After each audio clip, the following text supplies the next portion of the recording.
Good morning. My name is James Valentine, and welcome to the externally led, patient-focused drug development meeting for Rett syndrome. I'm here with my co-host, Dr. Dominique Pichard from the International Rett Syndrome Foundation, and we're coming to you live from the Washington, D.C. metropolitan area, actually not too far from where the U.S. Food and Drug Administration's headquarters are located. It's my pleasure to introduce Dominique, the Foundation's Chief Scientific Officer, to help kick us off. Dominique. Hello, Rett syndrome community. We are so happy to be with all of you today. In addition to my role as Chief Science Officer of IRSF, I am the mother to a 15-year-old young lady who lives with Rett. This has been a wonderful collaborative effort between the International Rett Syndrome Foundation and the Rett Syndrome Research Trust to share the voice of the Rett syndrome community. To start off, I would like to introduce Monica Conrad, CEO of the Rett Syndrome Research Trust. Monica, take it away. Good morning, and welcome to the externally led, patient-focused drug development meeting on Rett syndrome. I'm Monica Conrad, founder and chief executive officer of the Rett Syndrome Research Trust, and mother to Chelsea, my 25-year-old daughter who was diagnosed with Rett syndrome at the age of 2. We have planned this meeting in conjunction with the International Rett Syndrome Foundation. Individuals with Rett and their families are at the center of our work. They motivate us and inspire us. We are greatly encouraged by the advances in scientific technologies and by the increasing number of biopharmaceutical companies that are pursuing Rett syndrome programs. We know that hearing from Rett families is critical to their efforts. So thank you to the U.S. Food and Drug Administration for allowing us to hold this meeting and for attending today. And thank you to our sponsors for your generous support of this meeting. We are so pleased to have advocacy and professional organizations, biopharmaceutical companies, the FDA, other federal agencies, universities from across the world, and many families affected by Rett syndrome, all in attendance today. A disorder's unmet need is a term that is often used by biopharmaceutical companies as they strive to ensure that their drug development efforts target unaddressed symptoms. Rett syndrome is the poster child for unmet needs, as every symptom needs addressing. Through the years, I've often yearned for the ability to crawl into Chelsea's body so I could truly understand the many symptoms she deals with. I'm sure that many Rett families have experienced that same yearning. Obviously, we can't crawl into our children's bodies, but we can do the next best thing, and that's to share our perspective on what it's like for us to live with and to love a child with Rett. So today you'll hear about the many symptoms that plague and torture our children. As parents, we also know that our children are so much more than a laundry list of symptoms. Today, you will also get a glimpse into their unique personalities, their desires, and their dreams. To the families of individuals with Rett syndrome participating today, you are integral to the program, and we need to hear from you. We invite you to participate in the online polling, as well as to call in or write in during the program. So with that, let's get started. Thank you, Monica. Next, we have Dr. Wilson Bryan, the Director of the Office of Tissues and Advanced Therapies within FDA's Center for Biologics. This is the part of the FDA responsible for cell and gene therapies. Dr. Bryan will provide opening remarks on behalf of the FDA. Dr. Bryan? Good morning. My name is Wilson Bryan, and I work in the Office of Tissues and Advanced Therapies, or OTAT, in the Center for Biologics Evaluation and Research, or CBER, at the Food and Drug Administration, or FDA. I appreciate the opportunity to say a few words on behalf of the FDA today. My career as a neurologist started over 35 years ago. but I must admit that I am just now beginning to learn about Rett syndrome. My understanding is that the severity of Rett syndrome and the signs and symptoms of the disorder are very different from one patient to the next. I've also learned that Rett syndrome is a rare genetic disorder caused by specific gene mutations. At the FDA, I have the privilege of working on the development of new gene therapies. Over the past few years, the FDA has approved several gene therapies, all for the treatment of rare diseases, including one gene therapy for an inherited neurologic disorder, spinal muscular atrophy. What is most encouraging is that these gene therapies have dramatic effects.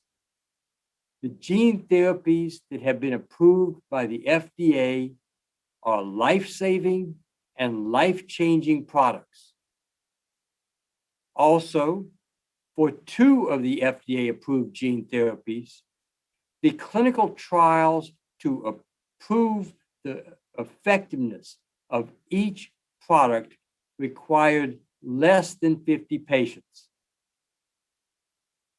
I am confident that the years ahead will bring a gene therapy for Rett syndrome with similar dramatic benefits, and that the necessary clinical trials will not require a large number of patients.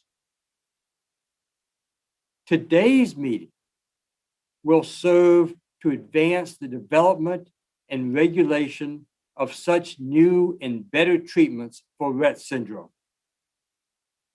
Particularly, what we learn at this meeting will help the FDA to think about how clinical trials should be designed.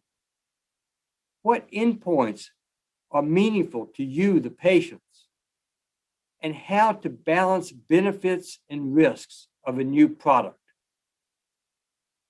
Which reminds me that as physicians, most of our education comes from our patients.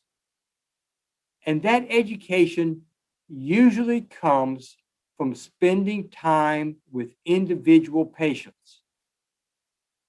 And the more individual patients that we spend time with, the better educated we become. Rett syndrome is a diverse disease with a wide variety of clinical manifestations. No 2 patients are exactly alike.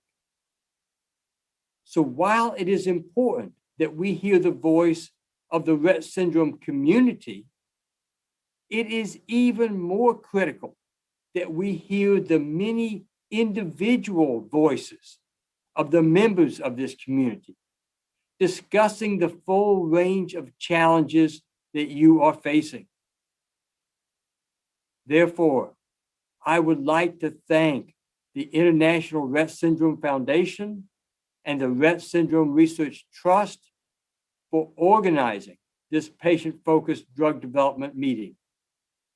And thank particularly the patients and caregivers who we will hear from today. Those of us at the FDA need for each of you to continue to speak up, and we will continue to listen. Thank you. Back to the studio. Thank you, Dr. Bryan. Now, to provide a clinical overview of Rett syndrome, it is my pleasure to introduce Dr. Eric Marsh. Dr. Marsh is a pediatric neurologist and director of the Rett Syndrome Center of Excellence at the Children's Hospital Philadelphia. Dr. Marsh. Well, thank you. My name is Eric Marsh. I am an associate professor of neurology and pediatrics at the Children's Hospital Philadelphia and the University of Pennsylvania, where I direct the Rett Syndrome Clinic. And today I'm going to talk to you all a little bit about a clinical overview of Rett syndrome. I'm going to start by giving a typical patient story, how someone would present to me in our Rett syndrome clinic. So this is a story of a 4-year-old girl who presented to our clinic with a history of developmental delay, a recent regression, and an abnormal EEG. She had her mother had an unremarkable pregnancy and normal birth history. She did have some early history of reflux. There were no other developmental concerns till about 9 months of age when they noticed that she was not pulling to stand. She ended up pulling to stand and walking by 19 months, but it was clearly she had a wide-based gait and she would walk on her toes.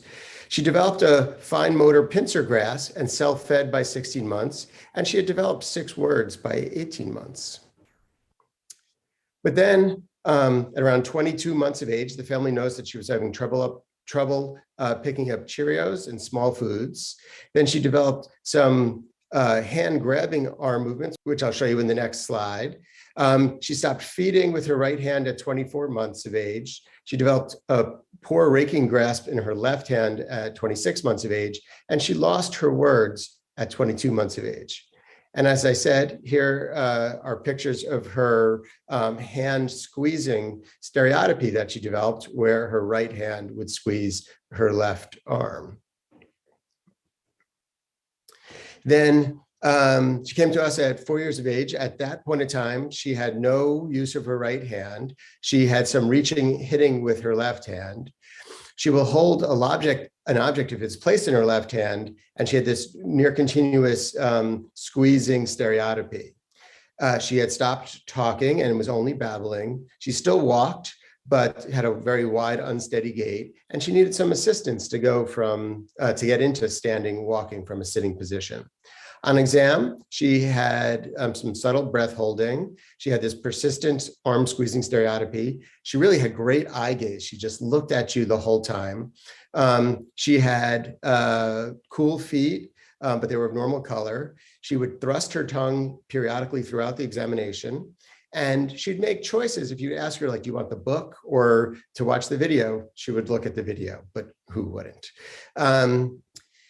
So with that history, we sent genetic testing, and we were suspicious for a diagnosis of Rett syndrome because of her regression and her overall clinical picture. And it returned with a pathogenic variant in the MECP2 gene, which was T158M. And this figure just shows that her mutation, this blue bar, is one of the more common mutations in Rett syndrome, which I'll get into in a second. So let's tell you a little bit about Rett syndrome. So Rett syndrome was first described by Andreas Rett in 1966. The first significant clinical description was in 1983 by Dr. Hapberg. And then over the years, there was updates to a clinical diagnostic criteria, with the most recent and kind of established current diagnostic criteria published in 2010 by Jeff Newell and colleagues. And then in 1999, MECP2 was discovered as the genetic cause of over 95% of cases of Rett syndrome. So as I said, Rett syndrome is a clinical diagnosis. While most people do have a mutation in MECP2, you can make a clinical diagnosis. This occurs primarily in females. The incidence is about 1 in 10,000 to 1 in 15,000 live births. It is the most common cause of severe intellectual disability in girls. And with expanded genetic testing, that we're finding more and more MECP2 variants in girls who do not have the classic Rett syndrome presentation. And we're also finding it more in boys as well.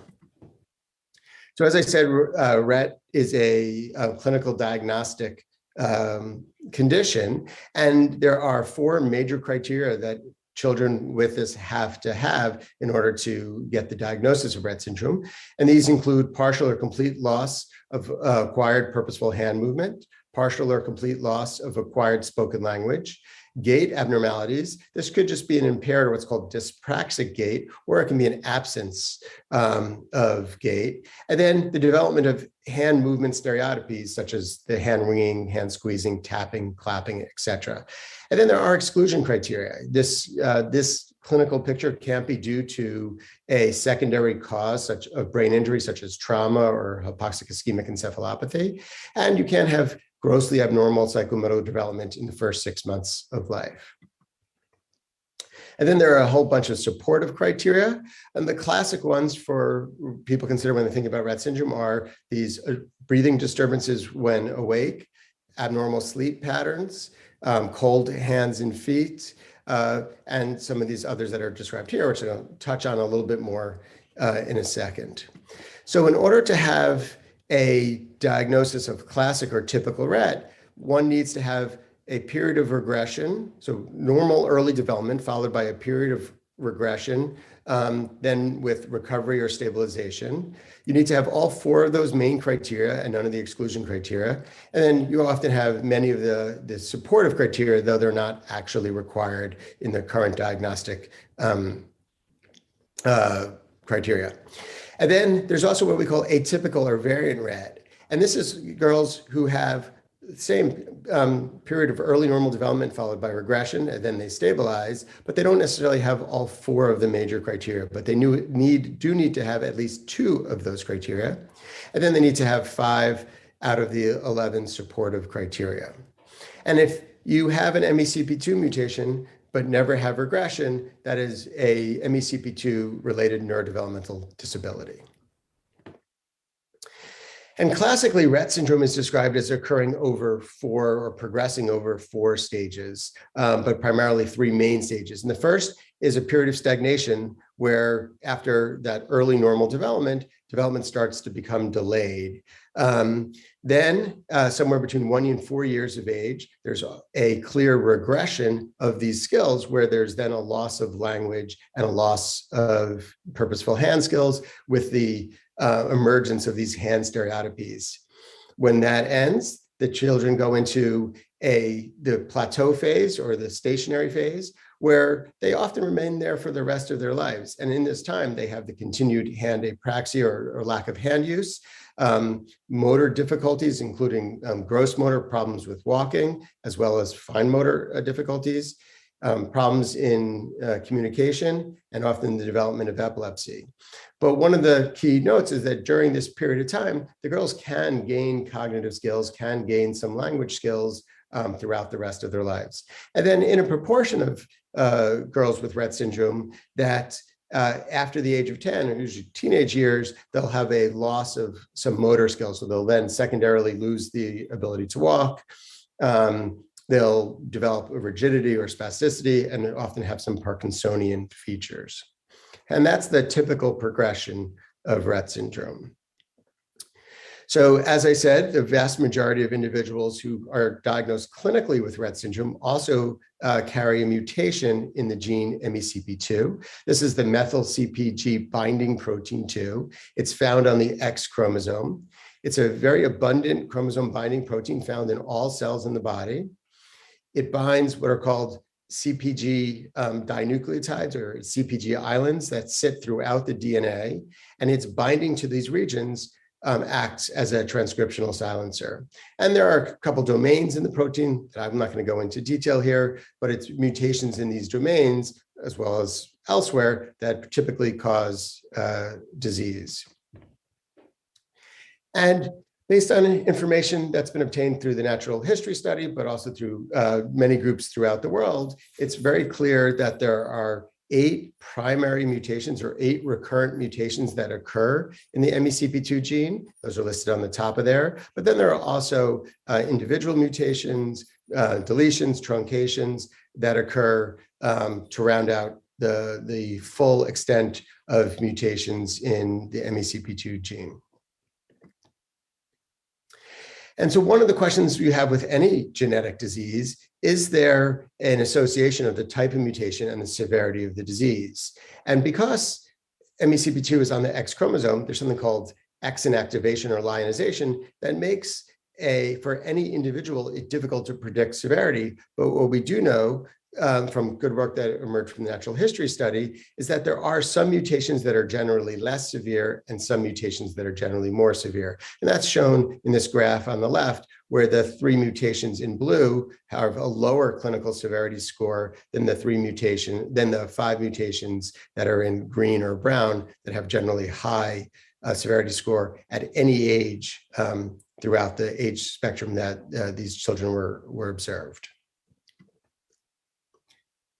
So coming to a neurologist or a pediatrician, what are the issues that we have to deal with in individuals with Rett syndrome? So the primary issues are neurological issues, and these include developmental issues, cognitive disabilities or intellectual disabilities, epilepsy, which occurs in over 80 to 90% of girls with Rett syndrome, low tone, gait abnormalities, lack of hand use and absent fine motor skills. They often develop many movement disorders, including dystonia or hyperkinetic movements, and then behavioral issues that can emerge in the girls as well. There are also non-neurologic symptoms that we have to deal with as physicians and parents who are dealing with their children with Rett syndrome. Some of the primary ones are GI symptoms, including bowel dysmotility, constipation, and reflux. They can have dysautonomia, including cold hands and feet, and a prolonged QT syndrome. There can be skeletal changes, primarily scoliosis. There's growth differences, and then there's this awake breathing disordered breathing issue, as well as they can have aspiration and feeding issues as well. So how do we treat girls with Rett syndrome? Well, unfortunately, right now, all treatments are symptomatic.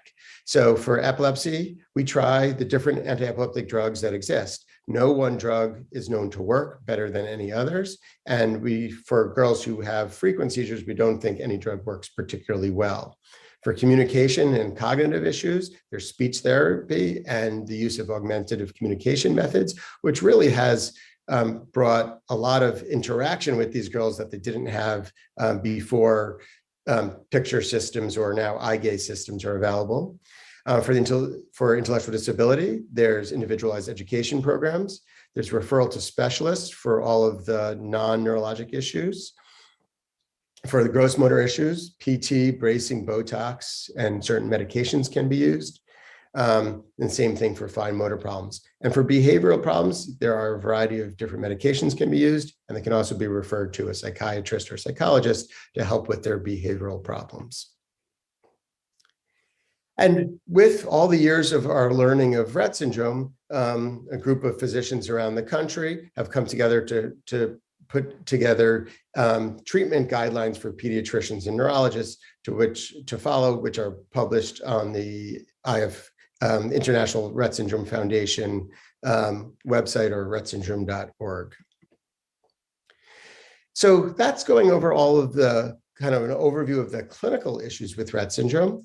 One of the nice things is that there's been a fair number of research onto the clinical features of Rett syndrome, and this has centered in somewhat around a US-based natural history study, which ran from 2003 to 2020. Over 1,500 subjects combined between the different versions of the study have been enrolled with varying ages from 1 to 66. And some of these individuals have been followed for up to 14 years. And there's been many publications that have come out of this work and have given us an awful lot of information about the clinical picture of disease and also helped develop some outcome measures of the disorder. And at the same time, people have tried a variety of different compounds to try to improve symptoms in Rett syndrome. And this is just a list of trials that have occurred in the past. Unfortunately, none of these have been really successful and are not used typically in the Rett population now, as there was not a good enough evidence that they had significant impact on the level of disease in any of the girls. And there actually are ongoing clinical trials. This is from clinicaltrials.gov. So if anyone wants to see this in more detail, they can go on the clinicaltrials.gov website and type in Rett syndrome. But there are, as you see, a number of ongoing trials, which makes understanding the patient and community input into how these trials should progress really important for us to know. And with that, I'm going to end. I'm going to thank IRSF and RSRT for organizing, and my colleagues at CHOP and colleagues who are all part of the natural history study for helping me learn a lot about Rett syndrome, and for the community, who's a wonderful community to work with. Thank you. I'll send it back to you guys. Thank you for that excellent overview, Dr. Marsh. I'd now like to welcome our moderator for today's meeting, James Valentine, who we've gotten to know over the past several months as he's helped us plan this meeting. James has worked the last 14 years as a champion for the patient voice. James previously worked at the FDA, where he was a patient liaison, helping to incorporate the patient voice into medical product review. There, he helped to develop and launch the Patient-Focused Drug Development Initiative. In private practice, James has worked with many patient organizations to ensure their community's voices were heard by decision makers.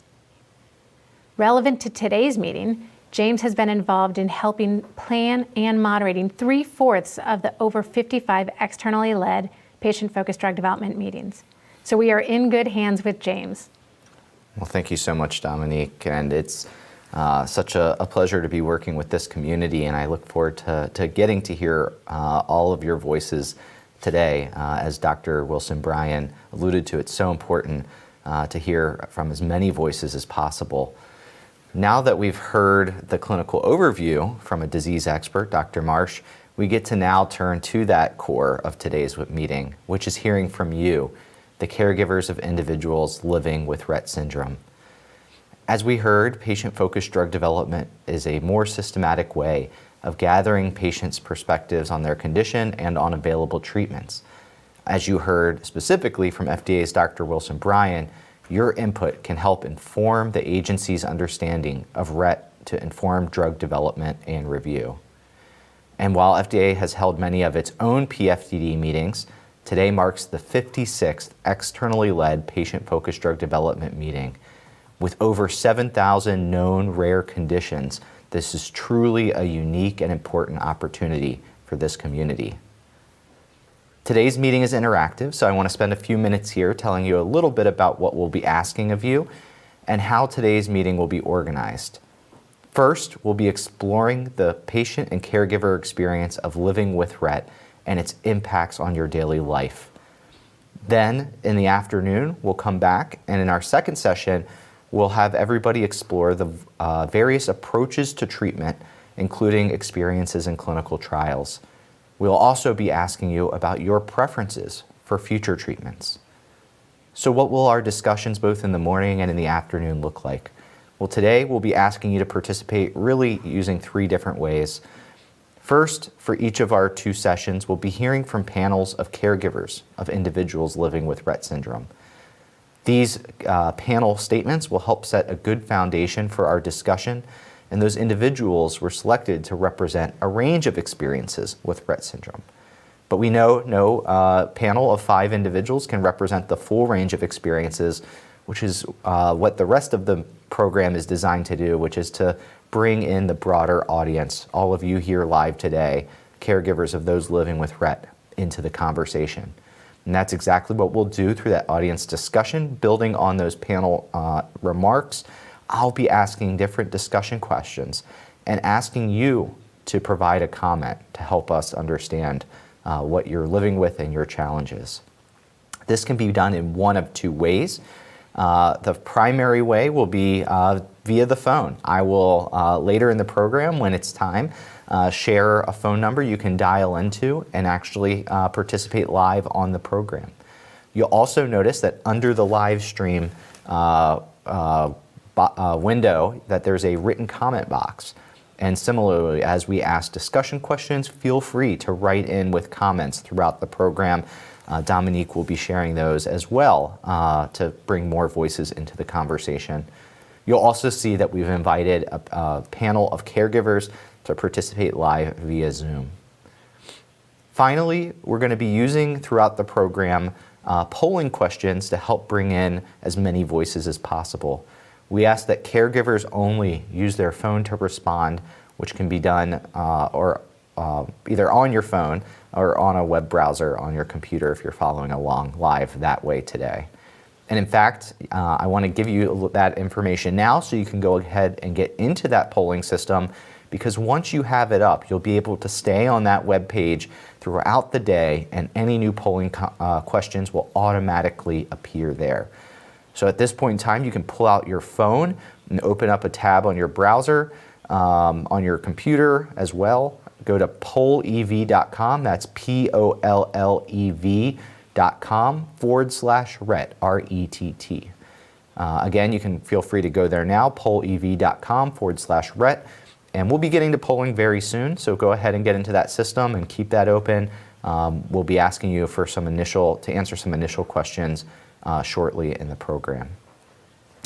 Before we get started though, two more things I want to cover. One is I want you to know that you will have an opportunity even after today's live meeting to provide written comments. This will actually be on the same website you're on today, or if you've come back and you're watching this program on demand, on the same web page where the on-demand recording is.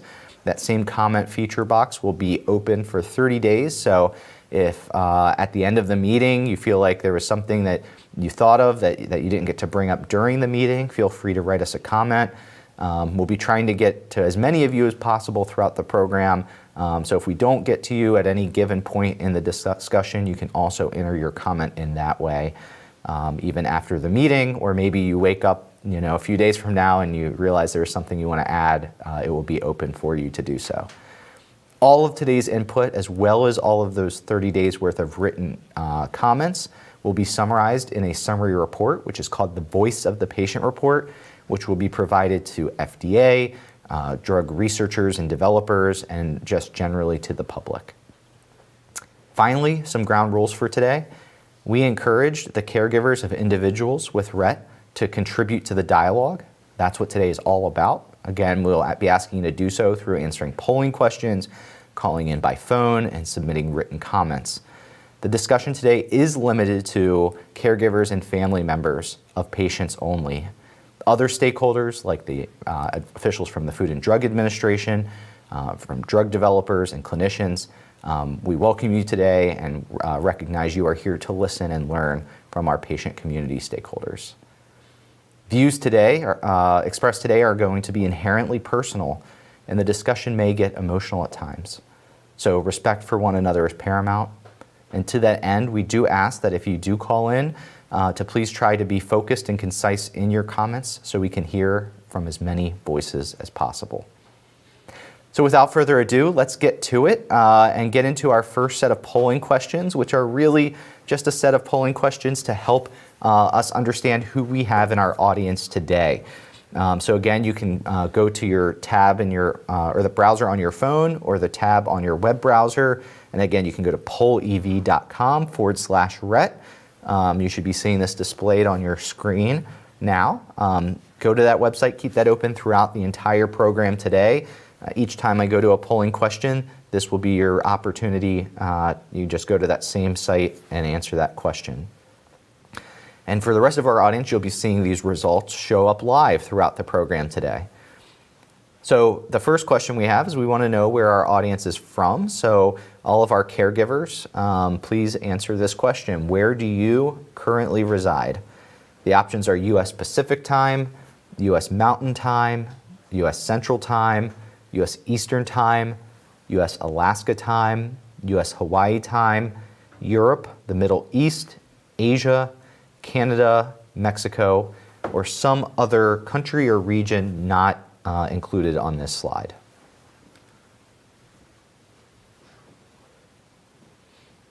And we're going to give a little bit extra time. All this is an easy question. I promise there'll be some harder questions for you to have to actually think about a little bit more, answering later in the program. But we want to make sure all of our caregivers in the audience have an opportunity to get into the system so that way that you can answer these polling questions. We're going to have a handful of questions here to start out.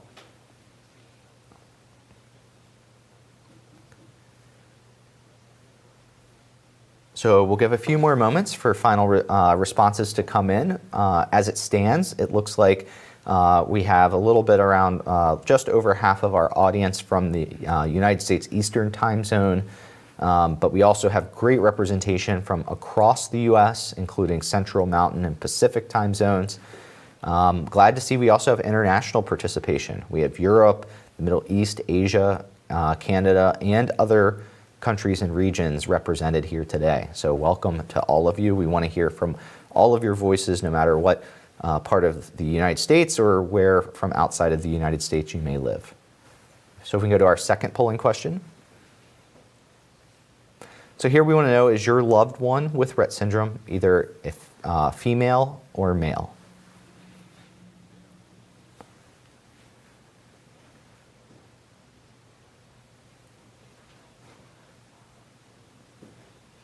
give you just a few moments here to get your responses into this question. Again, just to really understand who we have participating in the live audience today.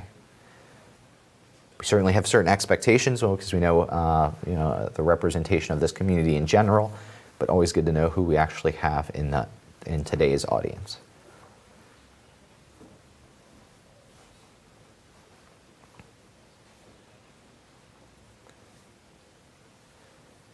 I see responses are still coming in, but I think this is perhaps a not surprising response of that we have the vast majority of our caregivers today, their loved ones are female, but glad to see that we do have representation from caregivers of male patients as well. So if we go to our third polling question. So here we want to know, how old is your loved one? So not your age, but your loved one with Rett syndrome. The options here are they 0 to 2 years of age, 3 to 5 years of age, 6 to 11 years, 12 to 17 years, 18 to 30, 31 to 50, or older, 51 years of age or older.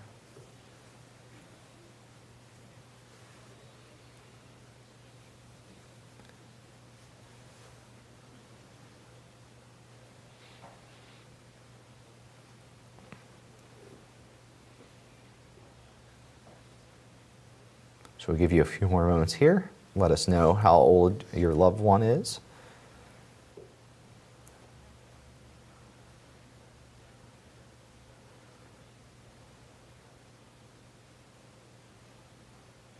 So it looks like we have great representation across the lifespan. Those in the youngest ages of infancy and childhood, through older childhood into adulthood, and even later into adulthood. So that's great. I mean, this is going to be really important to understand the experiences of those who are currently experiencing infancy and childhood. For those of you who are caregivers of patients who have been living with Rett syndrome for many years, you're going to provide a unique lens into the adult, not only the adult experience, but also how the experience has changed, over the course of many years, through childhood and through adulthood. So we look very much forward to hearing from, all age ranges today. And then our final polling question, at least for this first set. Here, we want to know, does your loved one diagnosed with Rett have a genetic diagnosis? So the options here are yes, they have a variant mutation in the MECP2 gene. Yes, they have a variant or mutation in another gene. No, genetic testing was performed, but no variant or mutation was found. Or no, they have never had genetic testing.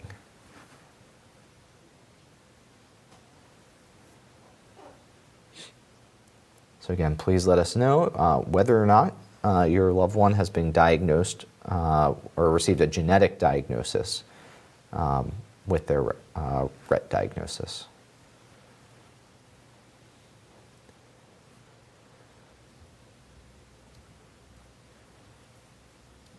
I'm going to maybe ask Dominique if this is at all a surprising finding to you, to see that almost the vast majority of our participants do have a genetic diagnosis, and they do have that MECP2 gene mutation. I'll answer that with a yes and a no. So I'm not surprised that those that have a genetic diagnosis have a mutation on the MECP2 gene, because now we know that that's a causative gene for Rett syndrome. I am a little surprised that we don't have more individuals that say they've never had genetic testing, especially since we saw representation from older adult patients, where that's a group that was clinically diagnosed. As Dr. Marsh shared with us, it is a clinical diagnosis still. Yes. And genetic testing wasn't available 40 years ago. In fact, Rett wasn't described in the US until 1983, and the gene wasn't identified till 1999.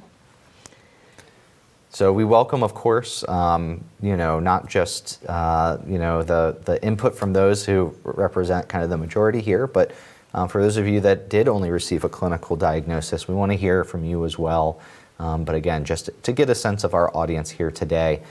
So with that, I want to thank you for participating in this first round of polling questions. Again, you can keep this polling webpage up, answer these questions that we'll go to throughout the program today.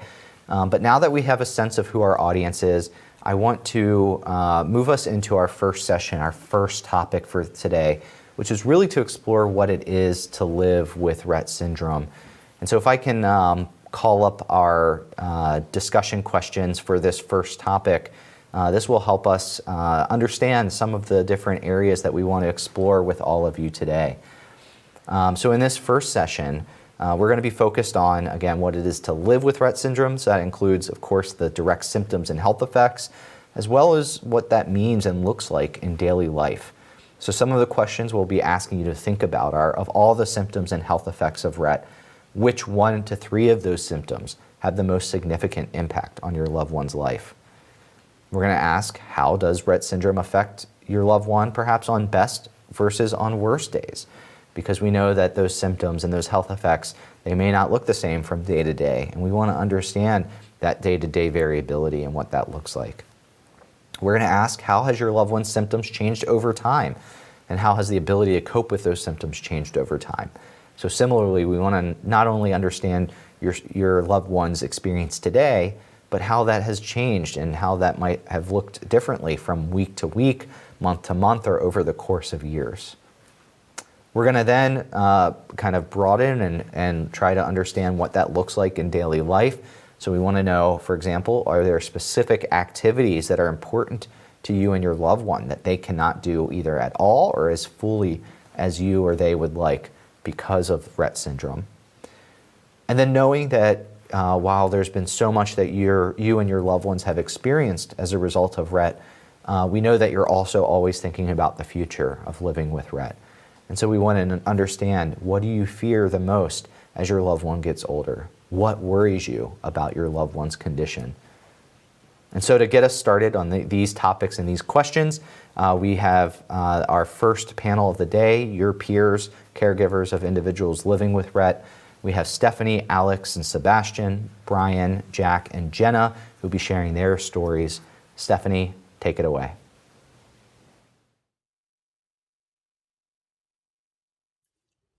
Imagine losing your ability to speak.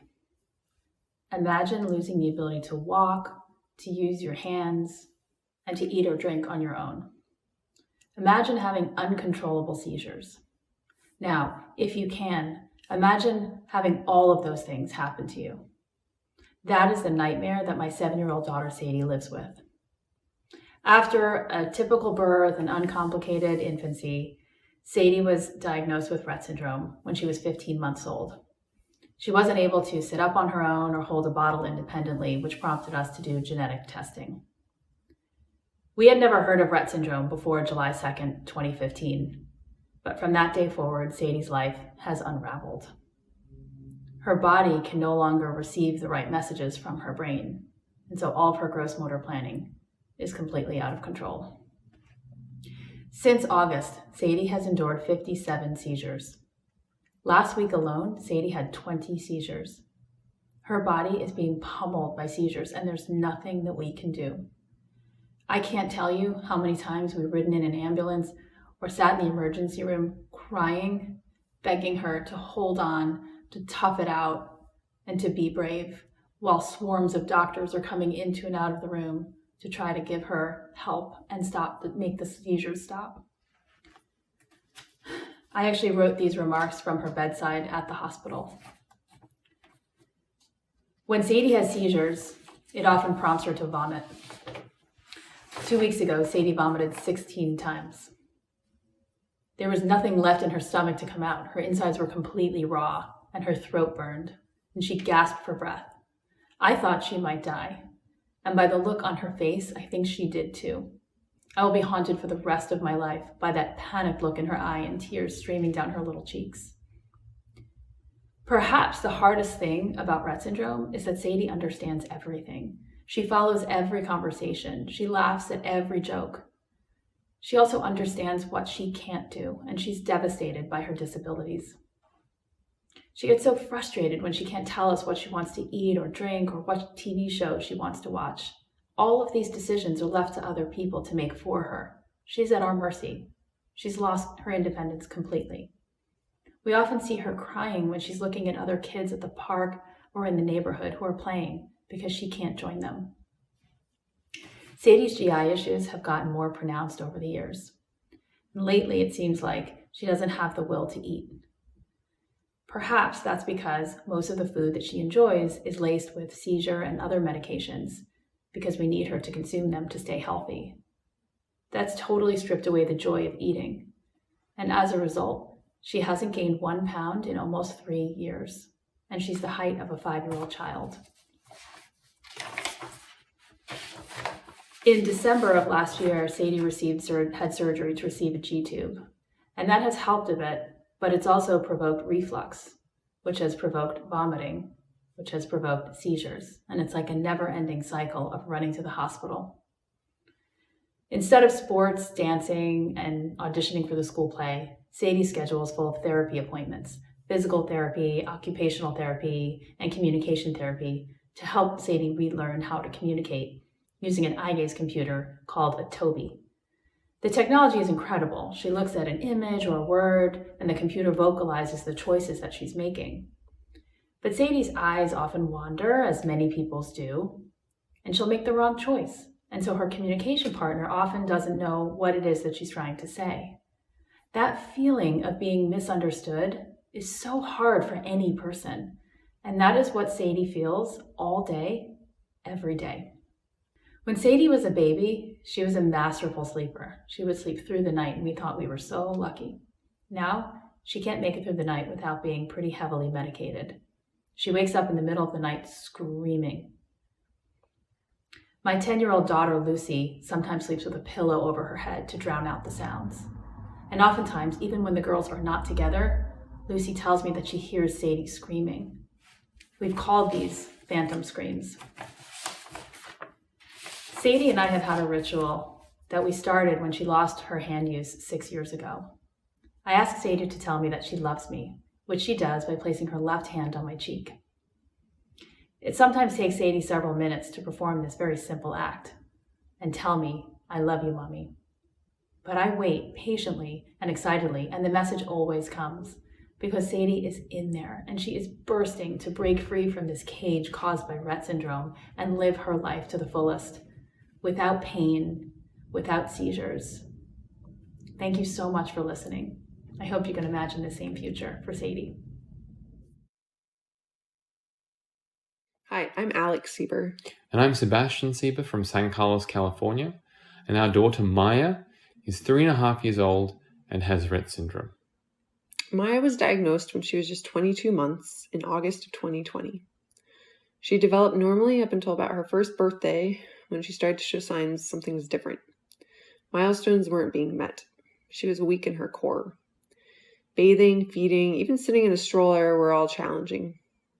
We were getting anxious as she approached 16 months and she still wasn't standing. She stopped babbling and was just overall more irritable. We attributed this to teething and tried not to think much of it. Around 16 months, she was constantly biting everything and everyone. She would bite her arms so hard out of frustration and anger. Her forearms were covered in blood, and we'd have to bandage them. Her headaches were so bad, she would slam her head into the hardwood floor or the walls to try and relieve the pain. She was up every night from midnight to 4 a.m. screaming, laughing, rocking the crib so hard it would come close to tipping over. We were searching for answers everywhere, and finally, after many months of waiting, we received the whole exome report, which explained Maya's Rett diagnosis.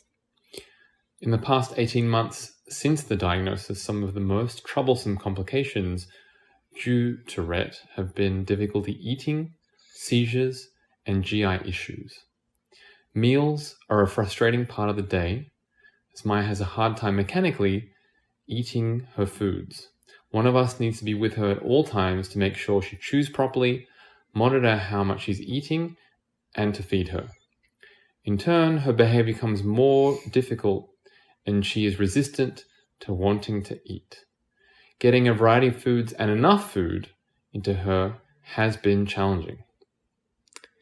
Seizures took us by surprise when Maya was just 2.5 years old. One day she dropped to the floor and started having full body convulsions. The next seizure was an hour later. Shortly after that, she had back-to-back cluster seizures and was unconscious in between, so we rushed her to the hospital. There's nothing scarier than watching your child have a seizure and feeling absolutely helpless. In conversation with her neurologist, we chose to put her on anticonvulsants to try and control the seizures. GI issues plague Maya on a daily basis. Whether constipation, gasiness, or reflux, Maya seems to be in discomfort for a good number of hours throughout the day. There have been mornings where we've gone to get her and seen bile stains marking her bed sheets. One frightful morning in particular, we went in to find her in grey pallor and covered in coffee ground-like vomit. Rett affects all aspects of daily living for Maya. She's unable to feed, toilet, or dress herself. She needs constant supervision due to her epilepsy. Her sensory-seeking needs make it dangerous for her to do a lot of activities. Sometimes she'll put things in her mouth or reach out for things that she just shouldn't touch. Also, because her fine and gross motor skills aren't as strong, she's limited in her activities. For example, most kids Maya's age can easily navigate a playground. For Maya, we need to be helping her with each step, slide, or swing. She loves hearing and seeing other kids, but they often see her as different and avoid her. It's honestly heartbreaking to see her so excited by them when they don't want anything to do with her. On top of all these issues, Maya is unable to communicate with us. She is expressive with her eyebrows, smiles, clearly shows when she's in discomfort, and screams when in pain. Maya has been working with therapists to find alternative modes of communication, but we are yet unable to see any obvious signs of repeatable and expressive language. We've come to terms with the fact she cannot say mama or dada, which is heartbreaking, but hope she will be able to, in time, by other means, tell us even the simplest things, such as she's thirsty or tired. Despite that, we can see that she loves us and she loves being loved by us. It's incredibly difficult to just cope with the fact our daughter has difficulty breathing, eating, sleeping, moving, digesting. We try to get her therapies to make her the most comfortable she can be, but in all honesty, our biggest hope is for a cure. My name is Brian from South Jordan, Utah. Our daughter Becca is 14. She's in 9th grade and is homeschooled after repeatedly telling us how boring her special needs school was. She wanted to study psychology this year, partly to better understand how Rett syndrome affects her brain. She's learning at grade level for everything except math, which is hard without hand use, and reading, where she got a late start. Becca's low muscle tone and neurological issues prevent her from walking, holding her head, using her hands, or speaking verbally. But occasionally, when her body's all in sync, she can use her eye-tracking communication device to say things like, "Dad, you fix it," or "My room, it look no pretty," or "I love you guys." Becca is a hardworking, joyful, compassionate teenager who is severely impacted by the constraints imposed by Rett syndrome. She laughs at inside jokes, enjoys being around her peers, likes sci-fi books, and may secretly have a crush on the Flash. She also clasps her hands repeatedly, fights to keep her airways clear, and is generally on the more severe end of the Rett syndrome spectrum. Becca cries sometimes when she's alone, and when we ask why, she just says, "Rett syndrome." She cheered during her sister's dance recital, but not before crying because, as she told us, she wanted so badly to dance like that herself. Becca, like others I've met with Rett syndrome, is in there cognitively. She values her friendships in spite of how her body limits them. Most of the time, she can't respond fast enough to participate in a conversation. Her low tone affects her swallow, so she has a feeding tube, and can only safely have small tastes that must be suctioned back out. She often chokes on her saliva, bad enough to turn purple, which causes people to keep their distance. We have to always be nearby and alert because those coughs have caused her to aspirate, throw up, and developed pneumonia in the past. Becca has recorded multiple EEGs, all with abnormal activity at baseline. Her seizures are controlled by medication, but she still has repetitive, non-seizure dystonic events that last up to an hour, where her muscles spasm forcefully and repeatedly, leaving her exhausted and sweaty. While they're happening, she can occasionally answer questions by locking her eyes on us to say yes. They happen sometimes in the night, twice in one night, and require one of us to keep her safe until they stop. If her body is uncomfortable or anxious, Becca can't swallow and her upper airway fills with secretions. She gasps and has to lay on her side until she can relax. Constipation makes this worse, and she's diapered and requires daily enemas for airway safety. Each day is hard to predict, so Becca struggles to socialize often enough to make meaningful connections. She likes to send text messages, but with everything going on, it can take a long time to craft even a short message. Additionally, because she gets sick every few months for a month or longer, it's hard to commit to plans in advance, so she often doesn't get invited in the first place. Becca has central and obstructive apnea with borderline dangerous CO2 levels. She wears a pulse oximeter every night and needs to be repositioned frequently to keep from choking. She has preliminary indications of pulmonary hypertension, but she can't tolerate a CPAP mask on her face or she stops swallowing and chokes repeatedly. Multiple times she has been on a breathing tube in the ICU for around 2 weeks for pertussis, metapneumovirus, and rhinovirus, followed by months of difficult recovery at home. Sometimes with round-the-clock attention we can keep her out of the ICU, like when she was sick with pre-COVID coronavirus for a month. Scoliosis compounded these issues before her spinal rods and fusion 2 years ago.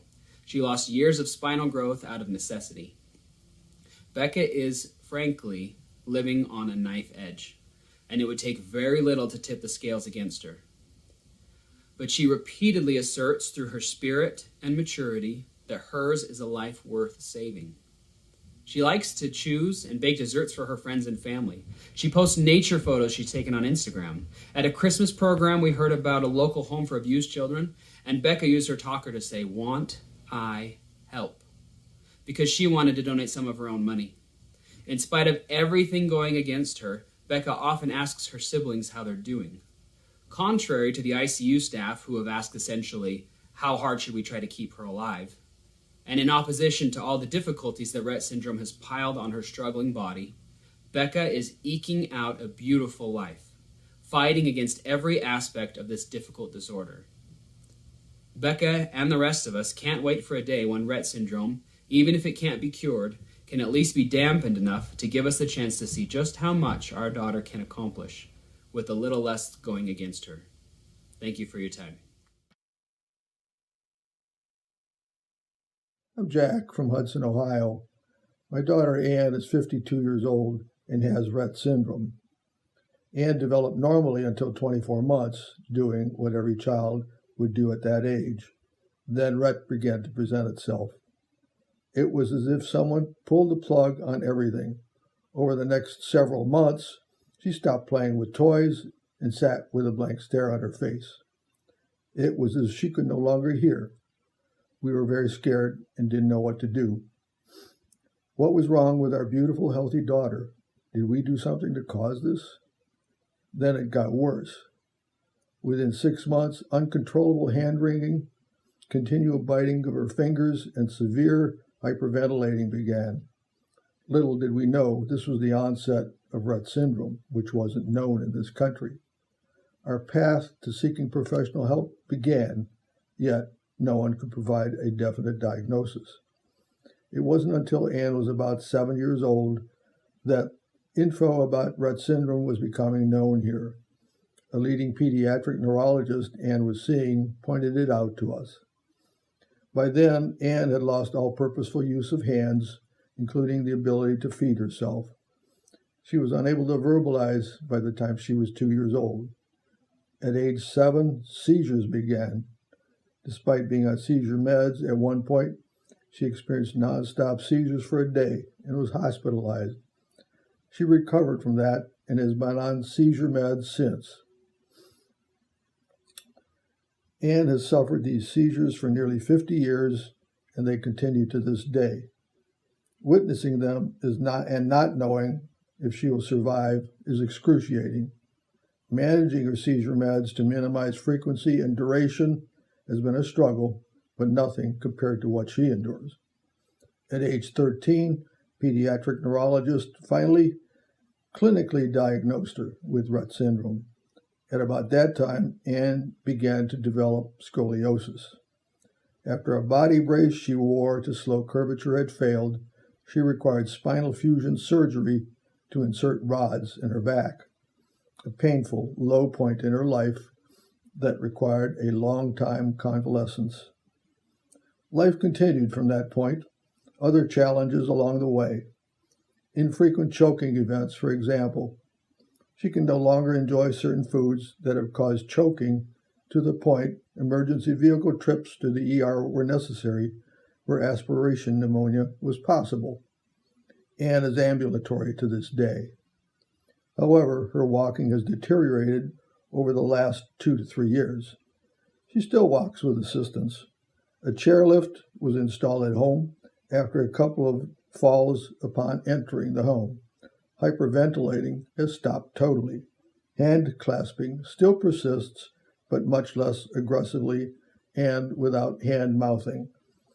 Chronic constipation has become a problem in recent years, a potential serious problem that can lead to impaction and bowel obstruction, and still requires 24/7 care, except when sleeping. Eating, dressing, bathing, walking all require assistance. Although she has very expressive eyes, she cannot verbalize or communicate wants, needs, emotions, and feelings. It is often a lot of guesswork. She's a very happy person for the most part and has a great smile that can light up a room. Her happiness level went up as her adult day program reopened after being shut down by the pandemic, and has an eye gaze computer and has been able to cognitively communicate with it. We know, for example, her favorite color is pink, and she can pick what TV programs she would like to watch. Using her eyes to communicate, needs for eating, sleep, and toileting are crucial. Anne participated during 2013 at Texas Children's Hospital in Houston for an FDA clinical drug trial for a drug called trofinetide that's under development. During trials, we saw significant improvement in her behavior, including alertness, stopped seizures, stopped salivating, stopped hand-wringing. When the trial ended, her behavior reverted, seizures also reverted. So we were filled with great hope of a quick approval. Anne is 52 and has missed many life experiences, like graduations, proms, wedding, and having her own children, as we dreamt about. Rett took that away. She is a tremendous source of joy and love, yet Rett has caused a lifetime of hardships. Many, many children with Rett syndrome don't reach half her age. Won't you draw your attention to providing an answer that will allow a normal life to thousands of affected children and adults and not make them suffer the impacts that I have noted? They deserve it. Thank you. My name is Jenna Manns, mother to 7-year-old son Madden. Madden fought hard for those 7 years. He fought from the moment he entered this world to just managing to stay alive. The very natural, autonomic skill to nurse or drink a bottle was exhausting for him as an infant and became the initial reason for his first hospital stay of many due to failure to thrive. After an extensive stay and medical workup, Madden came home with an NG tube to protect him from aspiration. This was a symptom to a larger problem, but no expert could figure it out. Madden's ability to have a relatively coordinated swallow did not improve. The risk of aspirational pneumonia became greater, which then led to a G-tube.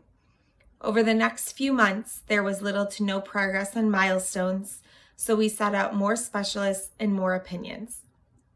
Madden's respiratory state became more irregular and erratic, leading to even more concerns. He couldn't maintain his saturation levels when sleeping.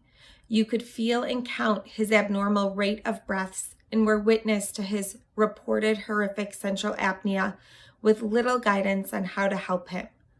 While difficult to sustain, it was his way to breathe, his way to live, his way for his body to compensate for the neurological deficits he was born with.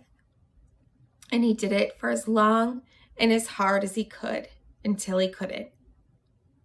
After another MRI at 11 months old, the neurologist determined that he had a Chiari malformation, and operating to decompress it was the answer to all his autonomic dysfunction.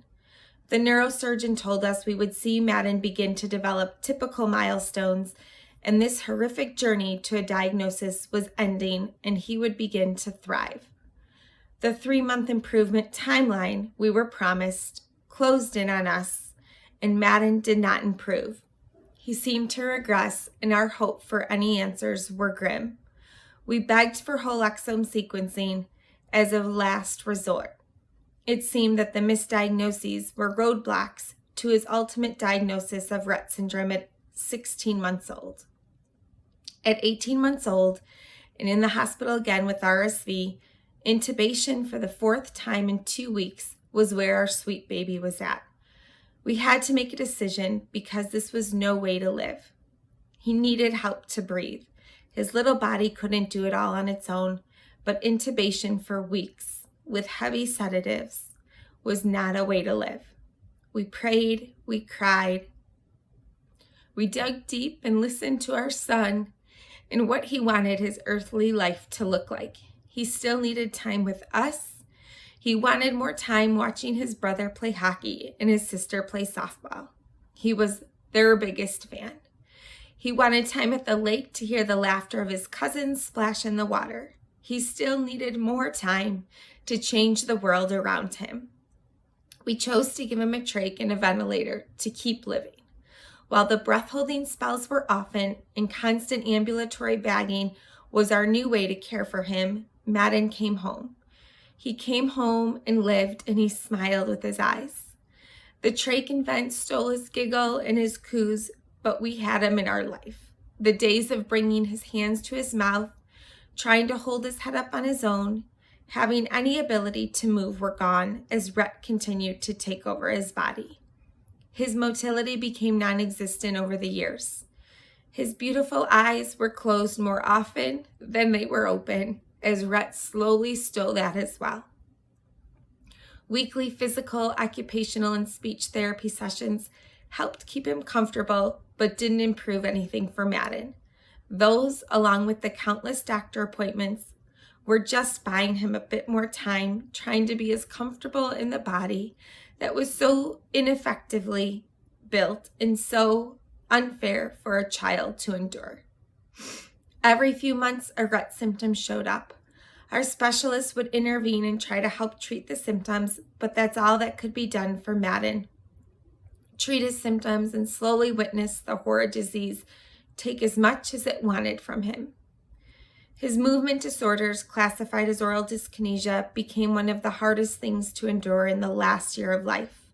The facial oral episodes were so frequent and so intense, Madden pushed out 4 baby teeth and severed part of his tongue, a football mouthguard as his only protection.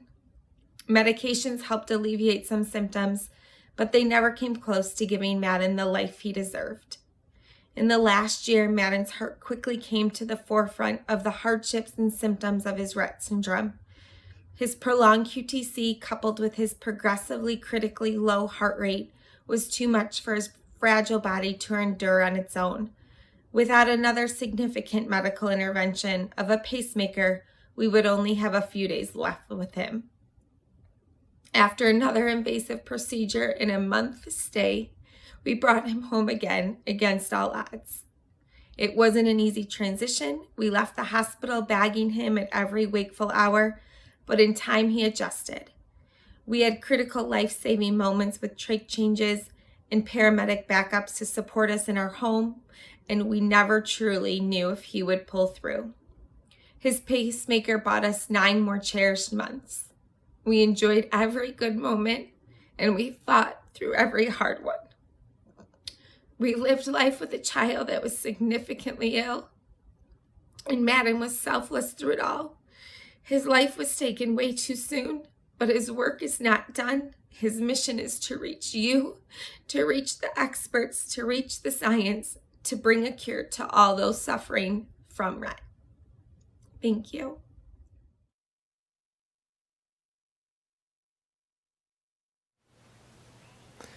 Wow, thank you, Jenna, and to all of our panelists for sharing your journeys with Rett syndrome and for being so brave to be the first to do so today. I know it's not easy to share those kind of personal experiences, but it's exactly what we needed to hear and the type of thing we hope to hear from all of you that are on with us live today.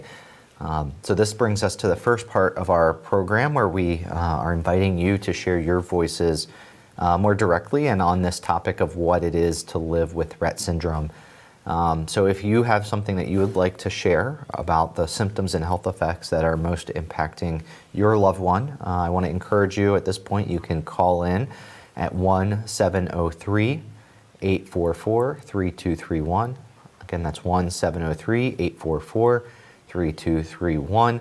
Our operators will talk to you and put you in the queue, and then we'll bring you into the program and have a discussion in just a little bit.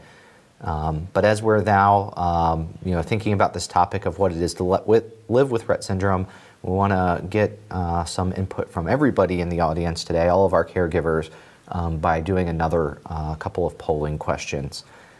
So for those of you who were with us earlier, you can pull your phone out, go to that browser, go to that tab you have open on your computer browser, go to pollev.com/Rett, and you'll be able to see all of our polling questions now and throughout the program this morning and into the afternoon.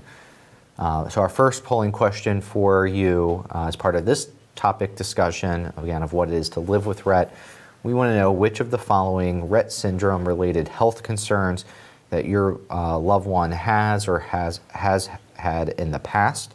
And here you can select all that apply.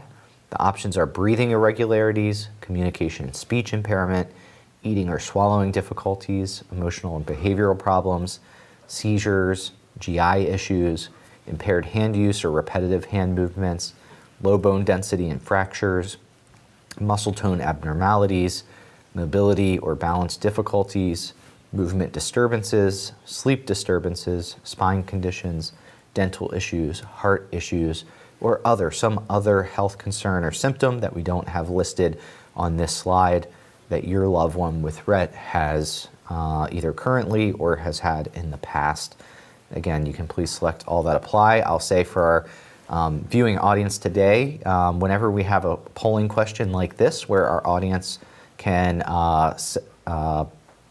answer with more than one response, we're seeing not a percentage of people who picked any one option, but instead we're seeing a percentage of the total responses. So you can think of those bars as a type of ranking. So what we're seeing here is quite the range of different health concerns that this community experiences, everything being identified here, with those highest areas being communication, speech impairment, GI issues, impaired hand use, and breathing irregularities. We're seeing everything here selected, including others. So we want to encourage you to share about each and every one of these different symptoms. So if we can go to our second polling question. Here we have the same response options, but rather than telling us about all of the different symptoms that your loved one experiences, we want you to identify the top 3 that are most troublesome to them. It could be something that maybe is most troublesome regardless of whether they currently have it or have had it in the past. And you can again select up to 3 different responses here with the same response options as we saw on the last slide.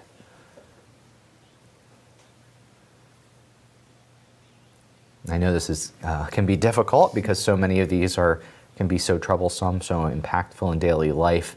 But as you're thinking, I want you to, as you're making your selections, think about the why. Why did I pick this over some of the many different symptoms my loved one experiences?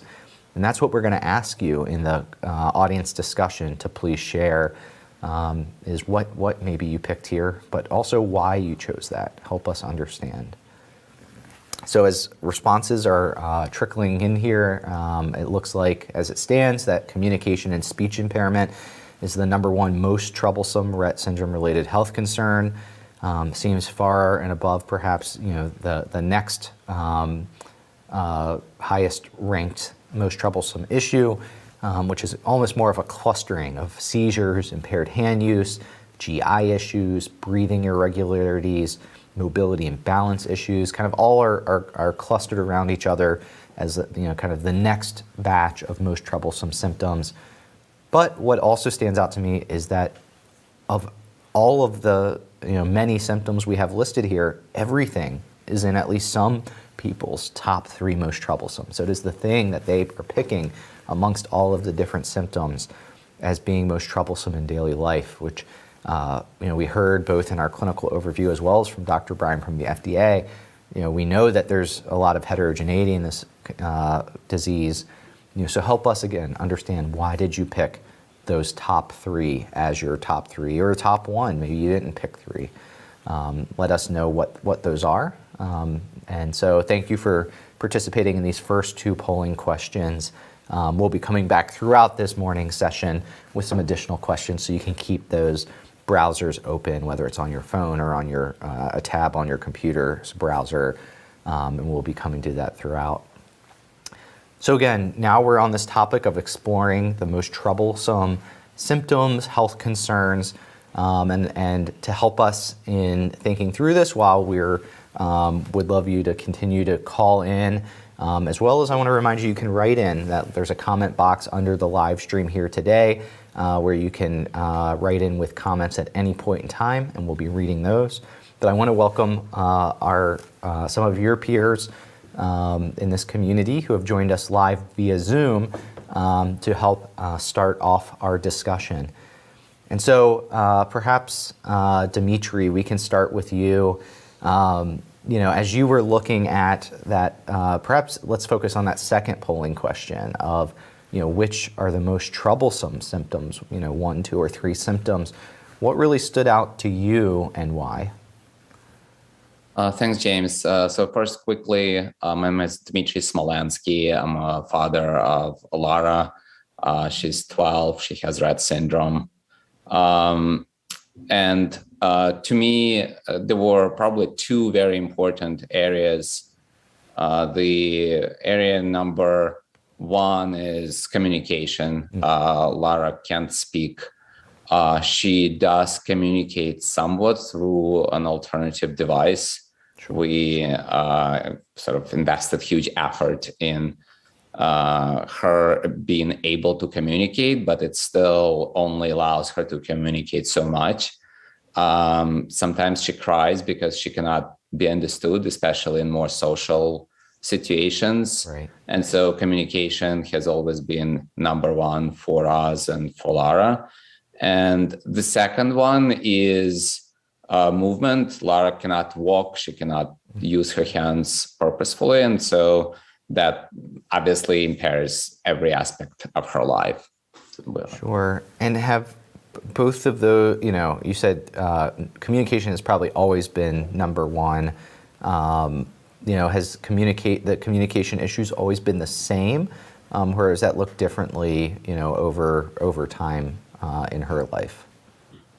Well, she's 12, as I said, and the differences between communication and in expectations of a 3-year-old communicating and 12-year-old. When she was 3 and 4, the expectations from a little child are different. So you expect her to try to communicate, but there was little that she could do, because even with her alternative devices, she wasn't able to master them enough to deliver any messages. And over time, the requirements obviously change. Also, her symptoms have increased somewhat. So the focus shifted over time from just being able to understand to more purposeful communication, more purposeful, maybe educational communication. So there are many more aspects now that we find are missing, but that's because our requirements also are now. And Dimitri, can you give us an example of maybe, how an example of how she can communicate now, to just kind of give us an example of what, help us understand what that looks like for her? So the communication device that she's using is Toby. It uses eye gaze technology. The device effectively just reads her eyes, and on the screen, she can select either letters or words.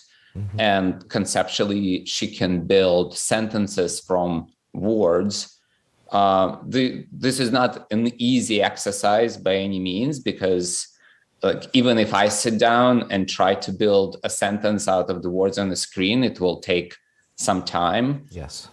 For the child that also has apraxia, she needs to focus her eyes exactly on the right button so that it builds a sentence.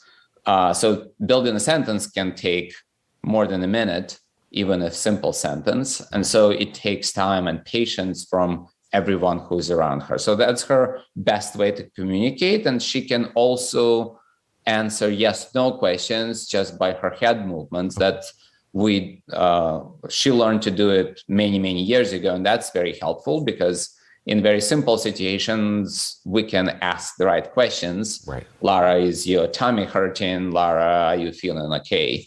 Of course, the irony of it is that many people who don't know her come and ask her multiple choice questions, which become very difficult for her to do, but that's the comic relief of that. Sure. Well, thank you for helping me understand and our audience understand, Dimitri.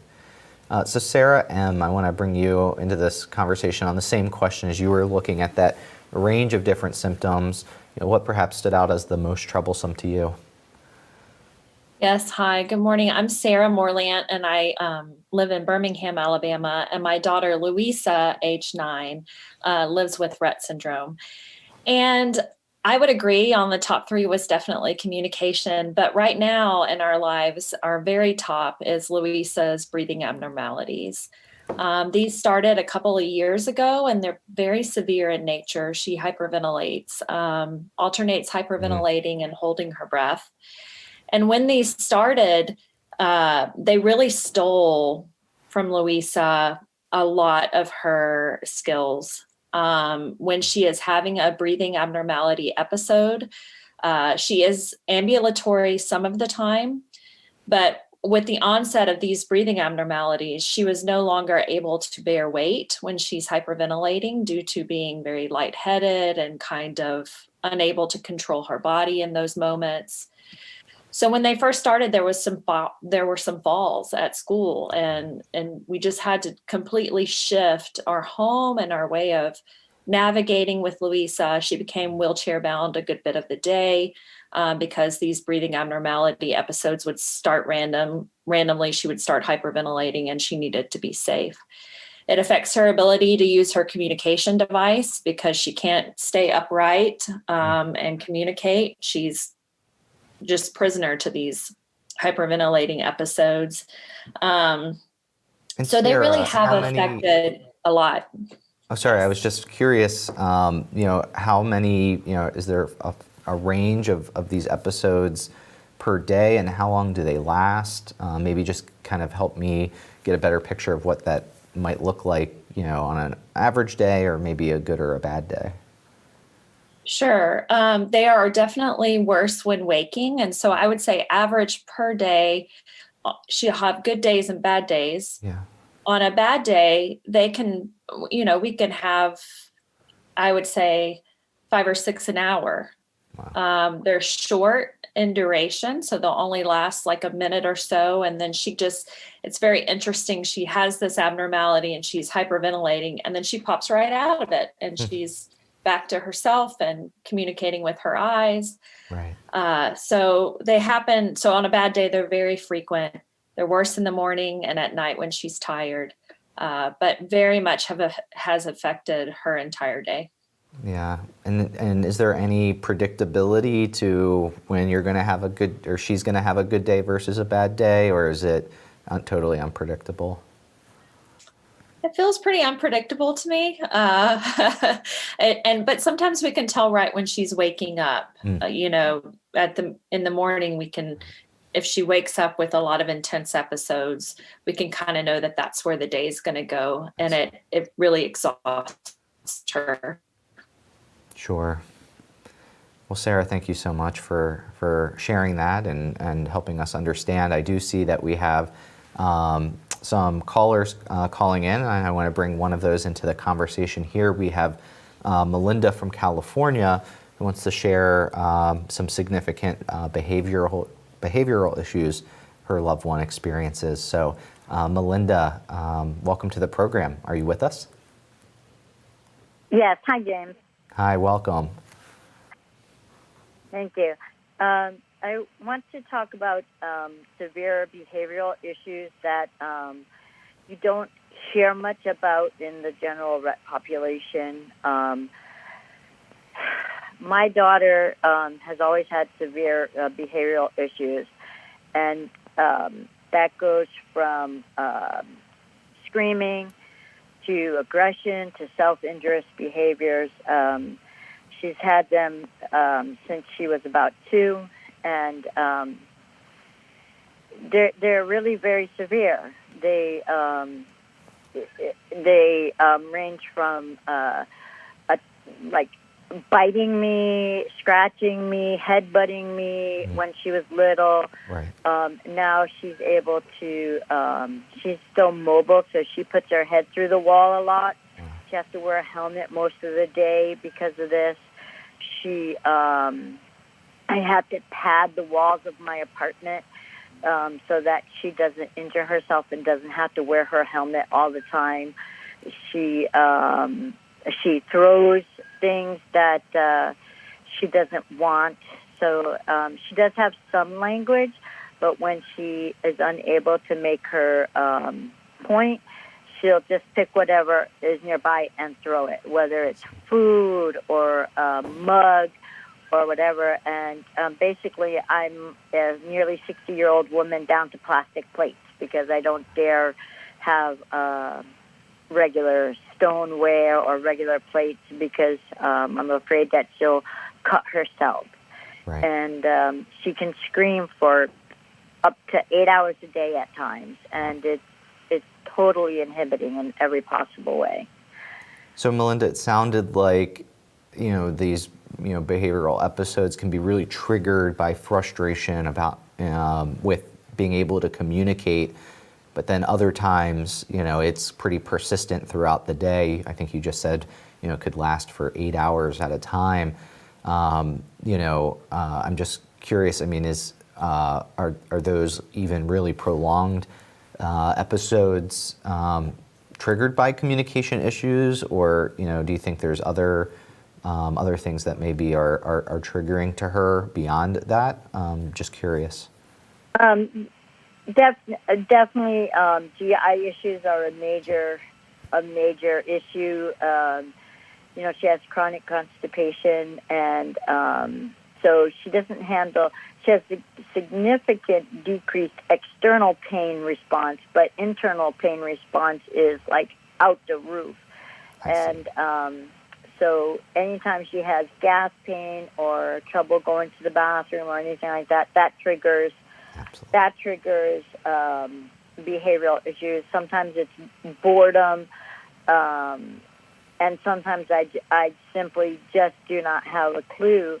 And everything could be going fine, and it's like somebody flips a switch, and she's grabbing my glasses or pulling my hair or scratching my face, and it's really inhibiting. It inhibits every aspect of her social life because, I mean, sometimes we can't go out, or if we go out, we have to leave.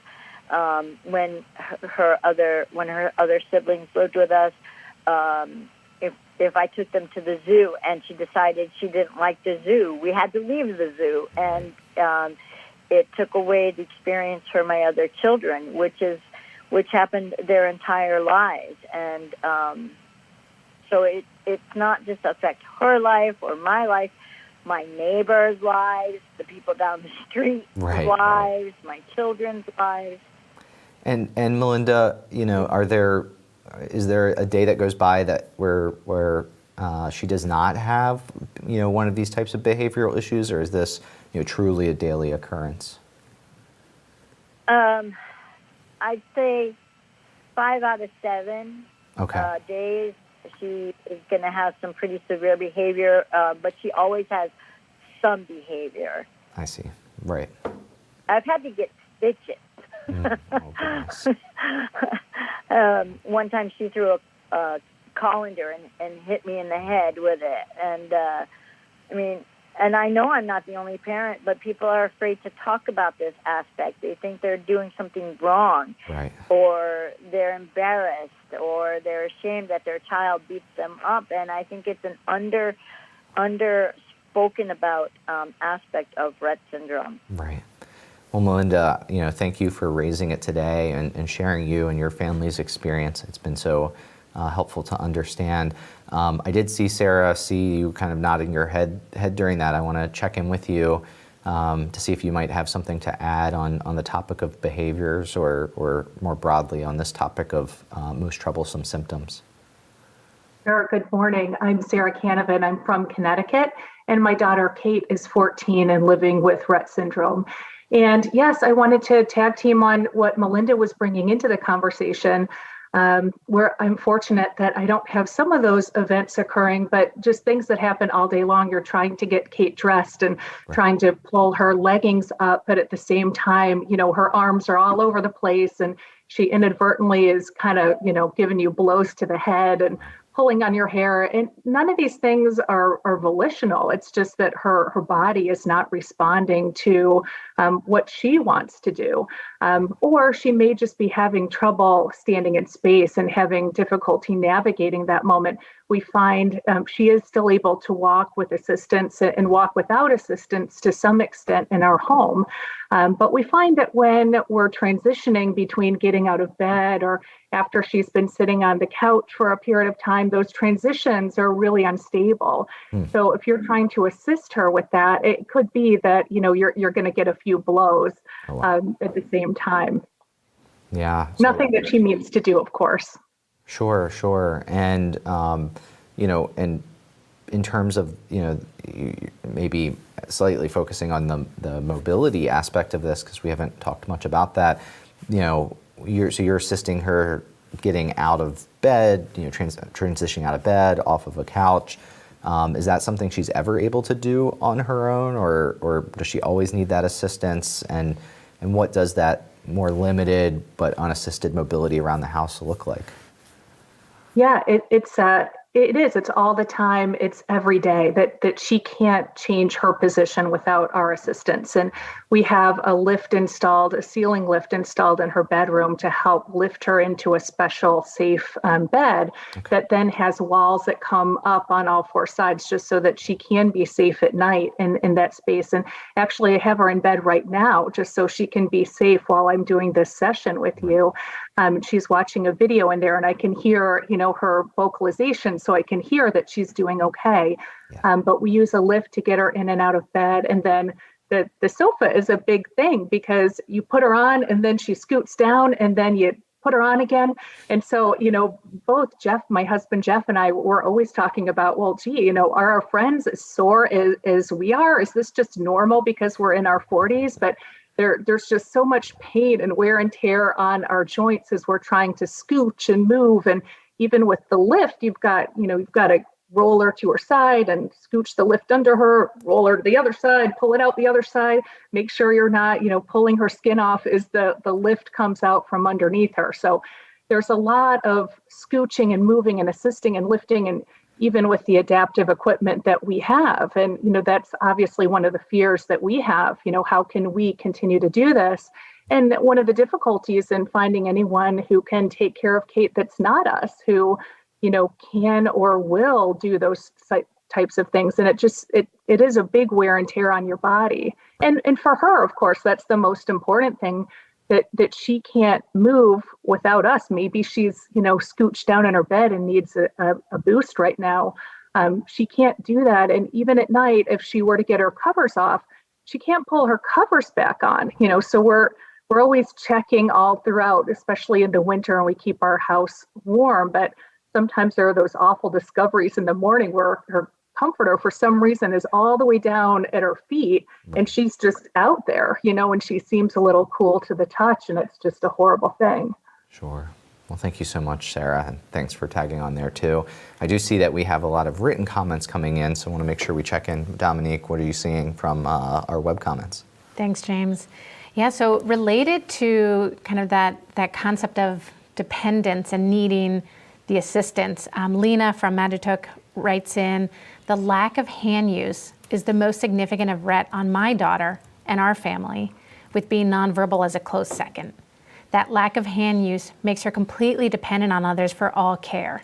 She cannot feed herself, operate a wheelchair, point to a want or a need, type or write, hold on to a walker, play with a toy, pull up a blanket if she's cold at night, turn the page of a book. Hand use could give her the autonomy and also dignity. So really quite similar to what we're hearing. I also wanted to bring up a comment from Cherokee in Fort Wayne, Indiana, because this touched a little bit on what Sarah was saying. Yes. The symptoms that most affect my child's life is her breathing issues, as well as her inability to speak and being immobile. Her breathing issues cause her to be hospitalized and or extremely sick during most parts of the winter season. And her inability to speak or be mobile has made it impossible for her to do most things on her own. Wow. Yeah, I want to thank those of you that have been writing in and those comments that we just heard.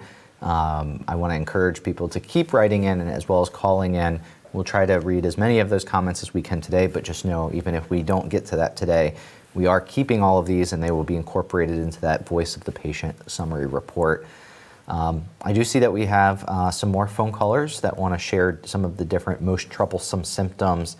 So I want to go to Kate from New York, who has a son with Rett and wants to talk about key symptoms that are most impactful in their daily life. So Kate, welcome to the program. Are you with us?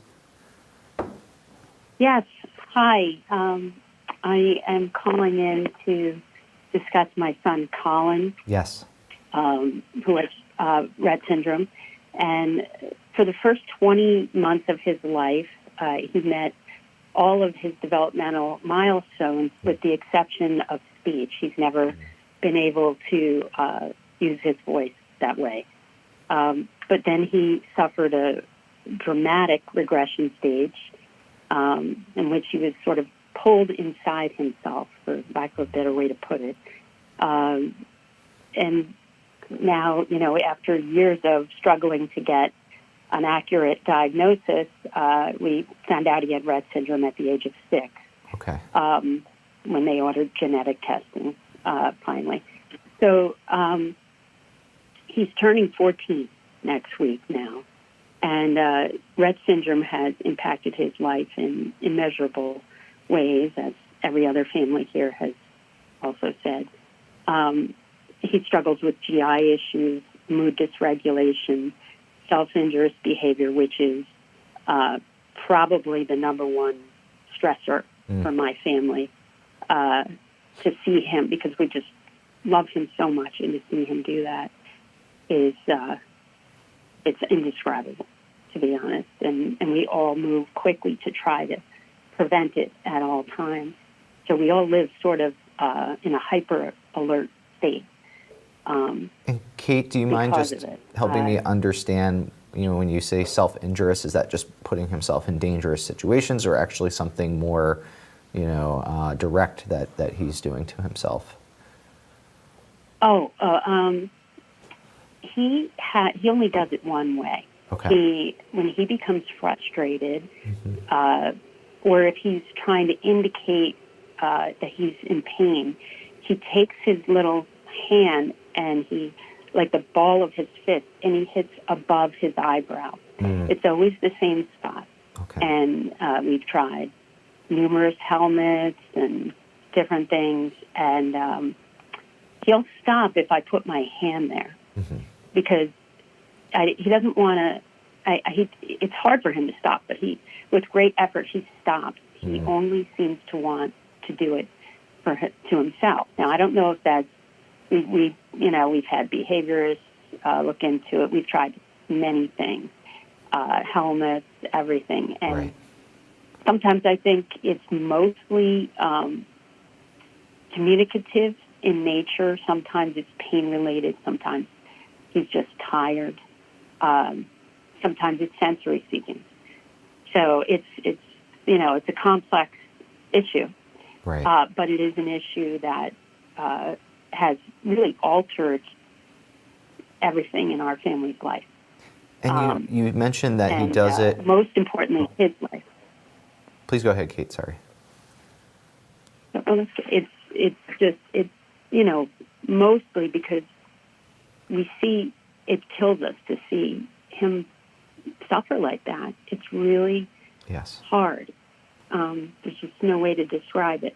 We just can't figure out a way to make it better for him, because this kid is like the sweetest, most, it's hard to explain, but there's just something about Rett kids and adults too. But he is, I can only speak for my son, he is just a force of joy. When he is free from pain and he is calm and regulated, I mean, he just, and then he laughs. Everybody in my family will drop what they're doing and come tearing in the room, because it's that extraordinary. Right. It's like a supernova of joy. He's just joy personified when he's feeling happy. And I think that comes from when you think about it, whenever everybody's life is hard sometimes, and then they feel better. There's that feeling afterwards where you really savor that moment. Right. And I think that's why he's just a pure joy when he's at his best. Yes. But I think all of those pieces, the pain and the self-injury and the loss of certain motor skills, everything, sleep disruption, I think it all sort of intersects with the issue of communication. Yes. Because so much of it could be headed off at the pass, so to speak, if he could communicate. And yes, he has a device. He struggles with it because he got it much later, and that has affected his interest in it, for sure. But if he could just give detail, it's these communication devices or at least I shouldn't say these.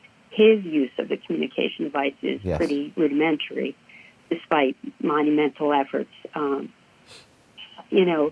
And he can't really give us specifics, but we know that he has specifics in his mind. Of course. We know he has detailed information to give us. Why? Because prior to him turning 20 months, he was super related. He was super in with the mix with all his siblings. He was very connected. And then even now, this child has opinions. He's also a teenager, so we're getting a lot of, teenage boy stuff. He can't even tell me, though, leave me alone. Right. I don't want to talk to you, like a typical teenager, right? He can't go storming off to his room and ignore the adults.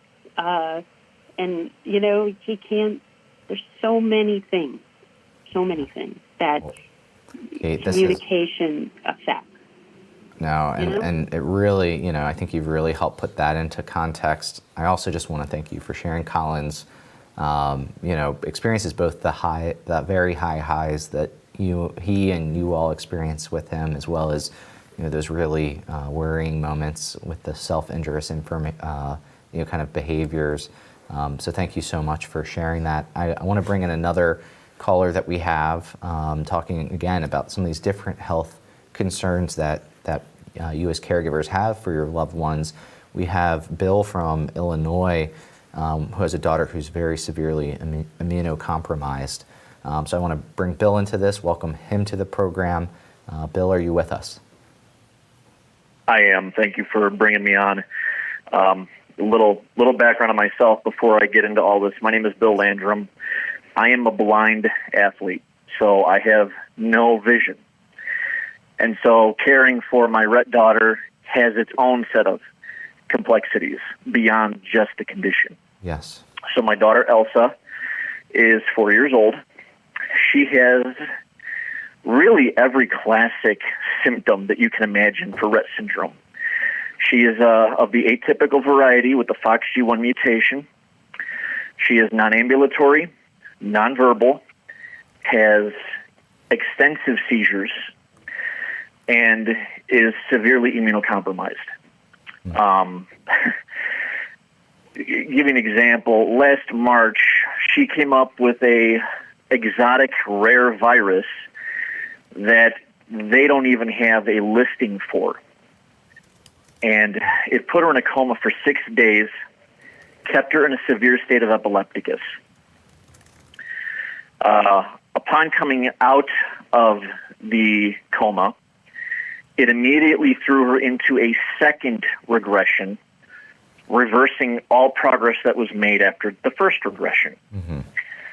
She was then put on a G-tube because she lost her ability to swallow. So she is a severe aspiration risk. And any little infection, whether it be RSV, rhinovirus, or even when she had coronavirus, COVID-19, it's an immediate long-term stay in the hospital. And with COVID restrictions, they only allow one parent into the hospitals. And so because my daughter has severe separation anxiety and is a daddy's girl, I am the one who then stays with her throughout all of her hospital stays by myself as a blind parent. Wow. And how frequently is she being hospitalized, and has that looked pretty consistent over time given her? It's pretty frequent. Yeah, we're in the hospital once every 3 months. Wow. I think the longest that we've gone without a hospital stay is about 5 months. Okay. Usually that time frame between August and March are our biggest worry areas, where you have that infection season, especially up here in the Chicago area. I see. Anything from the common cold to a sinus infection could mean a long-term hospital stay. And the part of it which makes it challenging, especially with me being blind and my wife having her own, health problems, is that we don't necessarily have the ability to communicate with her to understand, hey, she's not feeling well. And so it becomes a guessing game of what is she feeling, where is she at, and what's going on. Yes. And so we've developed this system of checking temperature regularly, doing nasal and oral suction, doing deep chest suction with 10 French catheters. It's a whole gambit of things, while also then at the same time having to combat frequent urinary tract infections due to the permanent diapering because she is non-ambulatory. Right. And then the constipation issues where you're having to do rectal stimulation just to be able to help her make a bowel movement because Miralax and other diuretics just don't help. Yeah. Well, this has been really informative, Bill. I want to thank you so much for bringing in this other symptom and helping explain that and the challenges of being a disabled caregiver. I want to check in with Dominique. Again, see we have lots of comments coming in from the web. What are we hearing on symptoms? Thanks so much. Yeah, so Heather from New York, she wanted to let us know that the inability to communicate and have a functioning GI system and breathing difficulties most significantly impact my daughter. While Rett syndrome affected every aspect of her health, these were particularly problematic. Our child died in 2020 due to sepsis triggered by a bowel rupture. At that time, she was exclusively J-tube fed and already suffered repeated bowel obstructions. So again, here we're hearing some themes of breathing difficulties, and here we're hearing more about GI issues. And I want to also bring up another comment from Amanda in New Jersey. And she shares with us that Macy's biggest symptoms are related to GI. She has constipation and reflux. So different from what we heard from the prior comment. But Amanda says, Macy's unable to communicate and tells us what she needs or wants. So she needs supervision 24/7 to allow her to be able to eat, drink, play, anything that she may need or want.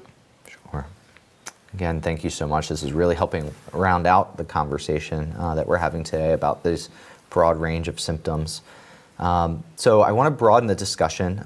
Certainly want to keep hearing about these symptoms and health effects. But we want to understand the impacts that they're having in daily life on activities that are important to you and your loved one. And of course, we've already started to hear some about that, but we want to bring the rest of the audience in through another polling question. So you can go ahead and pull your phones back out, open up that browser on your phone, go to that tab on your computer browser, go to pollev.com/Rett. And our third question for this morning session is, what specific activities of daily life are most important to you and your loved one that they are not able to do or struggle to do as a result of their Rett syndrome? And here we're asking you to select up to the top 3 activities that are most important that fit this of being most impacted, or whether that's not being able to do it at all or struggling to do it. And that includes activities that involve being on their feet, communication related activities, activities involving use of their hands, eating by mouth, sleeping, socializing with peers and siblings, travel or vacationing, participating and enjoying recreational activities and events, attending school or having a job, or some other specific activity that your loved one is not able to do at all or struggles with due to Rett. And here, we're thinking about these not in terms of the specific symptoms or health effect, but really those activities in daily life that these response options represent. Again, just as a reminder, we're seeing a percentages of responses, not of those percentage of individuals that have picked any one response category. We'll let you here pick your top 3. Again, perhaps not surprisingly, given what we saw from our early polling, activities that revolve around communication seems to be the number 1 specific activity that's most impacted in daily life.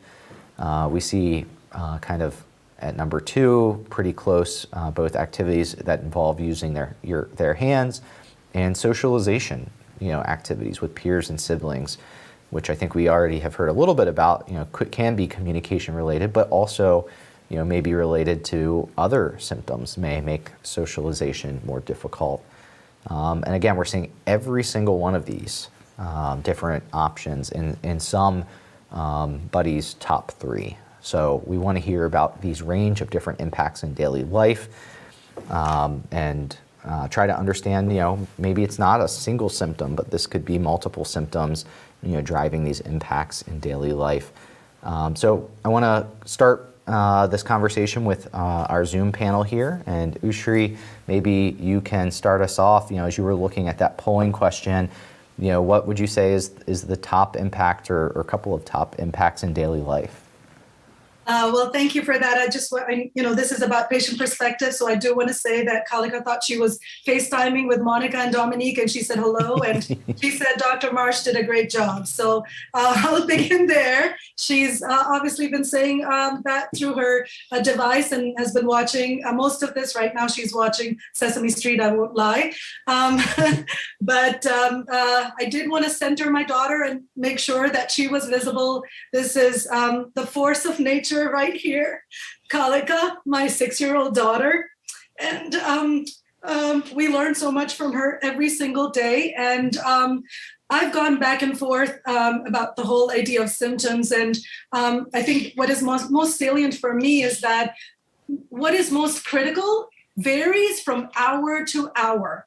Mid-December, the G-tube, when she had G-tube surgery, feeding was the single most important thing. In the darkest time that we have in the summer, when she was having multiple seizures a day, that was most critical. When she had accommodative esotropia, she had surgery. That's when the eye issues were very salient. And of course, when she went from somebody who would walk hours and hours a day, and then slowly now can walk only with assistance and can make only 1 or 2 steps independently, that has been hard. And of course, when she was 2 years old, when she started doing this clapping motion that we've been on screen, you've been seeing happen every minute. And it does happen every minute, most of the day. But I do want to say here is that, you're hearing this is a very typical child with Rett syndrome. She has hyperventilation, seizures, G-tube, and the works. But she speaks. She speaks so powerfully every single day. So, she uses the technology, and I've heard this said earlier as well, what a gift it is to be able to hear I love yous in Bangla, her first language, as well as English. And, she bosses around Google Home, asking it to play her favorite Punjabi hip hop list. But she also advocates for herself very powerfully from a medical perspective. So she describes symptoms. So she will describe feeling dizzy or, feeling weird after a seizure. So she'll predict onset of symptoms. When she was having seizures every single day in the summer, she would say, stop it happening right before a seizure would occur. She identifies pain levels as she has after dental surgery just a couple of years ago. She matches letters on her tracker to the eye chart, so she gives the ophthalmologist accurate. The ophthalmologist is able to make accurate diagnosis of her vision. She indicates alertness. When she was having G-tube surgery, her blood pressure crashed, and the nurses ran into the room asking, can you grab the tracker? Can you get her to say she's show alertness? So Kalika, in a complete drug haze, filled with morphine and all the other wonderful sedatives that she gets, from her wonderful doctor. She said, I'm tired. And then she said, I feel lots of pain. Those are the 2 things she said. And they looked at me and they said, okay, we're not going to call the code team. And also she advocates for herself with her Rett specialist, Daniel Tarquinio. She tells him, do help, when she's feeling sick and wants to get better. And she also tells him to slow down when he's describing this complex procedure that, she might need to go through or describing some equipment she needs. And so she speaks for herself. And if there's one message I want to get out from our family is that we have to really also open the door to listening to patients, not just caregivers. And I'm doing this study where I'm interviewing, mothers as well as children with Rett syndrome, specifically about medical advocacy. And every single person is saying that their children are able to give valid medical information. We have to try to go to the patients. And please, if this is a plea to the FDA as well as all the drug companies, as well as the entire community, I know my daughter can give you information that is valid. We have to try to listen more closely. And this whole idea of the girls with Rett syndrome being locked in, I know it is true because I see with what is possible with the AAC. So let's get them to a cure so we are able to unlock these worlds of joy. They're just such incredible gifts to the world. Yeah, well, thank you, Ashri, for sharing, and Kalika, thank you for being here with us. It's so wonderful to see you and have you with us on the program. And I just want to thank you for sharing both, those areas where, obviously her daily life has been limited, but also what her capabilities are. And in the spirit of hearing from patients, I understand we actually have a written comment from a patient herself. So Dominique, do you want to share that? Yeah, thanks, James. And this is Becca from Utah. And she actually wrote in, my name is Becca. I'm 15 years old and I have Rett syndrome. I want to talk about what it's like to live with Rett syndrome. My body shakes when I don't want it to. Sometimes I think about how I wish I could do more during the day. I only get formula, so I'm hungry a lot of the time. I like to learn new things, as long as they're not too boring. I do classes at home now because my school was too boring, too easy, and too stressful. I like desserts. I like to make them and to eat them. My body doesn't listen very well, so someone holds my hand when I want to stir, pour, or chop. So this is directly from a patient herself. Becca, thank you for sharing your voice as well today. Yes, thank you for all of the individuals, the patients living with Rett syndrome who are, Becca, for writing in, and those of you that may be tuned in today watching this, and we appreciate you being with us and your caregivers as well. I want to bring Ben into the conversation here. Again, we're kind of exploring those activities that are most impacted by living with Rett that are important to you and your loved one. Ben, would love to hear your thoughts on this topic. Sure. Like many of the other people, I think communication is number one and at the hub of the inability to do so many other things. That and hand use. I feel like if you had one or the other, then you'd be a whole lot better off. Yeah. Because either they could do something for themselves or ask you to do it for them. When you don't have either, that's when the frustration starts. By the way, I have a daughter who's 3 years old, Carmela. I was told to introduce myself and I forgot. No worries, Ben. Well, thank you for sharing that about Carmela. Are there particular things in daily life that, given that, it would be a lot easier to do, or maybe you'd be able to do them all together, maybe you can't now. If you had, one or the other, but because, with not having the ability to use her hands or to be able to communicate as easily, that you're really limited in doing? Probably so Carmela is, like some other people have said, just a picture of joy. Yeah. Like 90% of the time she's running around and smiling, and the other 10% of the time she's just absolutely in agony. And those are the times when you need that. Yeah. No, absolutely. Is this something that, those times that, you need that ability to communicate, or she could need that ability to do something herself? Is this, truly, something that arises daily, for her, maybe multiple times daily, or, are there days where, you as a caregiver kind of patient team are able to get by a little bit better? No, most often we are able to know what's going on. Her main trouble now is some GI issues. She has reflux and constipation, and most of the time that's what it is. And right. Also most of the time there's not much you can do about it in the moment. So that's frustrating, of course. Yes. So we try to keep on top of it and make sure those things don't happen as much as we can. Right. Yeah, and I mean it's GI problems. Obviously, you can't really control when they happen. So whatever you happen to be doing, that's what it affects. Right. Yeah. Whether it's eating or being at the zoo or bedtime or anytime. Sure. It just affects whatever you're doing. Right. Well, Ben, thank you so much for helping us understand and for sharing your and her story. I see we do have some callers that have dialed in that want to share some of the impacts in their families' daily lives. I see we have Matthew from Utah that wants to speak about some of the challenges of juggling symptoms all of the time.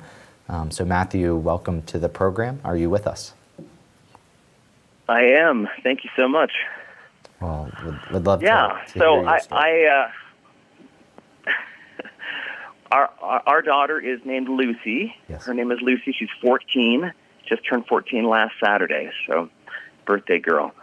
But in listening to our other panelists. Obviously, each case of Rett is really different from each other case. I think most parents come to understand that as they compare symptoms and compare lifestyles. But when I was looking at that list of all the different things, Lucy has had pretty much all of them to some degree or another. And the three that I marked for her is communication and mobility, and those I think we've talked a lot about. But the third one for us was scoliosis, and it reminds me that it's a moving target. Rett syndrome changes all the time. 2 years ago, I would not have marked that one because it wasn't an issue. There were other things that were more important. But now this has taken over our lives as we try to help stabilize her spine and keep her organs from getting bunched up and causing other problems. And so Rett syndrome is just a strange thing. You're never completely out of the woods in anything. And we kind of compare it to a juggling act. We're juggling almost all those things that were on the list to some degree, and then something comes along and just goes way out and starts rolling down the street. So we're trying to still juggle. We're chasing that ball. Once it was nutrition, once it was emotional, pain, and right now it's scoliosis. And when you finally get that one thing under control, or at least you make it livable, then something else gets away from you. And so it's a strange thing about Rett, but like Lucy, for example, she has not had seizures. She's had a couple of interesting episodes, and we know she has abnormal EEGs, and we know that could change tomorrow. And so nothing is ever off the table. So, we're doing yearly EEGs. We're checking all these things. We're making sure, and yet we know that it could all get disrupted tomorrow, and we'd be in a whole different approach. And so I think that's an interesting aspect of Rett, is that you don't really solve problems. You just come to understand them and have some kind of routine, and then hope that whatever happens tomorrow is not going to be the next crisis. Right. Lucy sometimes stops eating and stops chewing, and she always recovers. That's great, but we know that sometimes girls lose that ability permanently, and suddenly you're in a whole new category. So every day we wonder what's coming for us. We've created a life and a program that seems to work, but Rett syndrome just is dynamic and all pervasive. Yeah, it sounds very unpredictable in every kind of sense, from symptoms that exist, and them getting out of control or more severe, new things coming, and just, being able to try to find approaches to address that. How does that, change, maybe what daily life looks like? I mean, are you, you did mention that you have a routine, are you having to change that routine, as, to use an analogy, it sounds like a little bit of a game of whack-a-mole. Does that routine need to be changed? And what does that look like for your family? No, absolutely. I mean, I'm fortunate to have a dedicated partner. My wife is remarkable, but it's changed our work dynamic. She has had to work more because the healthcare comes from her side. I've pulled out of my professional life and just pick up odd jobs here and there because I kind of stay with Lucy, and then we tag team, and so that's a huge part of it. But we added 95 new therapy visits last year. I just finished our taxes, so I was going over these things. We had 95 additional visits that are scoliosis related, and most of them are about a 60-mile drive from where we live. We're up in the mountains in Utah. So gas, vehicles, and again, tag teaming with employment, and of course that takes Lucy out of school for some of those things too, and that's for scoliosis. Right. So. Yeah. Well, Matthew, thank you. Yeah. So it kind of changes everything. Yeah. No, that is helpful, and I thank you for sharing Lucy's story and your families, and helping us understand just how unpredictable and multidimensional living with and dealing with Rett syndrome can be. I also see that we have Mickey from Missouri who wants to share some of the most problematic symptoms and their impacts on daily life for her daughter, who is 24. Mickey, welcome to the program. Are you with us? Yes, thank you. So my daughter Ellie is 24, and I find it almost hard to articulate how I'm feeling watching all of this. This is thank you to IRSF and RSRT for collaborating and leading this drug development meeting. I think it's really important, so thank you for that. So I was listening to the callers at the beginning, and actually to the presenters who were talking about their daughters when they were little, and I went back there. It's like, I understand what post-traumatic is because I went back there in my head and in my heart and remembered what those days were like. And now Ellie's 24, and I'm paying attention to what symptom or what part of Rett syndrome is the most difficult. I was speaking with Ellie's caregiver, and we were just talking about the two things that wreck Ellie's life in addition to all the other things. Is it communication? Is it seizures? Is it either? Is it both? Is it everything? It is everything.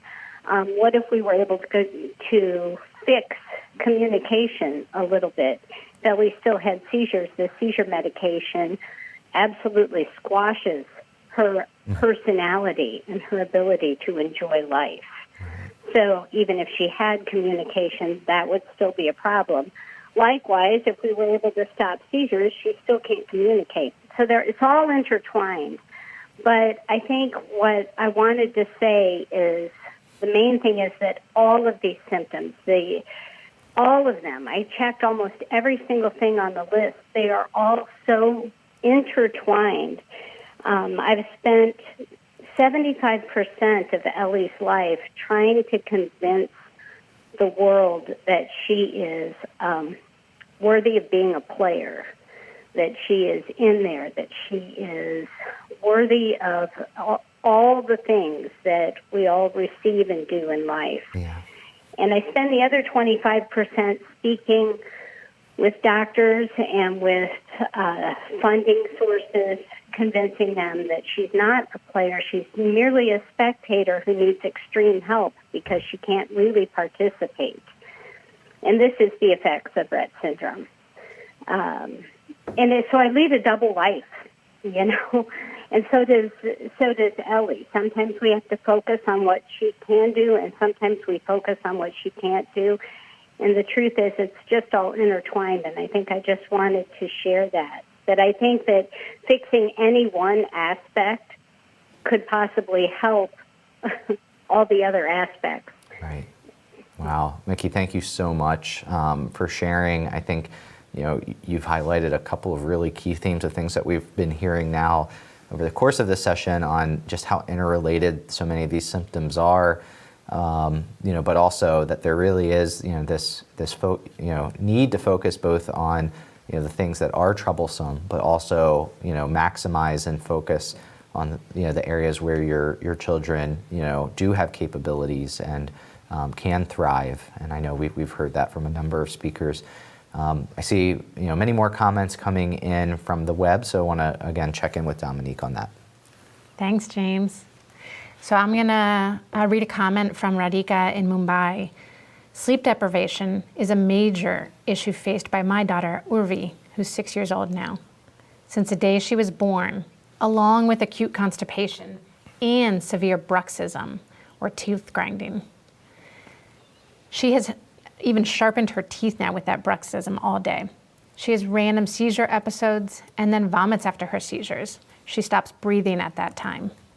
And lastly, she has now started having breathing issues, aspirates water, making her drink fluids is absolutely very difficult. She's given inhalers to help her currently. Still, with all this, she smiles back at us every single day. And so I think Radhika brought up a few other symptoms that we haven't heard too much about. But again, just this constellation that, as we've heard, it's changing with time, right. And really goes across many areas. Absolutely. And also want to share Wendy from New Jersey. So she writes, our daughter Casey is 29 years old. She is mobile, but has severe respiratory issues, hyperventilating or not breathing, and she will turn purple. She bites her hands and hits her head to communicate when she's tired or hungry. and she's been unable to find a communication device. She finger flicks until she has blisters and is bleeding, and her balance is becoming challenging. She really has severe anxiety. Well, thank you again for everyone who has been writing in. Want to encourage you to do so. Again, even comments that we're not able to get to today are important and will be part of the record and part of that Voice of the Patient report. I want to broaden the discussion one more time. Of course, we're still exploring what it is to live with Rett, but as I mentioned when we were previewing this topic, we know that you're always thinking about your loved one and their future as well. So we have a polling question to explore your concerns, your worries for the future. So go ahead and pull your phones back out and go to that browser, open that tab you have if you had it open on your computer. Go to pollev.com/Rett.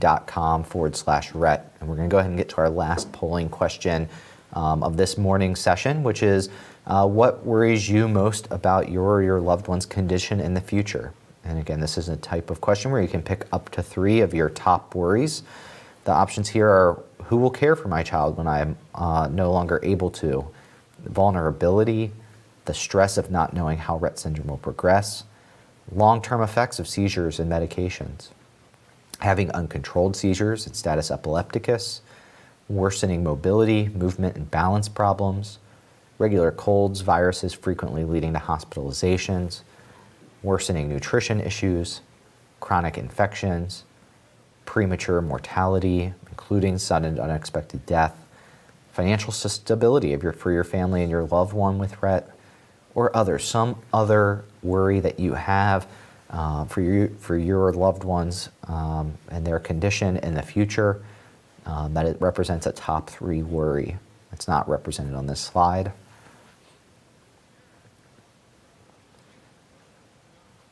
We'll give you a moment here to get your responses in, although as it stands, is looking like the worry of who will care for my child when I'm no longer able to is kind of rising to the top.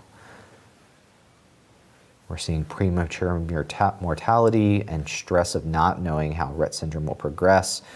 Also is some top answers. Worsening mobility, movement and balance, and vulnerability, maybe as a third tier. But again, one thing that I just keep seeing over and over in every polling question that we do is, there's none of the options that nobody's selecting, which means, these are really top priorities for some people. Every single thing listed on this polling question, including some other things that we didn't even think to include on this slide. So I want to encourage everyone to write in, call in with those types of examples and help us understand why these are your top worries. So I want to come to back to our Zoom panel, and Sarah C. Want to bring you in to this conversation about worries for the future. What is top of mind for you? Well, I think what we've heard and what we all know as parents is that the symptoms are so all-encompassing and they are ever rotating, as we've heard from a number of us.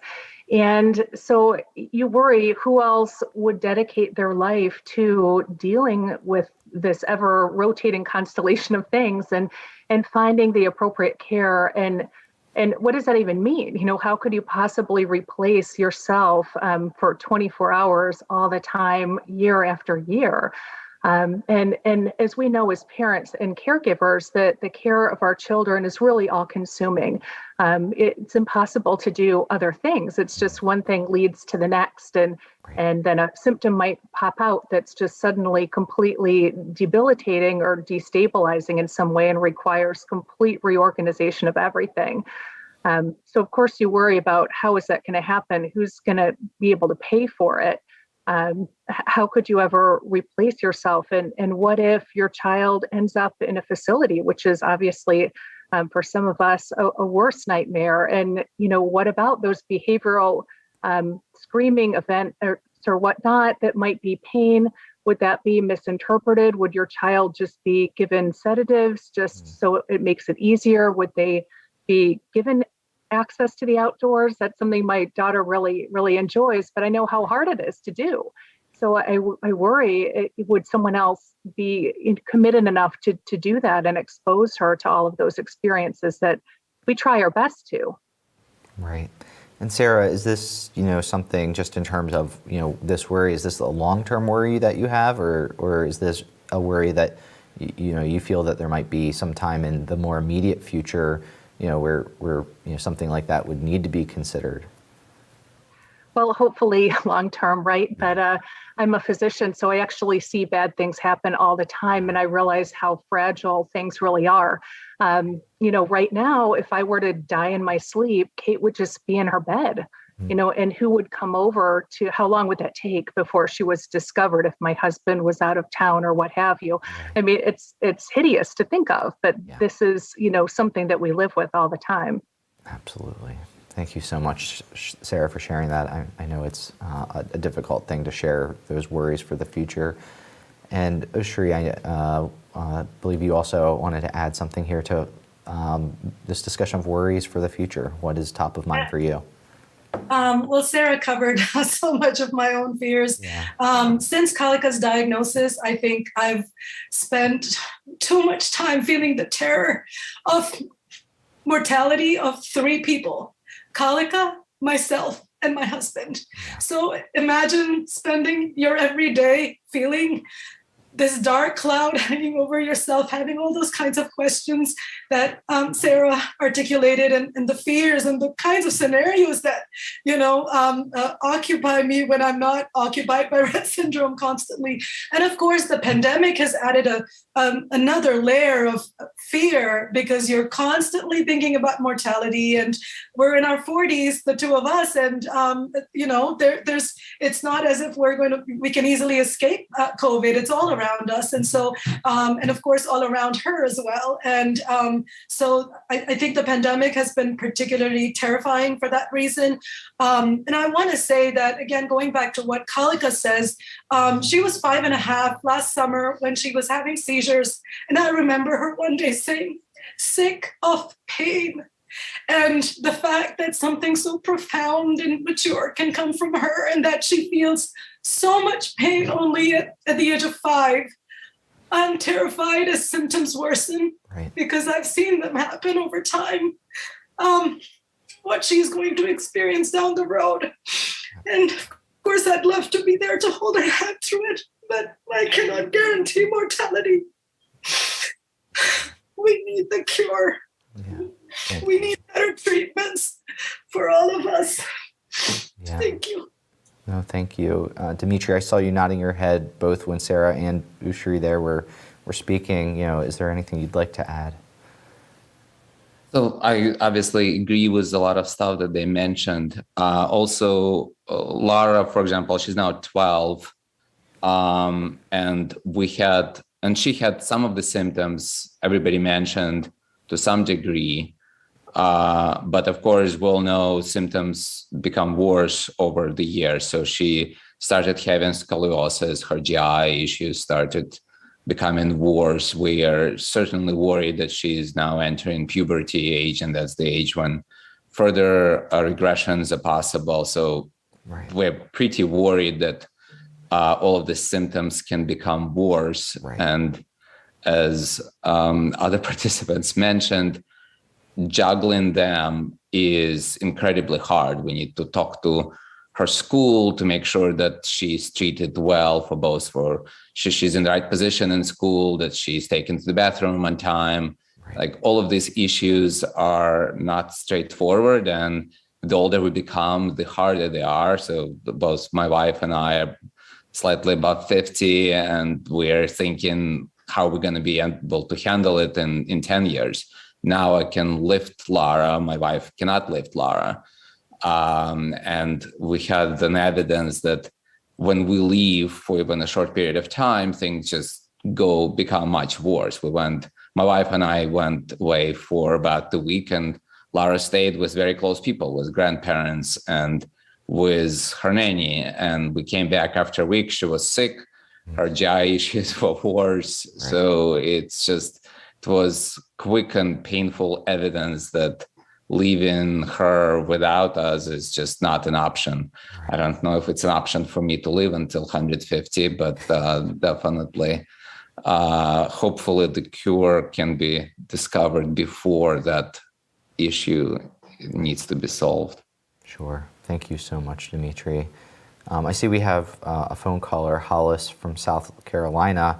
As a caregiver, wants to speak to some of the impacts as well as potentially some of the worries. So, Hollis, welcome to the program.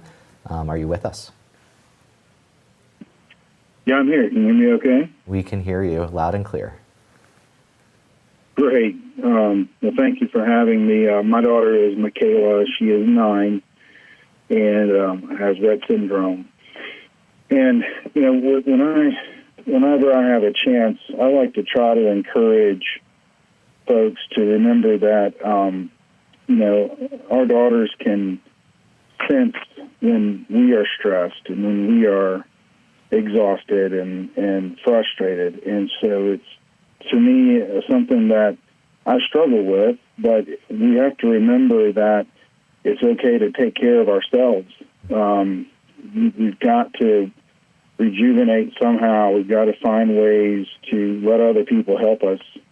And it impacts us, it impacts our families, the siblings, and those around us. So just to encourage everyone, I've shared with some groups before of parents and remind them that sometimes it may even feel like we're being a little selfish, but we've got to do it to be able to take care of our kids, of our precious Rett angels. Yeah. And this is it's hard, and there's no other way to say it. Any issue is exponential, and it is something that it's hard for us to navigate through, and we have so many things to use our energy and worry. But we're also all very blessed with something that so many others just don't understand or experience. And hearing from others today, let that be an encouragement to everyone. But my main point was just that we're dealing with some pretty hard stuff. It's super complicated, and we're doing it because we love our kids, and they are so important and have a purpose to all of those around us. So remember to take care of ourselves and let that be a way that we help our kids as we do. And P.S. To Becca, if you're still watching and listening, you are a champ. You are a hero. What an amazing girl you are. So thank you for sharing with all of us. Oh, well, but anyway, thank you for letting me share. Yeah, no, Hollis, thank you so much for that perspective, and I think poignant given that we've just been talking about the how important it is for individuals with Rett to have their primary caregivers, and how valuable that is to their health and well-being. So we want our caregivers' health and well-being to be maintained also, of course, for each and all of you, but also indirectly then for your loved ones. As we wrap up this morning's session, I have to admit there's been more written comments than we could possibly get to, even if we spent the entire time this morning just reading comments, I think, which just speaks to how engaged this community really is, and we thank you for that input. So I'm going to turn to Dominique to give some of the final words here on what some of the most worrisome aspects of living with Rett are, thinking towards the future. Thanks so much, James. So I'm seeing in the written comments similar themes from what we heard from Sarah and Yusri about longevity, but on a slightly different note, I wanted to read the comment from Karen in New York, who shares, "My daughter Nikki is now 27 years old. She was joyful as a child and a teenager, and as she's gotten into her mid-20s, I worry more about her every day. She has a general sadness and anxiety that is only occasionally replaced with happiness and laughter. She cries more. Our family does not know if it's pain, frustration, or anxiety. When we ask her too many questions to try to understand her, she seems to get frustrated. She's able to nod yes and no to questions, but asking her about pain is not something she's been able to specifically respond to. We've put her on anti-anxiety meds that don't seem to have an effect at a low dose, and we worry about the ones recommended due to the side effects with Rett syndrome and the long QT syndrome. It's heartbreaking to see her filled with anxiety and sadness or pain and not know how to comfort her or how to treat her to alleviate what she's experiencing. Some of this is also coupled with increased tremors and movements that seem to leave her exhausted, but no seizures have been diagnosed. My heart always cries for my girl. She's the strongest person I know, and when she does laugh or smile, everyone around her lights up with her. Yeah, and I maybe just to maybe the perfect comment that will transition us to the afternoon, because I heard some of those worries about side effects of treatments. And while this morning we've been solely focused on exploring what it is to live with Rett syndrome, from symptoms and impacts on daily life perspective, we're going to build on that in the afternoon and really discuss treatment approaches that you and your loved ones employ, and explore some of what's working and also some of the downsides of existing treatments. And so those worries really resonate, and I think we can explore that more in the afternoon. I just want to, now as we're wrapping up the morning, thank our panelists, thank our Zoom discussion starters, and to each and every one of you that called in. If we weren't able to get to you, please call in the afternoon. Similarly, if you wrote in, keep writing in. We're going to explore even more topics in the afternoon, and we'll be sharing those throughout. But for now, we're going to pause, take a 30-minute break here, midday. We will resume at 1 p.m. Eastern Time, again, with topic 2, exploring your experiences with treatments.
Good afternoon and welcome back to the externally led patient-focused drug development meeting for Rett syndrome. My name is James Valentine, your meeting moderator, and I'm here in the studio with Dominique Pichard, my co-host, and we are looking forward to building on the really powerful discussion we had this morning about what it is to live with Rett, and here in the afternoon, understand your perspectives about current treatment approaches that you have today, as well as to discuss some of your thoughts and preferences for future approaches to treatment.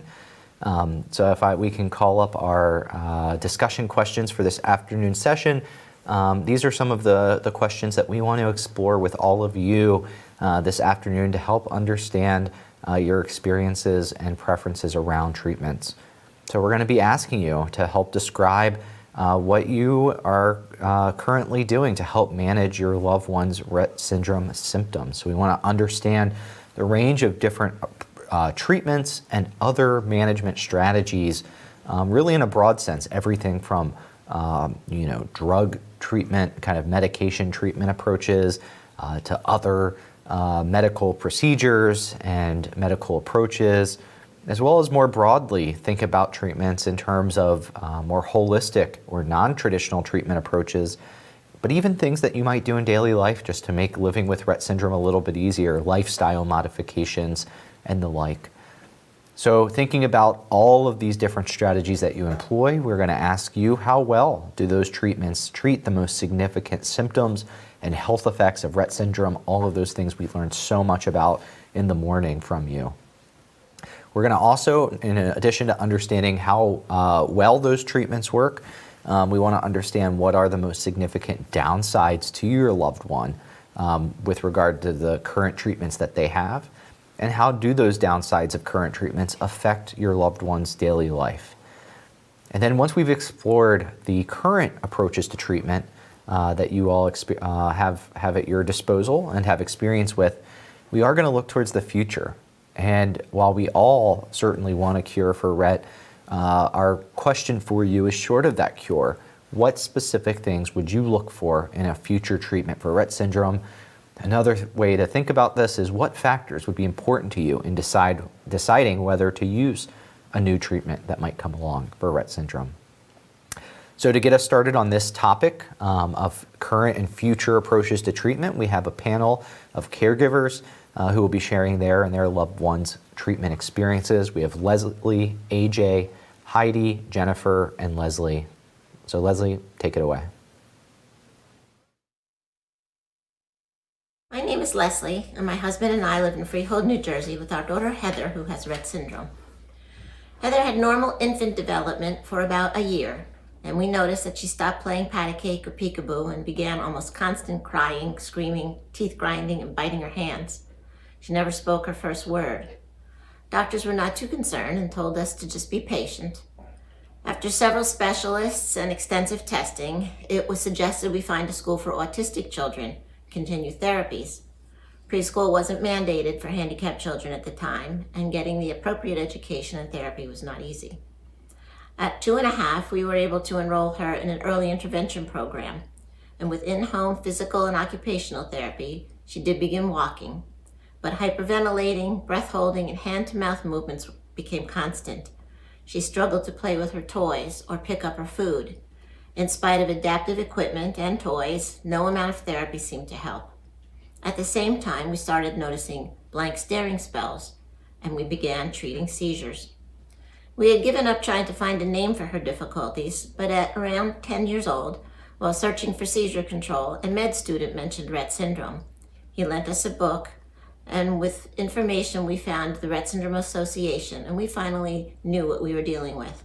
In '99, when the gene was identified at 20 years old, Rett was confirmed. The seizure medications made her sleepy during the day and restless at night, and despite the medications, the seizures became worse. She had as many as 10 seizures per day, with breath holding and vomiting, often causing bacterial pneumonia and hospitalizations. Several medications and combinations were tried.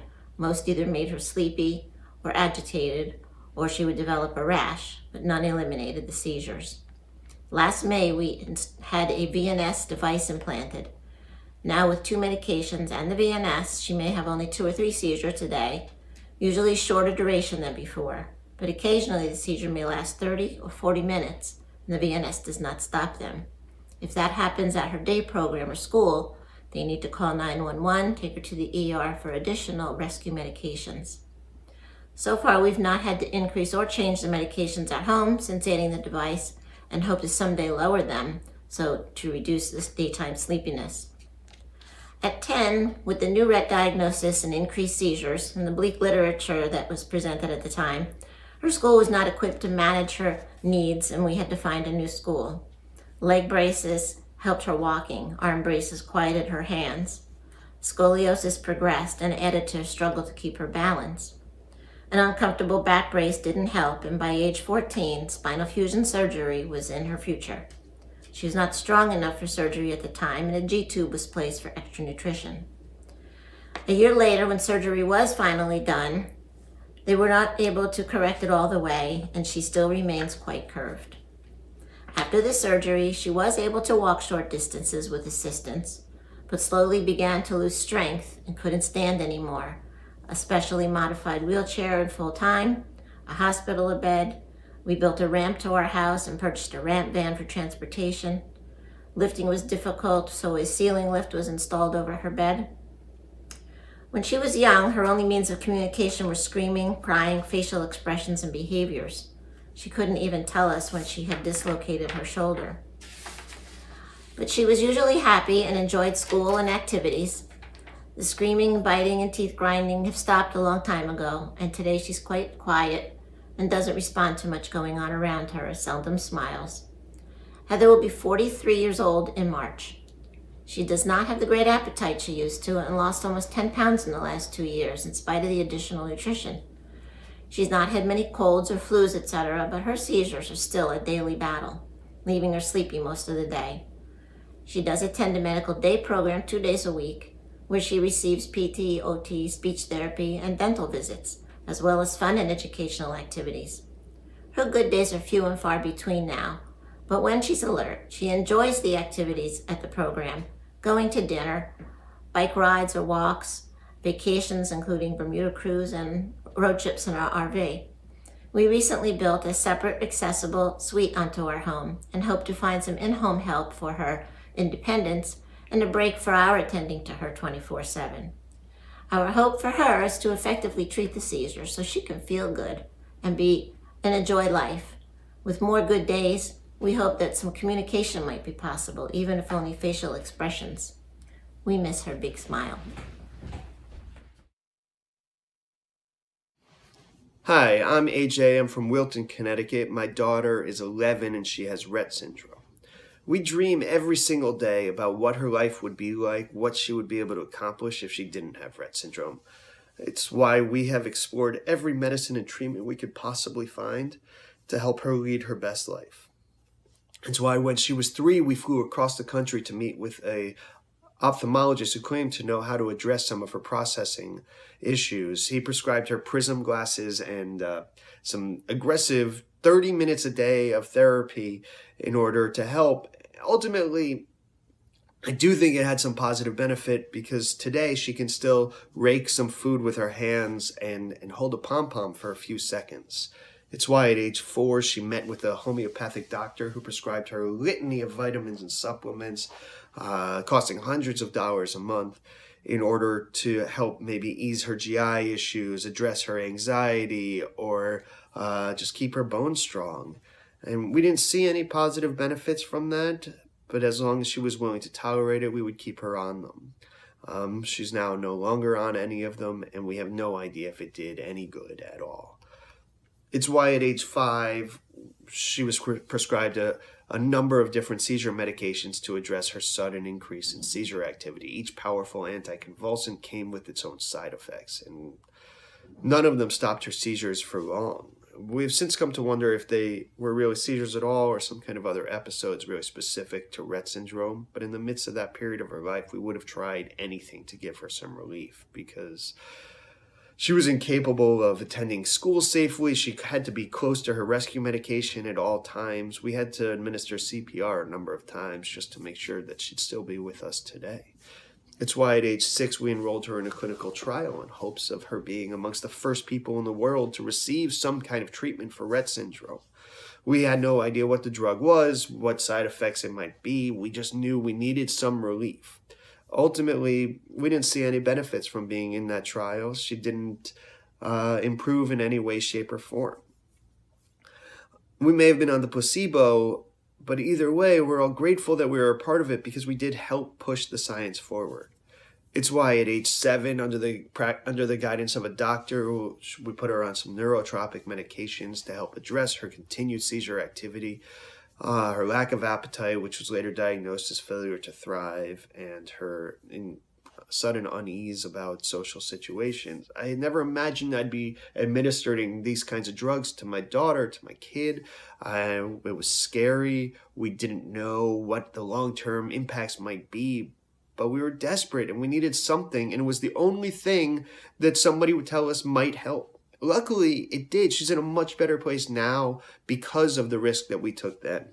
It's why at age 8, we put her on off-label medication for mountain climbers in hopes that it would have some benefit, give her some relief from her constant struggles to breathe. She still wakes up gasping for air every single morning and struggles to catch her breath most of the day, but she doesn't turn blue or black from lack of oxygen anymore. It's why at age 9, we put her on Lexapro. We tried to avoid it because I didn't want her to have any kind of mood-altering medication. We had finally gotten to a good place with her mood, but the doctors told us it would help, and it really has. It's why at age 10, we sold our house and moved across the country to avoid not just the risks of COVID-19, but also the risks of air polluted with wildfire smoke and what that might do to her fragile breathing system. We're not risk averse. We're willing to do anything we can to help our daughter live her best life. And getting her a better life really drives every decision that we make. It's why I'm here today, to stress how desperate and necessary a treatment for this disorder is, to share the lengths we're willing to go to find something that will help her, to let you know how much we need you to expedite any available treatment that shows any real tangible clinical benefit. For my daughter, if there was one single day where she didn't wake up gasping for air, that would be a dramatic improvement in all of our lives. If she could use her hands to open a door or feed herself, that would be life-changing for her. If she could speak and tell me in her own words, "Dad, I need to go to the bathroom," just the amount of dignity that would give her. I anxiously await the approval of exciting new gene therapies and treatments. Though I also worry that a single gene therapy treatment that doesn't work might keep her from receiving a new gene therapy that would. Most importantly, I want it to happen now, not tomorrow, not in a few years, but now. When Magnolia was diagnosed, we were told that supposedly there would be a treatment for Rett syndrome in about 5 years. By the time she turned 8, she's 11 now, and still we wait. I really appreciate your time, and I appreciate you hearing us out on all of this. I'm very much looking forward to an invigorated and motivated FDA helping us cure this as fast as possible, because everybody that you hear from today, we're tired of waiting.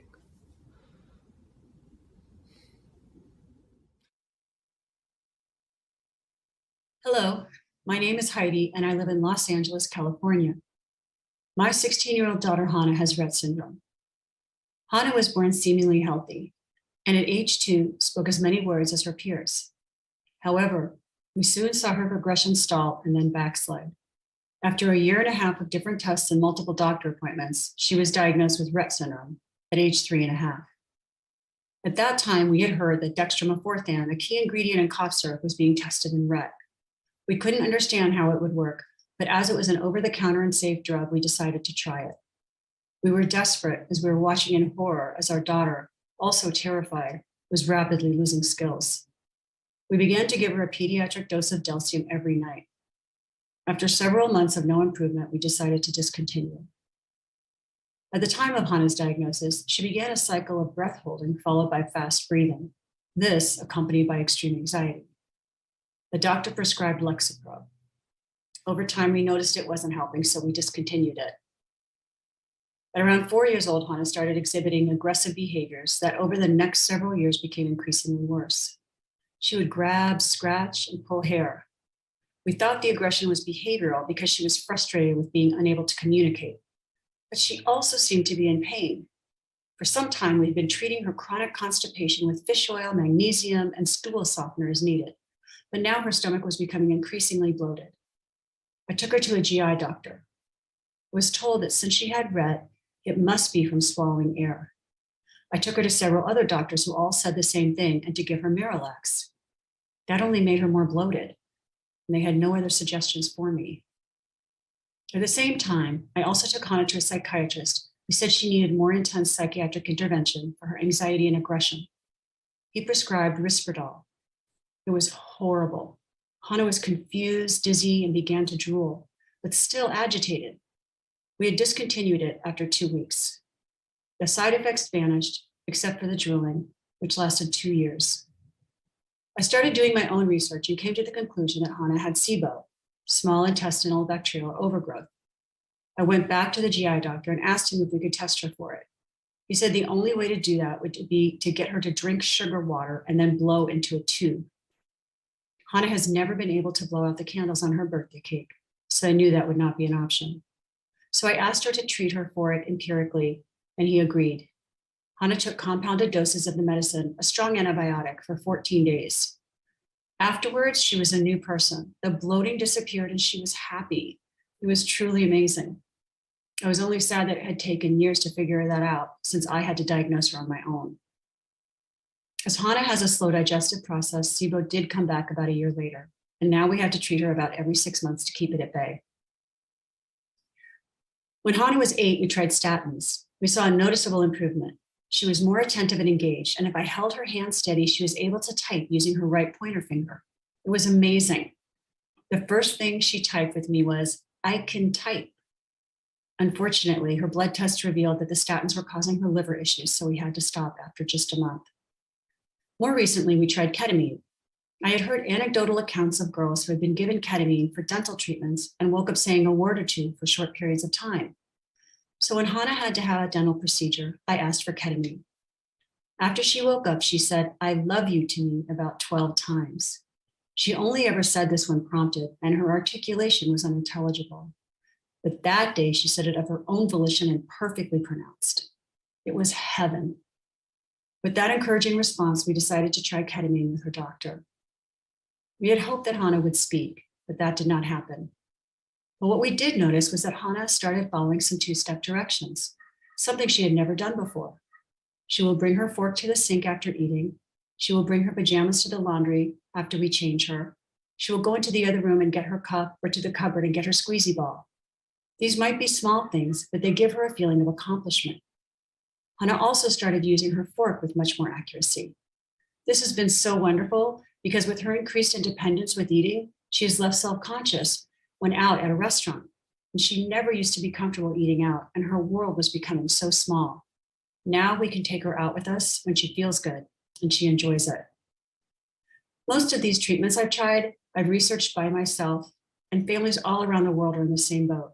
We are all struggling to find a way to help our daughters. When I think about treatments for Hannah, I hope for substantive improvements. First and foremost, I want Hannah to gain back her speech. If she could communicate freely her wants and needs, it would be life-changing. I would also be grateful for improved hand use to the point that she can do some self-care, basically just have some more independence. I would also welcome a remedy to Hannah's breathing issues. As parents, we are in the weeds trying to cope with the onslaught of symptoms while watching our children suffer. I would be so incredibly grateful for real change for my daughter. Thank you. Imagine driving down the road at 55 miles per hour and seeing an accident in your path. You would immediately step on the brakes to avoid the collision. You don't need to think about it. You just do it. Now, imagine the same scenario, knowing you need to step on the brakes and not being able to do it. This is what living with Rett syndrome is like for my daughter, Emma. My name is Jennifer. My husband Mark and I live in upstate New York in a small rural town nestled deep within the Adirondack Mountains. We have 2 daughters, Sarah, who is 20 and who is a junior in college, and Emma, who is 15, a sophomore in high school, and who battles the cruel disorder known as Rett syndrome. Emma has seizures that are thankfully well controlled, but this has not always been the case. Her seizures have gone from frequent tonic-clonic seizures to the rare partial seizure with the help of a cocktail of anti-epileptic drugs. In 2018, Emma endured spinal correction surgery, which was grueling, both in the actual surgery as well as during her recovery. This surgery not only strengthened her spine, but stopped her from suffering from daily reflux. The biggest disabling feature of Rett syndrome for Emma, however, is apraxia and motor planning. Because of her apraxia, Emma is unable to perform many motor functions and body movements. She is unable to talk. The impaired motor planning makes her unable to organize, plan, and carry out a task. By now, I hope you understand why I began my story the way I did. From the start, we have made it our mission to keep Emma's brain and body in the best shape possible through a regimen of intensive therapy. Life for Emma includes daily physical, occupational, and communication therapy at school and at home. In the past, we have traveled to Toronto, which is a 6-hour one-way drive, for Em to participate in intensive physical therapy. Twice a day, for a block of 2 weeks every 3 months, Emma worked through exercises that would provoke her brain in the hopes that new motor pathways would be made. We did see some success in her core strength and her ability to stand. However, it came with extensive travel and time commitments and out-of-pocket costs.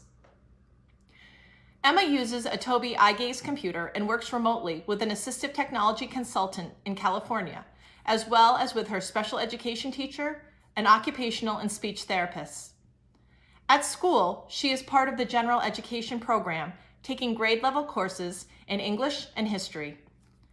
Outside of school, Emma is part of a group of 4 teenagers with Rett syndrome from across the country that meets remotely. The girls hang out, do book club and projects, all while communicating with their devices. The words clinical trial are a beacon of light cutting through the dark, foggy days of Rett syndrome. As a parent, I want to give Emma the best life I can give her. She is in there. We know it. We see it. We need treatments and potential curative strategies to come to fruition. In March 2021, Emma was accepted into her first clinical trial. The phase 3 trial was double-blind. Although we would not know if Emma would receive the drug or placebo, we also knew that if she completed the trial, she would have the opportunity to enter the open-label phase. We weighed possible benefit versus risk and came to the conclusion that if it could help our daughter, we needed to try it. Within a couple of weeks of starting the trial, we began to see positive changes. For the first time in her life, Emma began grasping, raking, and pinching items with her hands. She could hold a mallet and began to play a xylophone. It was not only fine motor improvements we saw huge gains in her ability to ambulate. She went from being able to walk distances of 25 feet with moderate assistance to distances over 200 feet with minimal assistance. Her previous physical therapy goal was to be able to walk from one classroom to another. Now, she could walk the length of a hallway. She began initiating steps. Her rigid tone became more normal. She was able to move from standing to sitting almost instantaneously, instead of with the delays we had seen prior to starting the trial. Emma began to use her eye gaze computer not only more accurately, but much faster to be able to communicate and to type. She is an avid reader. Not only does she read independently, she has shown time and time again she comprehends what she reads. In 9th grade, she read Of Mice and Men. Her English teacher was blown away by the depth of her written responses typed using her device. Although we could not be certain that Emma was getting the drug, we felt confident she was due to the extraordinary improvements. Currently, Emma is working on a dream board on which she is able to tell us what her hopes and dreams for the future are. Her dreams are big. Our dream for Emma is a cure for Rett syndrome. Until we can cure Rett, we need treatments available that can provide improvement of symptoms. We have seen firsthand the positive impact treatments can have on this horrific disorder. Relief of Rett syndrome symptoms is the wish of every parent while we wait for a cure. No improvement is too small. Thank you for your time. I am Leslie, and I'm from Richmond, Virginia, and my daughter Brooke was 5 years old when she passed away last year from Rett syndrome complications. In her short 5 years, she bravely endured numerous treatments, procedures, and therapies. Rett syndrome stole Brooke from us in the middle of her second semester of kindergarten. Rett took away more Halloweens, her favorite holiday, birthdays, and a longer relationship with her 18-month-old sister Blair. Born in 2015, Brooke was diagnosed with Rett syndrome the month before her second birthday. We were well aware of challenges long before diagnosis day. We just didn't have a name for it. Rett syndrome made the lack of walking, talking, and limited hand use make sense. My husband Thudden and I threw ourselves into this new world. Brooke had already had occupational, speech, and physical therapy since she was 6 months old. There was physical strain on her tiny frame from attempting to roll over and to point to objects she wanted. That strain was coupled with mental exhaustion and frustration when a skill she worked so hard to attain was stolen from her by the regressive cruelty of Rett. I contrasted with high school athletics. A football player will exercise and practice in preparation for game time, but once the season ends, they get to rest up before the next season. Only with Brooke, there were no such breaks, unless we as parents demanded them when we saw that her frail body needed some downtime. So although we were extremely grateful for the therapies, we also know how much they required of her. The Rett diagnosis never felt more real than when the equipment rolled into our lives. There was the stander, her 5-point harness specialized high chair, and her walker with wheels that gave her the momentary sensation of walking. Then came the multiple rounds of testing, some of which required overnight hospital stays. Why was she coughing up mucus and having difficulty swallowing led to swallowing tests, which led to ear tubes.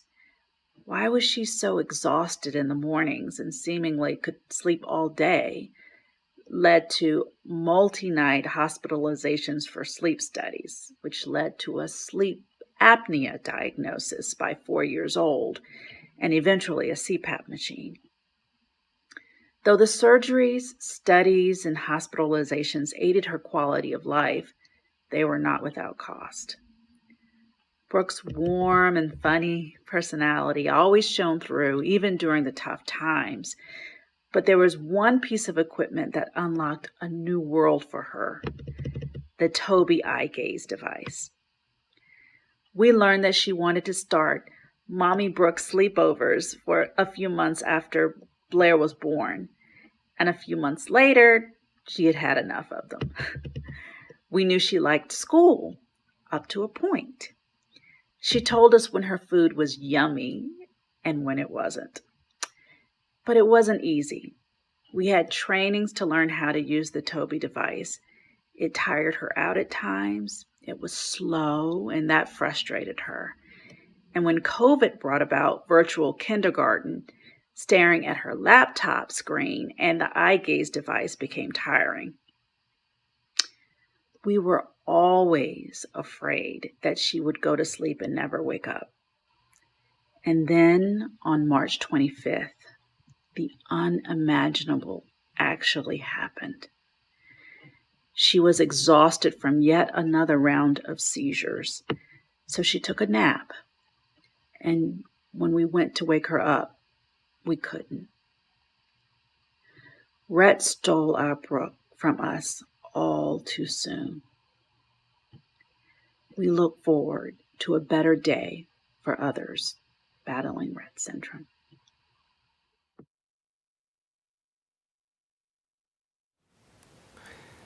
Incredibly powerful, Leslie. Thank you for sharing your and Brooks and your family story, and thank you to all of our panelists for sharing your journeys and the treatment approaches that you've tried and what you're looking for from future treatments. Now is the second time in our program today where we're going to be able to hear from all of you in the live audience, our caregivers and patients, to share your experiences. And in this case, we're focusing on current treatment approaches. If you'd like to share some of your current treatment approaches and your perspectives on those, we encourage you to call in and share your experiences live on the program. You can do so by calling 1-703-844-3231. Again, that's 1-703-844-3231. Our phone operator will be able to talk to you, get you in the queue, and we'll be able to bring you into the conversation. But to get our entire audience engaged this afternoon and to understand your treatment experiences broadly, we have a set of polling questions to start us off. So if you are just joining us, if you weren't there in the morning session, you can open a browser on your cell phone. You can open a tab on the browser on your computer and go to pollev.com. That's pollev.com/Rett, RETT. And you'll be able to stay on this webpage and follow along for the remainder of the program. We'll be going to polling questions periodically throughout this afternoon session. So our first question for you this afternoon is we want to know what medications or medical treatments have you used to treat symptoms associated with Rett syndrome. And here you can select all that apply.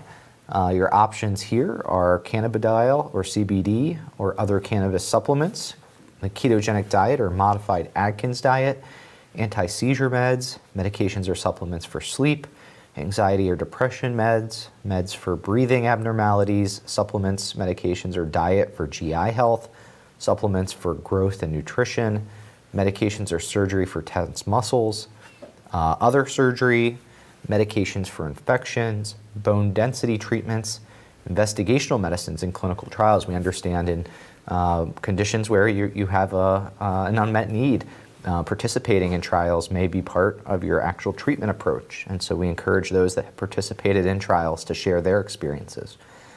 Other medications not listed above, or the final option, we are not currently using medications to help manage symptoms.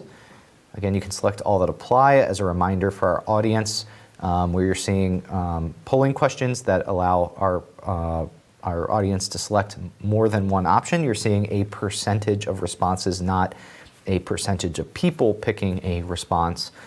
So just think of these bars as a relative ranking. And I think what we're seeing here is that there is a large number of different medications and medical treatments that are used, kind of reflect the same very broad range of symptoms and health effects that are experienced that we heard so much about in the morning. We're seeing that GI health and anti-seizure perhaps are the top two, followed by medications for sleep, as well as then cannabidiol, CBD, or other cannabis products, growth and nutrition products, and different surgeries. And again, continues to stand out that there's so many different options, things that are being used here, including other medications. We want to hear what those are. We do see a small number of responses saying that we're not currently using any medications to help manage symptoms. So we want to hear from you during this session as well. Even though you're not currently using something, help us understand why that might be, where your loved one is in their disease journey, and what has gone into your decision making to not try any of these approaches. So with that, let's move to our second polling question. So we're kind of expanding here. The first polling was about more of medical approach, traditional medical approaches. Here we want to know about some of the other things that you're currently doing to help manage the symptoms of Rett, and again, can select all that apply.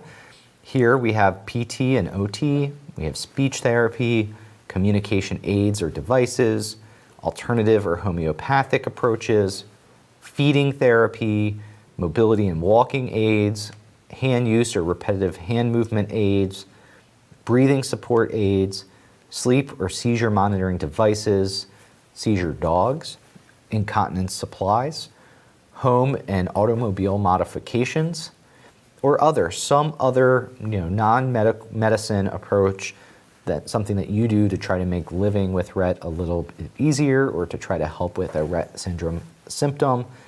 And then the final option is that you're not currently doing anything, any of these other, any non-medical approach to trying to help manage symptoms. So responses are still coming in, so we'll give you a chance to get in your selections of all the different things that you're currently doing to help manage the symptoms of Rett syndrome.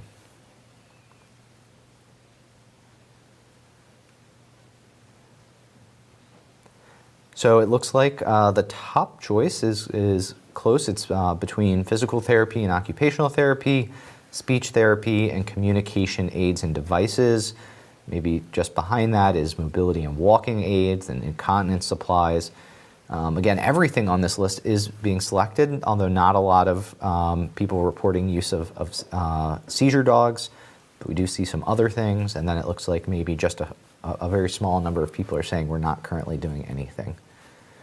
All right, if we can move to our third and the last question we'll do, at least right now. Here, so thinking about all of those things from the last two questions we asked you, together, how well does that current treatment regimen control your loved one's disease overall? The options are not at all, very little, somewhat, to a great extent, or not applicable because we are not using anything. And what's more important than what you select for this question is what went into your choice of, how you would rate how well this current regimen is working. And that's what we want to hear about. So please, again, call in to that phone number I just shared. Remember, there is that comment box under the live stream today on the website where you can write in with your experiences and you can help explain how well those treatments you're using, your loved one's using, is helping manage the disease. So some results are still coming in, but it looks pretty close. With the top, by far the top two treatment experiences being reported being that the treatments help very little overall, or they help somewhat overall. A few, there are individuals reporting that it helps to a great extent. So we want to understand what that looks like, as well as not at all. So again, we want to hear, regardless of which of these four you selected, why it is and what that looks like in your loved one's life. What does something that helps very little look like? Because it's still helping, and those might still be important ways that they're helping, even if it is very little overall. So to help us think about these questions and kick us off, as we encourage you to call in and write in, I want to welcome our panel of Zoom discussion starters who are with us and will be sharing some of their own experiences.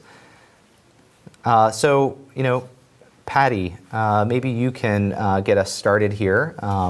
As you were looking at that question of how well our treatment, the current treatment regimen working, we want to maybe start with things that are working a little bit better, things that are helping, most, even if that is very little.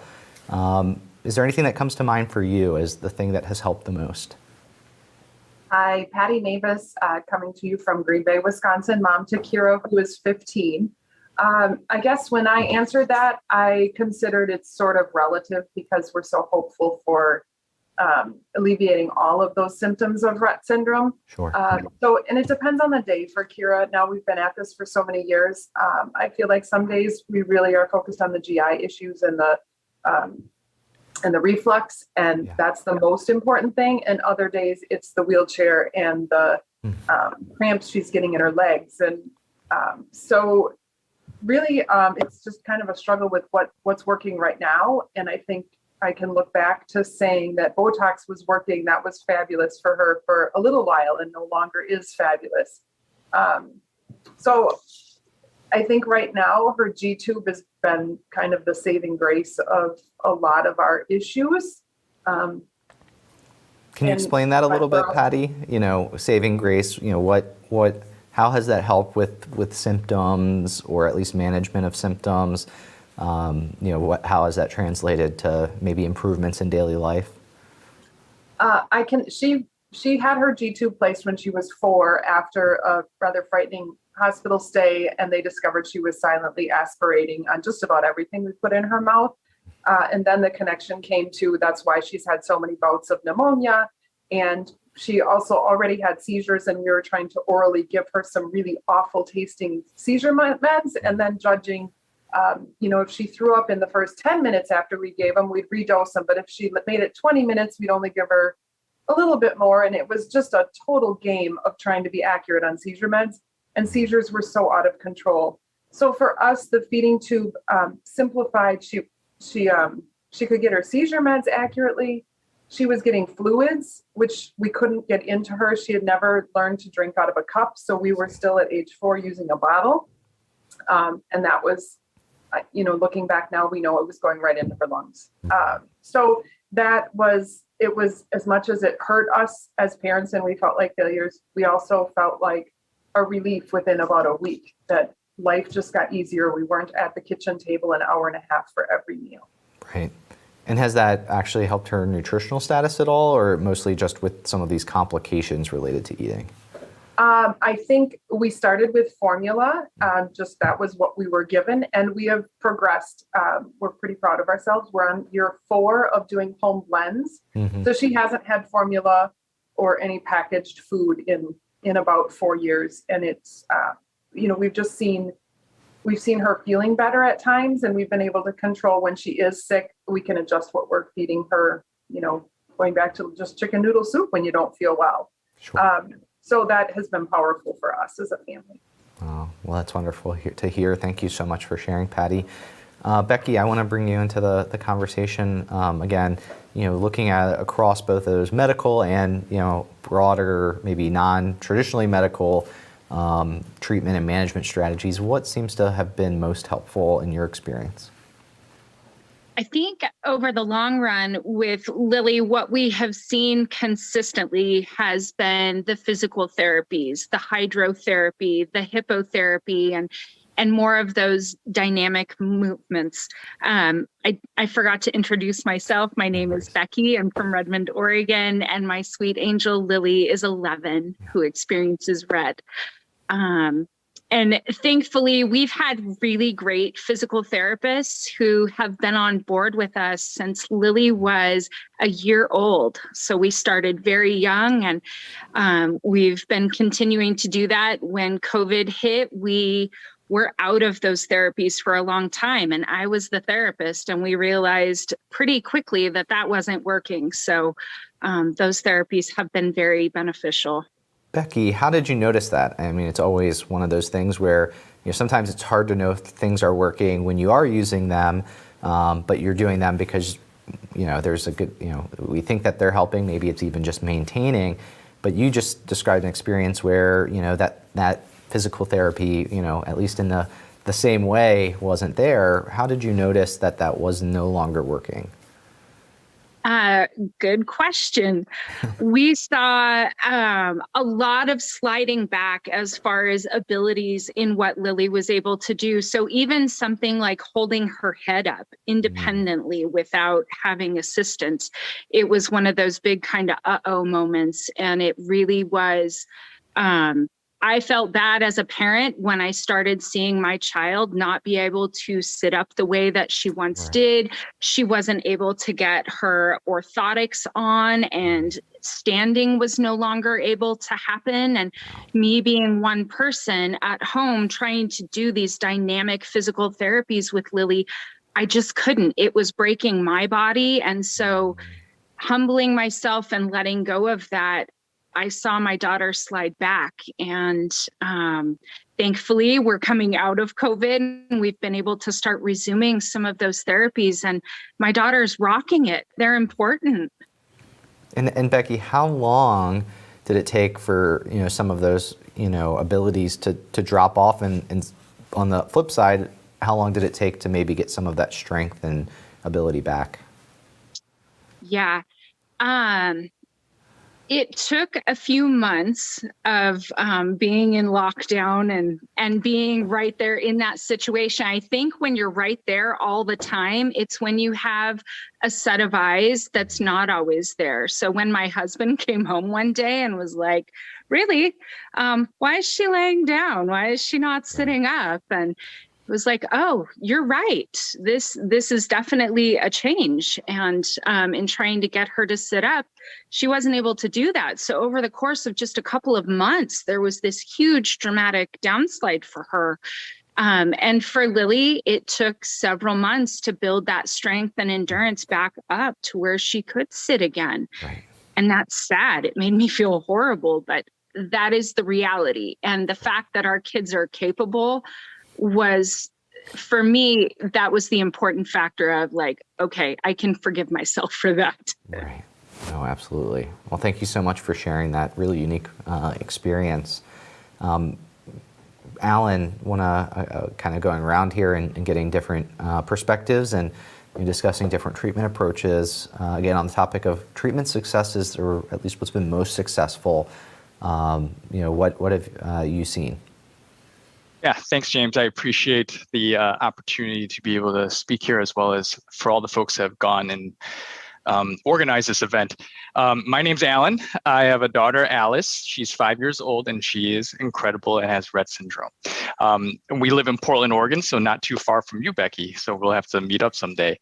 I just really want to echo what Patty and Becky have already said. I think a lot of the things that we see big strides in are with a bowel regimen or intensive physical therapy. And I think that's because it translates so well to her own quality of life. You can see it right away. And from the caregiver's point of view, you have some self-assurance that it's about well-being, pain management, and safety of your child or whoever your loved one may be. I think we'll get to some of the downsides in your next segment, but I think that's what comes to mind when we talk about where we see the biggest strides. Yeah, no, that's really helpful, Alan. And you, in your own words, you said, these are the things that we can see improvements on or benefit from.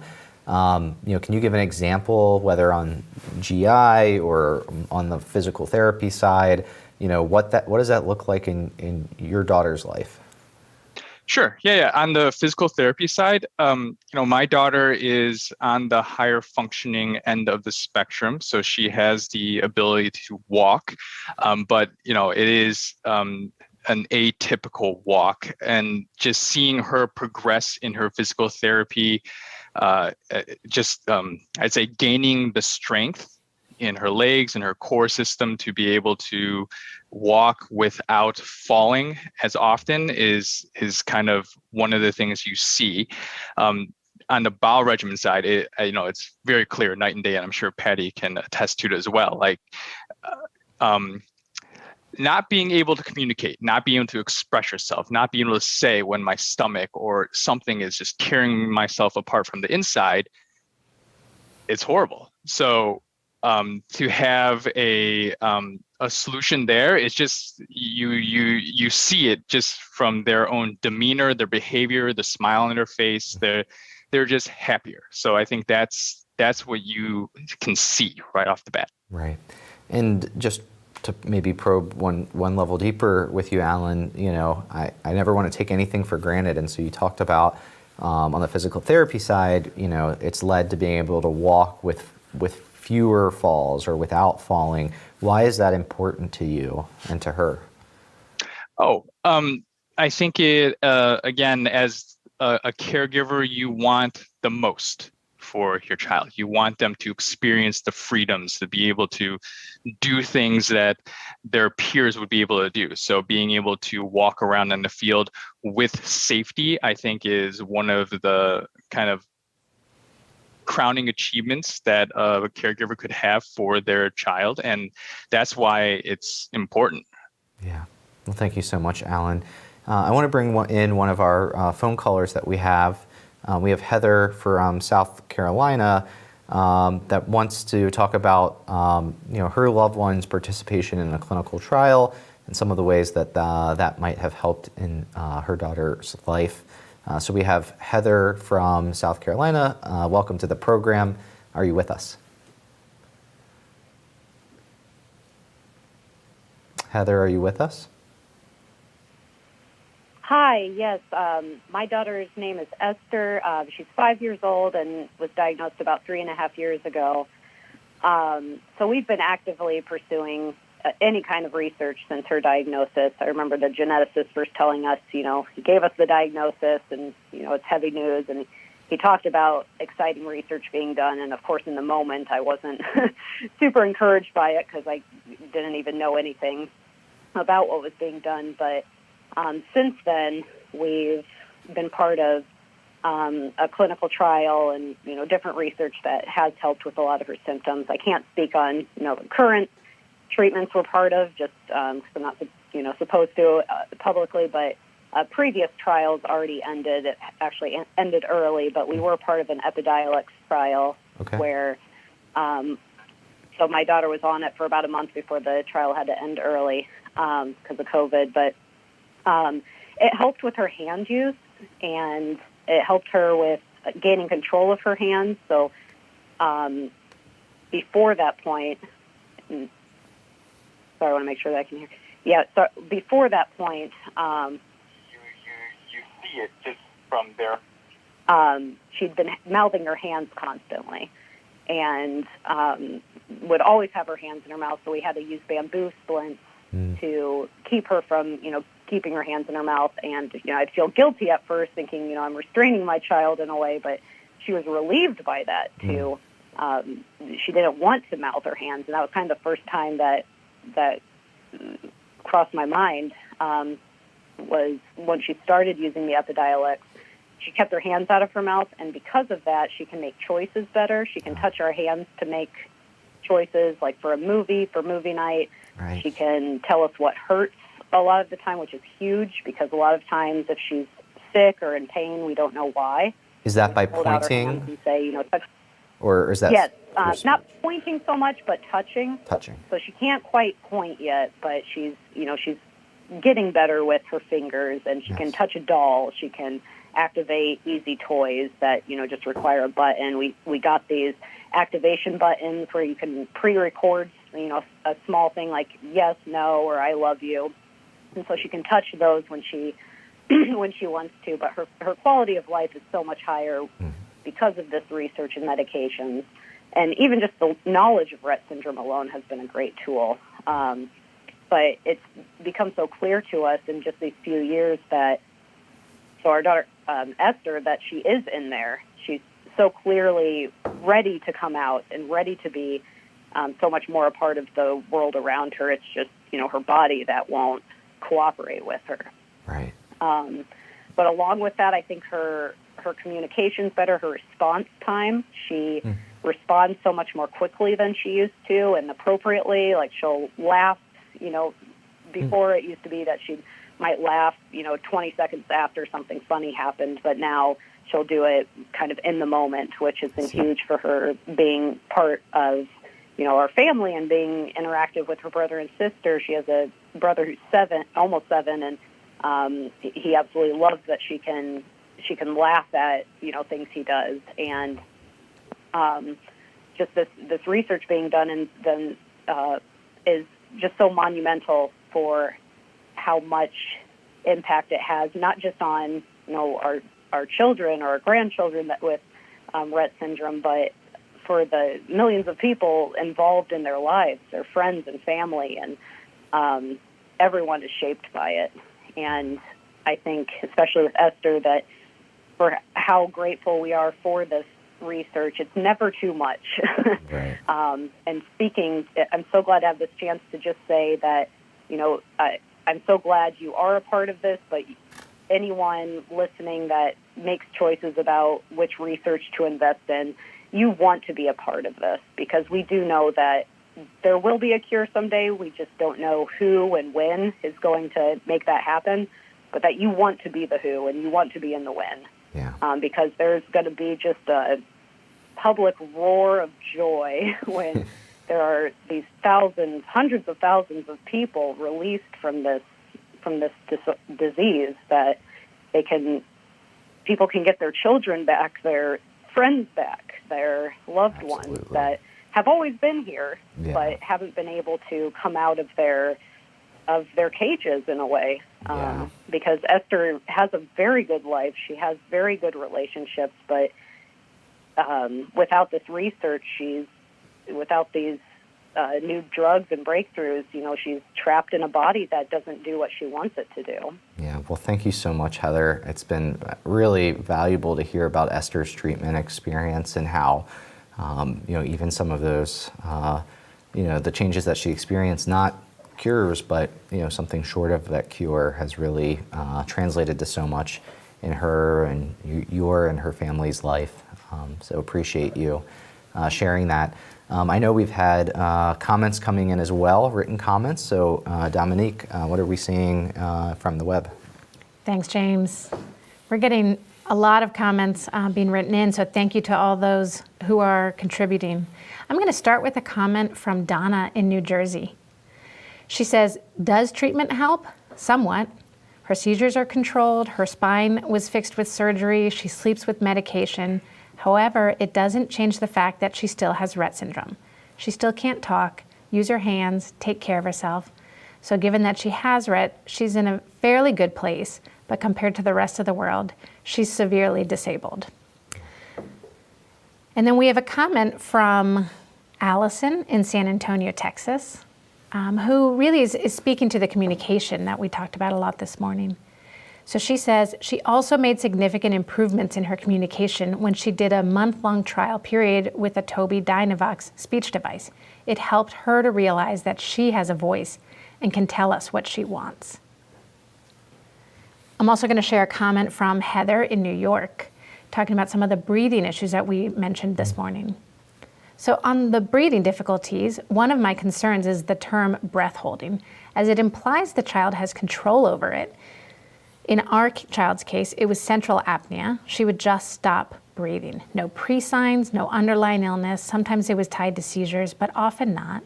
She was on continuous oxygen, and then adding a seizure medication, topiramate, to the mix significantly reduced that frequency.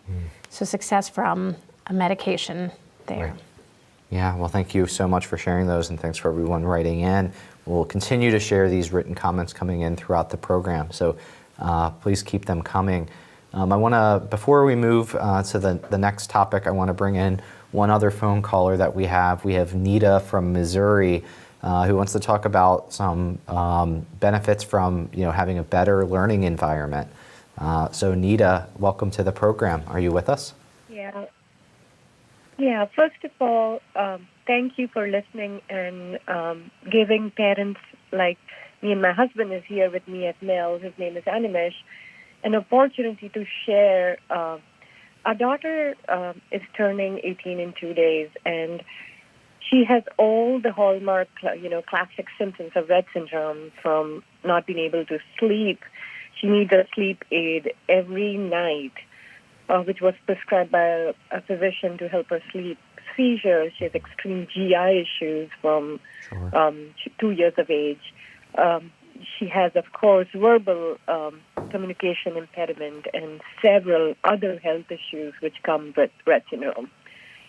I and my husband, we do not remember the last time, we have slept continuously for 8 hours. Having said all that, we moved from Maryland to Missouri, cross country, so that she could get a chance to learn. And she was allowed to learn in a school which accepted her with open arms. However, past last Tuesday, she got an award, which was Positive Peer Influence Award in high school. She also received a President's Award in Academic Excellence in elementary school. So what we are trying to say is that girls with Rett syndrome are smart. They fight every day to live and to rise above. these drugs will help them to make their life bearable, and they will be an important citizen to give it back to the community. So these drugs are very, very important. Yes. For all of our Rett syndrome girls. Yeah. Well, Nita, thank you so much. Hi, this is Animesh. Oh, hello, Aninesh. Welcome. And I would like to add a comment. I mean, Yes.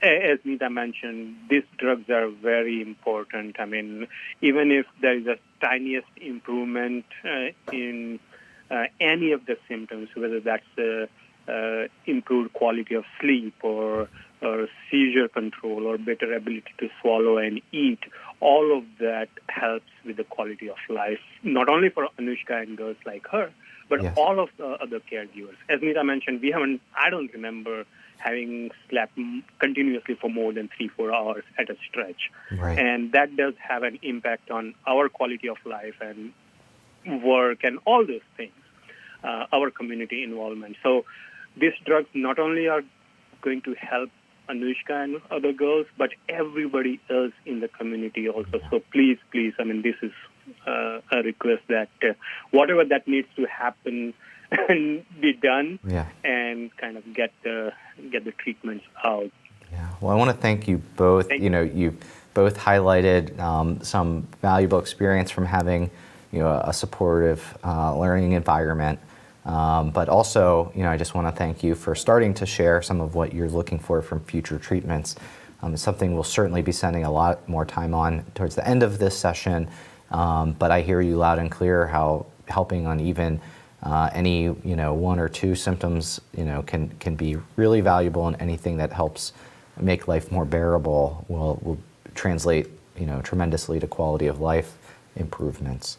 So I want to broaden the discussion. Of course, continue to welcome treatment success stories, but I do want to look more holistically at treatment and know that not everything that you or your loved one might have tried may have helped. Also, we know things, whether or not they help, oftentimes come with treatments. Downsides, drug therapies certainly have risks of side effects that your loved ones might be experiencing, but also other things, burden of treatment, the amount of time, et cetera, anything you might view as a downside for treatment. So to get us thinking about this topic, we're going to go back to our polling. We have a polling question for you here, so pull that phone out, open that browser, open that tab. If you're following along with the browser on your computer, go to pollev.com/Rett. And we have one question for you now to think about some of these drawbacks or downsides. And so we want to know, what are the biggest ones that you have with your drawbacks that you have with your current approaches to treatment? And here you can select up to 3. The options are: they're not very effective at treating target symptoms, it only treats some but not all of the symptoms, the high cost or copay, or it's not covered by insurance, limited availability or accessibility, the side effects of those treatments, route of administration that those treatments are available in, it requires too much effort or time commitment, or some other biggest drawback of your current approaches to treatment. And again, please select up to 3 that you view for the treatments that your loved one is in their treatment regimen that represent the biggest drawbacks.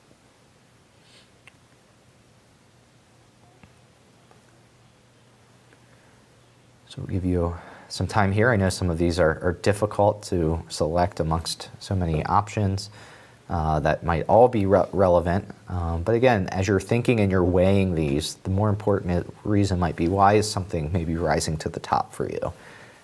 You're selecting it as the one that maybe was the easiest of these to pick. So as results are trickling in, I'll remind everyone these are percentages of total results, not percentages of people selecting any one response option. So these bars represent rankings, relative rankings. We're seeing as it stands that the fact that the treatments address only some but not all of the symptoms as the biggest drawback, followed somewhat closely by the fact that they're not very effective at even treating the symptom that it is targeting. So those two are really powerful to see as kind of number 1 and 2. there's things that the treatments aren't addressing, and even the things they are addressing, they're not very effective. We see side effects as a big drawback. And then again, every single one of the options that we've listed here as a top 3 drawback for a significant proportion of this community.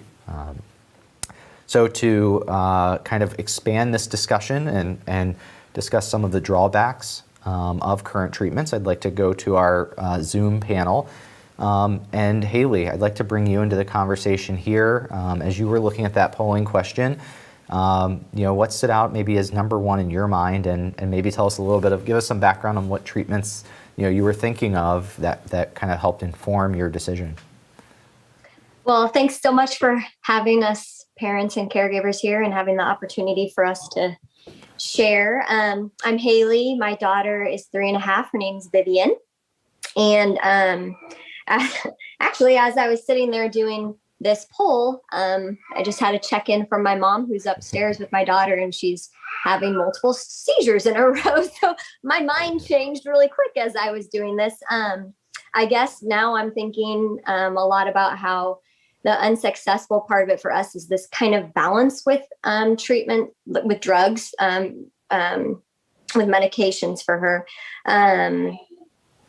Trying to find that balance. We started having seizures about a month ago, almost exactly, and thought that we were under control, and then recently just started them back up again. So I would, put that as kind of a failure right now. It's just that they're not completely under control.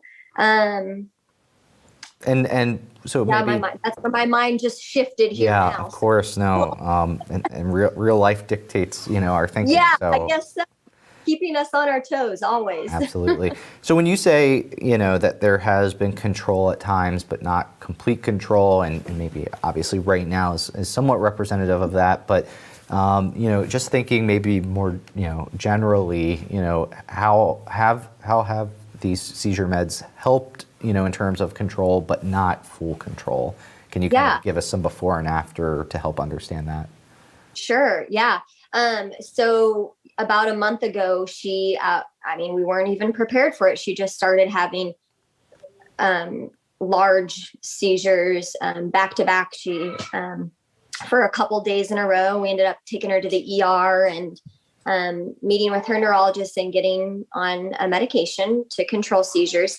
And she really had about a week, maybe 9 days of control, no seizure activity that we were seeing. Although she does have quite a few, we found on the EEG that most of her seizures were happening at night. So there's a lot of them that we aren't catching. But anyways, she had about that, 7 to 9 days of control from the medication. And then just all of a sudden started having more cluster seizures multiple times a day. And we just got back from the neurologist yesterday and had to up her dose again. So now we're kind of seeing, if that's going to control them again. No, totally. Yeah, that helps a lot. And, again, just to never wanting to take anything for granted, what is that, what did those periods of seizure control mean for you and for her in daily life? It was a huge relief. When you see your daughter go through a seizure, it's just a completely helpless feeling to watch somebody just not be able to control herself, not knowing what's going to happen. It's scary. Yeah. So when those were under control and she was back to her Vivian, happy and had some control over her body, wasn't it? When she was having multiple seizures, she was just so floppy, and which she is now. And just, you can just see that she wants to, be sitting up so bad playing with her toys, or be able to take those steps in her gait trainer. But when she's going through these clusters of seizures, then she's not able to do those things, and it's just not her. Yeah. So when we have that relief and her seizures are under control, we get to see our happy little 3.5-year-old. So right. Yeah. Yeah.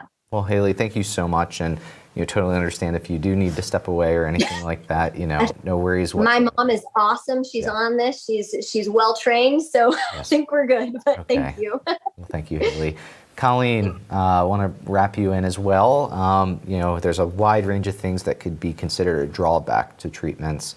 What kind of stands out at the top of the list of drawbacks that maybe you and your family have experienced with treatment approaches? All right. Well, I'm Colleen, and my daughter's Jillian, and she's 24, and we're in Novi, Michigan. As far as drawbacks, I'd say the biggest things for me is the seizure medication she's on. I know sometimes that really kind of makes them a little spacey, not really themselves, not as energetic as they might be. But probably the biggest problem we have is giving her the medication because she does not have a G-tube. And we never did that. And there's lots of days that I question that. And I know it's not too late, but we go back and forth. But so many of the medicines, she doesn't like taking. And even the few that she can take, sprinkled on ice cream or mixed in food, it's kind of ruined that whole food group for her. But then a lot of the medications she takes, liquids, they're just not fun. And you feel terrible giving it to her. It's for her best interest. She doesn't like taking certain ones because of the taste or the form of the drug. Yeah, just taste. It's just the taste. But she's always eaten by mouth, so you feel bad getting a G-tube just for the medication. So that's my biggest drawback for giving her the medications. Right. Yeah. No. That's really interesting. I mean, do you notice? Are there periods where you're truly unsuccessful because of the taste of the treatment of her actually taking them, or is there always some way of eventually getting to her taking them? Yeah, because we've been doing it for so long, we figured it all out, and she always takes it. Okay. And she never gets sick because of it, so that's good. There was when she had her spinal fusion, was on a lot of pain medications. That was not always successful because it was just basically a constant giving her medications. But her, besides that, just her daily medications, we can get them in her. She just doesn't like it. And that makes me feel bad twice a day, giving it to her. But she does do it. Yeah. And does she, anticipate that? Does she know that she's not going to like it, or is it real? I'm sure there's some routine that you all, have around this, just trying to understand. Yeah. Yeah. I don't know if it's just the routine or she just knows, but yeah. Oh yeah. She knows the difference of when I'm going with this food or this is, something that she would want to eat, and she knows how to close that mouth, and we have to squeeze it in there. She definitely knows what's coming, but unfortunately for her, I'm stronger than her mouth, so I can always get it in there. That's right. Well, thank you, Colleen. I want to get to some of our phone callers that I know want to share some of their treatment experiences. First, want to go to Wendy from Michigan, who wants to speak to some of the treatment experiences from her 21-year-old daughter have gone through so far. So, Wendy, I'd like to welcome you to the show. Are you with us? Yes. Hi. How are you doing? I'm well, thank you. So my name is Wendy. I'm from Flushing, Michigan. So hello to my Novi, partner over there. We have a 21-year-old. Her name is McKenna, and we have a few different, treatment options that we do with her right now. And one big one, she's got a cecostomy tube and a G-tube. So we do her bowel management through the cecostomy tube, and that has really improved her constipation and has really improved her quality of life as far as the constipation and the bowel regimen goes. Another thing that we have done that is one of the best therapies is aqua therapy. Around here, it's not easy to find, so we did end up getting a really large hot tub that is like a swim spa hot tub to do the aqua therapy with her in there. PT and speech have also been astronomical in, their help. We struggle with being able to go to therapy because she runs a low-grade fever all the time. And with COVID right now, if you're running a fever, you can't go to therapy. So that has been one of our biggest struggles, just being able to get the therapies and being able to do them.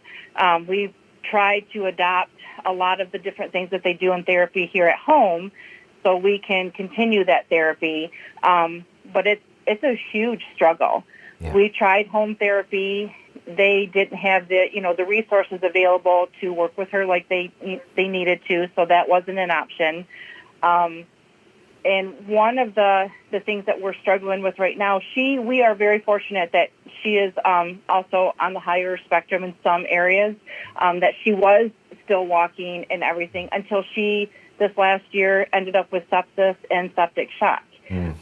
After that just took a huge toll on her, so now she's wheelchair bound and she's not walking any longer. So trying to get her recovery from that, and we kind of find every hospitalization, the recovery period takes longer and longer to, for her to overcome all that. She might overcome what she went into the hospital for, but her strength doesn't bounce back, and stuff like that. Now she never really had, she can breath hold up to 2 minutes, so she's a trooper on that. But now we're having issues with her oxygen, dropping, and she's on continuous monitoring and continuous oxygen. And she's on a cough assist where she wasn't before.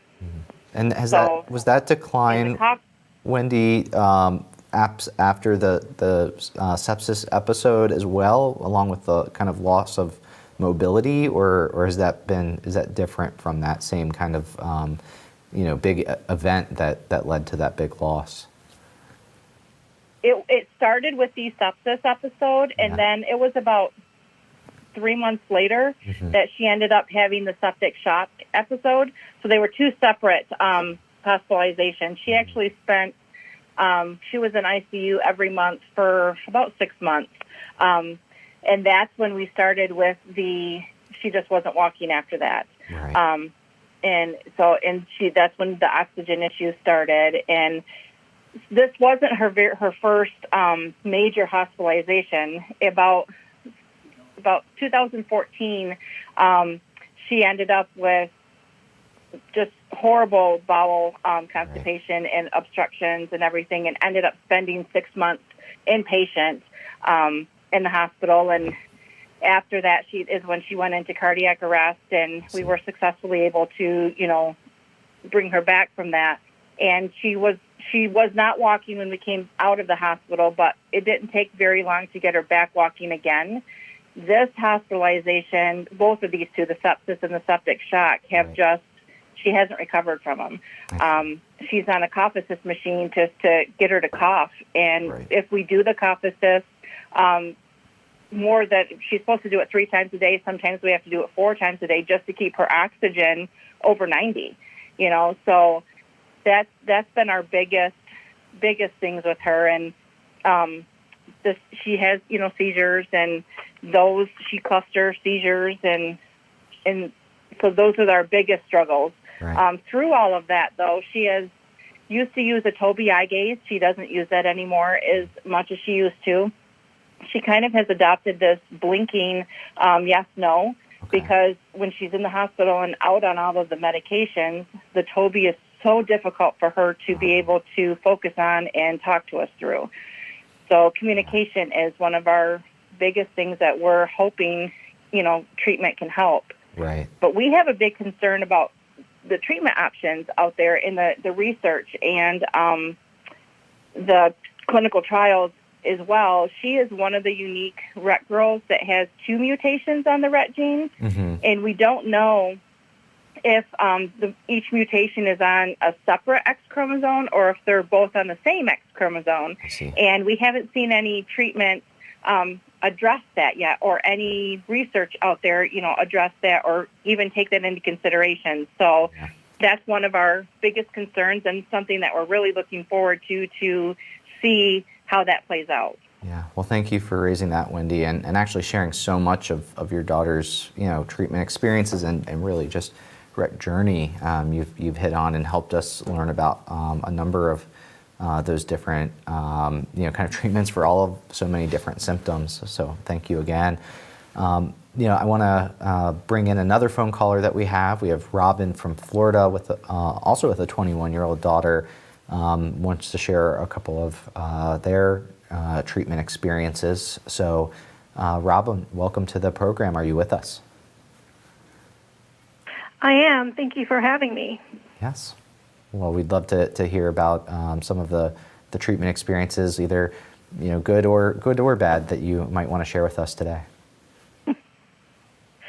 Okay, so like you'd mentioned, my daughter is 21 years old, and she was very lucky in that when she was first diagnosed, she was what we might call atypical, where we had to go to a Rett specialized clinic to get a clinical diagnosis, even though she'd had the genetic mutation. We still couldn't get a clinical diagnosis. Okay. But when we got therapy, and that seemed to hold Molly really well. So she was able to hold where she stalled for quite a while, and then she was about Ooh, I think we might have just lost a Robin there. Maybe we'll see if we can get her back. I think her line may have disconnected or gone out there. I want to check in. I know we've also been getting a lot of written comments on this topic of treatment downsides. So, Dominique, what are we seeing? Yeah, lots of comments coming in. So first, we have a comment from Jillian in Colorado. And she says, the most frustrating thing about Rett is that no matter how hard our daughter works, Rett seems to continuously cause setbacks. She worked so hard to crawl and now cannot. She seemed about to walk with a walker, but regression took that dream away. Her limited verbal language is gone, although she is using AAC for communication. And now she's developed epileptic seizures that are again causing setbacks. And then Karen from Ohio mentions her scoliosis surgery was an extremely difficult time in her life. She was in the hospital for 21 days, and most of that time was in ICU due to infections. And now we deal with spasticity, which is challenging, trying to find the right combination of medications, Botox, and therapies. I'll add in another comment, and this is from Brian in Utah. And Brian says there is a term in the community called Rett episodes, which seems to be a catch-all term for poorly managed, non-seizure neurologic movement episodes. This is the thing, for us at least, that we are least able to manage. Traditional seizures are under control, but these neurologic episodes have not been able to be addressed. Doctors, even Rett specialists, don't seem to have any additional ideas for what to try to manage these episodes. Yeah, some interesting and different comments there, helping round out the conversation. Please keep those comments coming. I want to, before we move on to, again, broadening the discussion a little bit more, want to check in with our Zoom panel here. I think, Alan, I'd seen that you wanted to add something to this conversation of treatment downsides. Yeah, thanks, James. So I had a couple points. One, I wanted to zoom out just for a section. So in the prior session, you heard about a laundry list of symptoms, and in general, those are matched by an overwhelming number of treatments that, as a caregiver, you try to balance. And Haley talked about balance quite a bit. So either balancing OT, PT, speech, managing all those medical appointments across a wide swath of specialties, and then balancing against just normal life, against school for my daughter, as an example. Those are the things that I think are, when you spoke about burden, those are the burdens of these treatments. And beyond that, it's also the who can help with these treatments. I think we had either callers or video of some folks talking in the prior session about worry of who can actually care for my loved one. Yes. So it today, it requires one-on-one care. my wife has pressed pause in her career and quit her job in order to ensure that our daughter can be properly cared for. And I imagine this isn't a unique situation. So this is stuff that is pervasive in all of our lives. The last thing I wanted to mention was just with respect to communication. The prior caller addressed it a little bit, but to be blunt, it's woefully inadequate. Yeah. We live in a world where we are overwhelmingly reliant on physical actions to do something or express ourselves. And ironically, this doesn't change when it comes to alternative methods of communication. And for Rett patients, that can be a challenge, right? The physical nature of Rett is the hardest thing to try to overcome. And when our methods of communication are reliant on it, you don't end up in a great situation. And Alan, can you just expand on that last point a little bit? When you're thinking of the physical limitation or impacts of Rett that make that type of communication more difficult or maybe impossible, what specific things are you thinking of?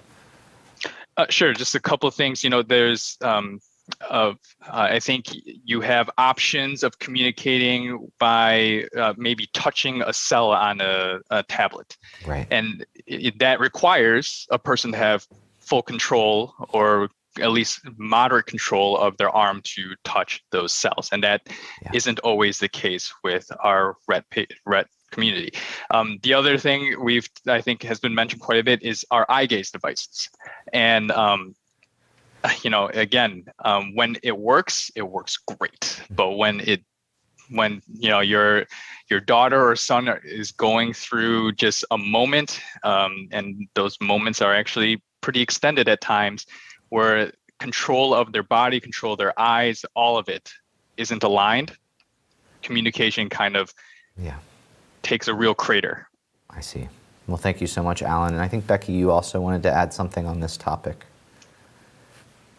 Oh, I apologize. I actually am wanting to talk kind of about a treatment that I'm really hopeful about. So I don't want to derail the conversation. Maybe you'll have to come back to me.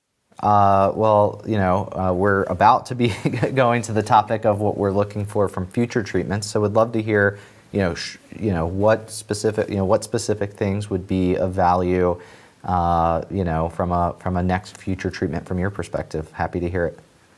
Awesome. Thank you so much. As a parent, I think that we are always trying to find that next thing that's going to help our child, because we're constantly living in this give and take with Rett syndrome. And I know that for our daughter specifically, we've gone through the process of trying to teach her how to stand, how to weight bear. And then what we know about Rett kids, people in general, is that they have the potential. They can. It may just take them a lot longer. It may take them a lot more opportunities of trying to be able to get there, but they can. And if we can offer them autonomy in the process of doing that, it's even better. It's an added bonus. And one of the things that I'm really excited about, I believe it is an FDA-approved piece of equipment, is the Trexo.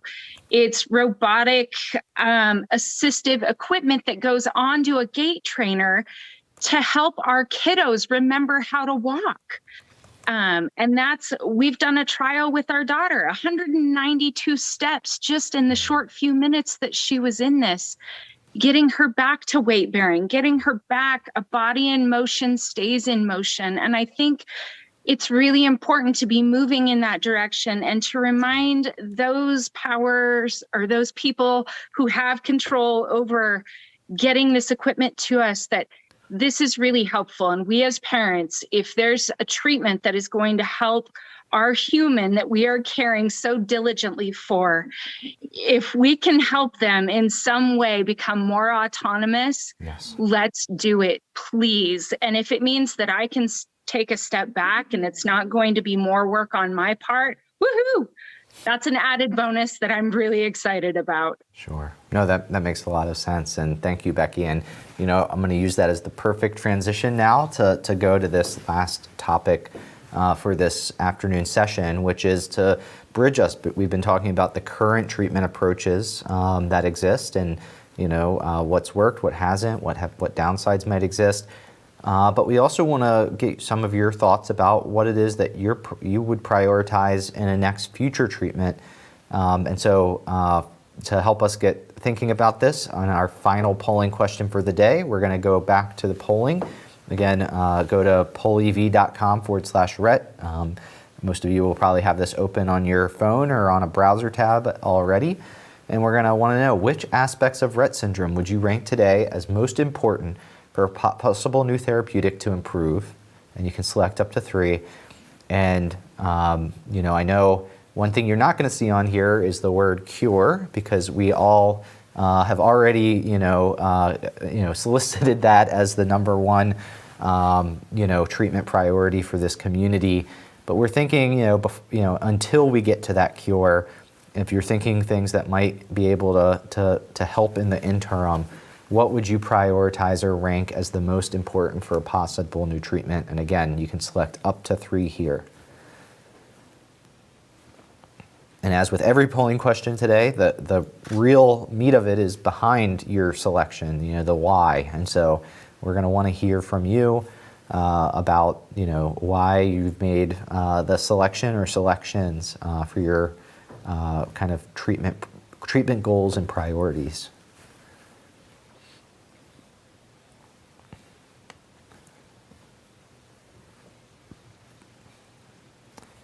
Well, many of you may recognize that these different options, the reason I didn't read them is because they are the same as earlier in today's session in the morning when we were asking about the different range of symptoms and health effects that you experience. And so, we saw that every single one of these popped up in that very first polling question in the morning. What we're seeing here is a little bit of some things rising to the top a little bit more than others, but at the same time, pretty still broad selection across the board. So what we're seeing is, communication and speech impairment. If there was some improvement there, that is the top ranked aspect of Rett syndrome that you would like to see a new therapy address. After that, we see the impaired hand use and repetitive hand movements, which we've heard so much about. Maybe after that, we're seeing a cluster of things like mobility and balance, seizures, breathing irregularities, GI issues, and most other of the things here have been selected as a top 3 treatment goal by some of this community. The low bone density and fractures and dental issues, however, were not selected. Again, is to start the discussion of this final topic for today, I'd like to circle back to our Zoom panel here to get us thinking about what it is we're looking for from a possible new therapy, again, short of that cure. So maybe if we could have Patty, you start us off here. Would love to, as you were looking at that list, what maybe stood out to you as the top one or a couple of choices, but really more importantly, what does that improvement actually look like? What would make a difference in your family's life? Thank you. I think when I looked at it, it's again trying to balance things out. The communication and speech if we could improve that with some reliability for Kira, she certainly could inform us to so many of the other symptoms that we're dealing with when we're looking at GI, et cetera. But a close second is seizures. And as so many people have mentioned, the side effects of the seizure medications she's on it's a battle of controlling the seizures and still having that personality around and be able to come through and have her giggle and her smile there. And for her to be able to access her communication, because when she's in full seizure mode, those eyes don't work to get at communication. So I think those are our maybe top 2. Sure. No, thank you very much, Patty. That's very insightful. Haley, for you, what maybe comes to mind as top treatment goals?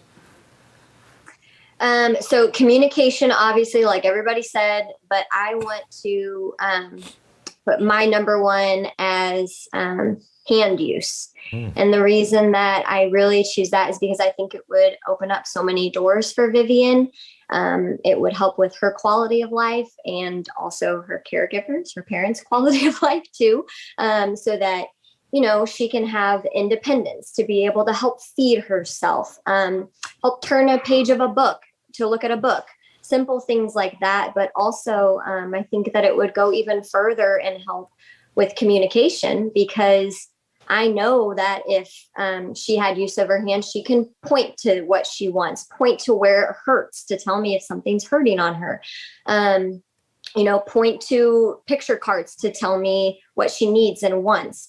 Purposeful hand use is just my number one thing that I would love to see a treatment for. And primarily for, nonverbal communication, opening up. Yeah, I think that I would take that any day right now. No, absolutely. Colleen, how about you? What stands out, top treatment goals, short of that cure?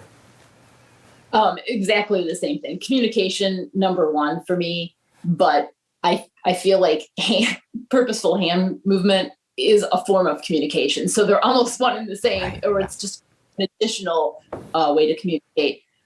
They're both extremely important. And I think, at least with communication, even if she couldn't use her hands purposefully, she could somehow tell me where to itch or whatever.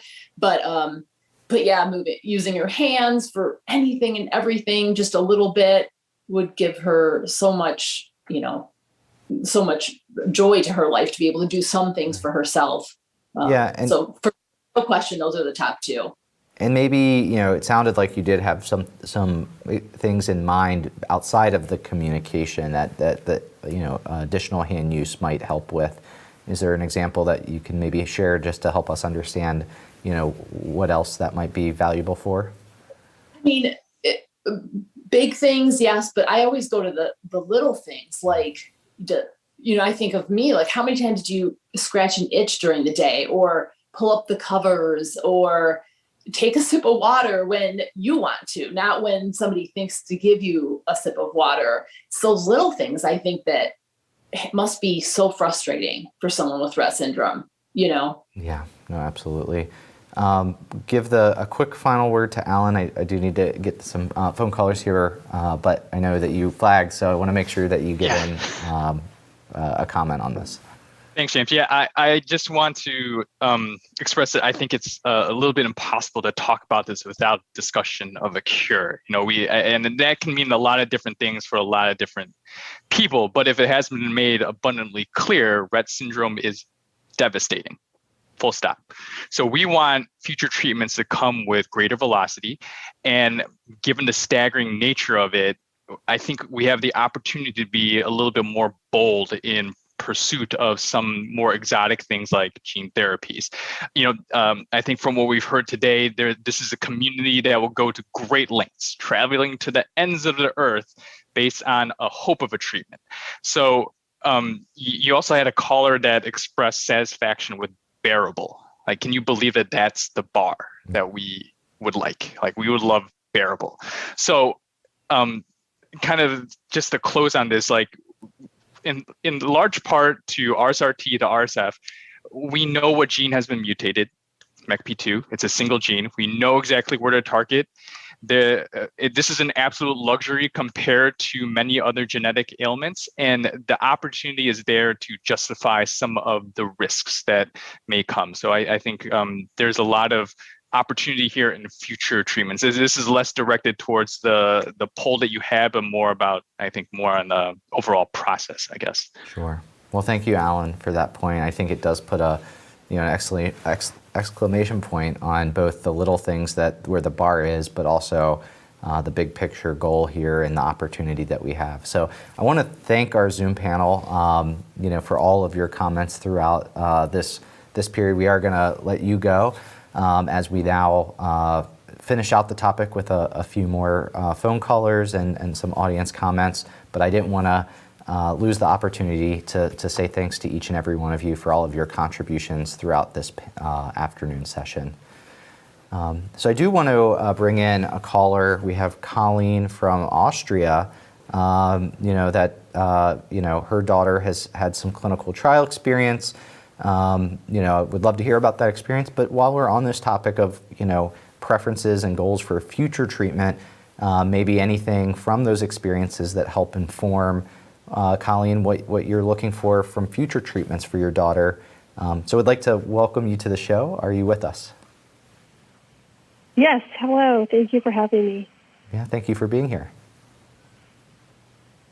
We had an incredible, our daughter Claire sort of secretly won 2020 as we had just rolled into an open label extension as the rest of the world was shutting down. And it was really a very pivotal moment as all of our therapies and supports that were, that we had advocated, like all of the things that we've done in our life to support us got taken away. This other thing got brought in, and it was really remarkable to see how that sustained us in such a very difficult time, and how having her body work a little bit better on its own due to a medication went just an incredibly far way. So I think we had a real positive experience with the clinical trial, but then at the exact same time, we also had some real challenges with all the medications that had been keeping her going, her seizure medications, her medications that she took for GI, suddenly having problems with the insurance companies and all the delays. It was really wild having just this one drug through a clinical trial that was making everything better, and then all the other drugs that suddenly there's these hurdles to get to. So it was a real interesting experience for us, but we were very thankful to be able to see improvements due to a clinical trial. Yeah. Well, Colleen, thank you so much for calling in and sharing that. And as I said earlier, clinical trials can actually be part of, in some ways, of the standard of care in these conditions like Rett, where there is such unmet need. So really appreciate you calling in and sharing that experience. I know we, while another clinical trial, while we're on the topic of clinical trials, we have another clinical trial experience. We have Melinda from California. Melinda, would love to hear about that experience, but also any thoughts that you might have about goals for future treatments. Melinda, welcome to the program. Are you with us? Yes, I'm here. Hi. My daughter, Caitlin, is 28 now. She participated in the NNZ 2566 trial, which is now trofinetide, approximately 8 years ago. And when I called in earlier and explained about her behavioral issues during the trial, and it was double-blinded, we don't know for sure. Sure. This child was zen. She was so calm. She was so happy. I could take her anywhere. I could do anything with her. But more importantly, what I discovered through the trial is two things. One, the scoring methodology didn't really capture the true improvement that she had in so many different areas. So she went from babbling and saying like one word or maybe two-word phrases to speaking full sentences. She went from being able to hold a crayon and making dots to being able to draw a circle on command. These things were not captured by a point system. It didn't really capture the true measure of improvement. She read out loud from a book. She read words. She didn't have any problems with her constipation. And so the measuring system that's being used, yes, we need one, but there has to be another way to capture the true improvements. For instance, by the paperwork standard, she improved 1 point in her hand use from sometimes being able to hold something to often being able to hold something. But that did not capture her being able to pick up a paint bottle, pop the top of the paint bottle, pour the paint into a container without spilling, put it down, put the top back on, pick up a paintbrush, and start painting something. So I'm concerned about that the FDA, they see this 1 point improvement and they think, oh, what kind of big deal is that? Well, I'm telling you that the 1 point improvement is a gigantic improvement in many cases. Like it's beyond even imagining what that could mean. Right. Well, Melinda, I think that this is a really important topic. I kind of want to throw a follow-up question to you, because you're saying, these things, that you witnessed as a caregiver are really important. Can you help us explain why, you were most recently speaking to kind of the hand control and activities using their hand, her hands, as being what was experienced is important. Can you help explain why that is important in daily life? Well, to have that kind of hand control, I would put her during her trial, I would have put her at 90% of normal hand use. So she was able to pour herself a drink. Wow. She was able to pick up the cup and was able to drink it.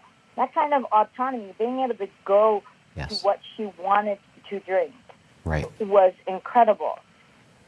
She uses an iPad, but she can't always get the right point to the right thing because due to apraxia. So even if she couldn't speak, which I believe she will speak if the FDA approves trofinetide, she will speak, and within a very short amount of time, because within a week she spoke in full sentences during the trial.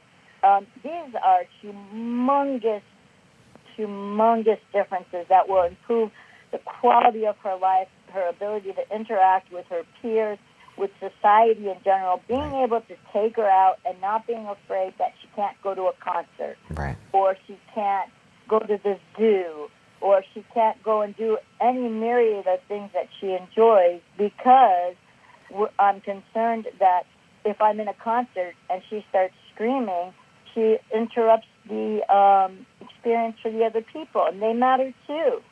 And the other thing that I want to point out, because I don't want to take up too much time, is to any insurance company listening, any improvement in these areas. I know that drugs are going to be expensive, but if you look at it, if you have a child who no longer needs speech therapy because they can speak, then you've decreased another area where you're not paying out money.